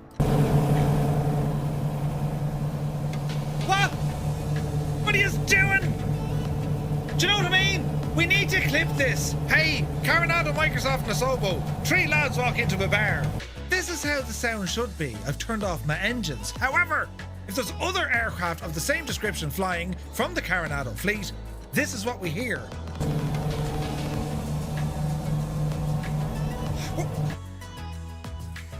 Do you know? Ah, don't hit me with a frying pan! Oh, jeez! This is hers! You just hit me with a frying pan! She didn't make a noise! Of course I made a noise! You hit me with a frying pan in my head! Turn around! Why would you hit me with a frying pan? Don't hit me again! Ah! Yes, it makes a noise! You're hitting me with a frying pan! Annalisa, did you put her up to that? Jesus, me head! Oh, who hit someone? I mean, come on!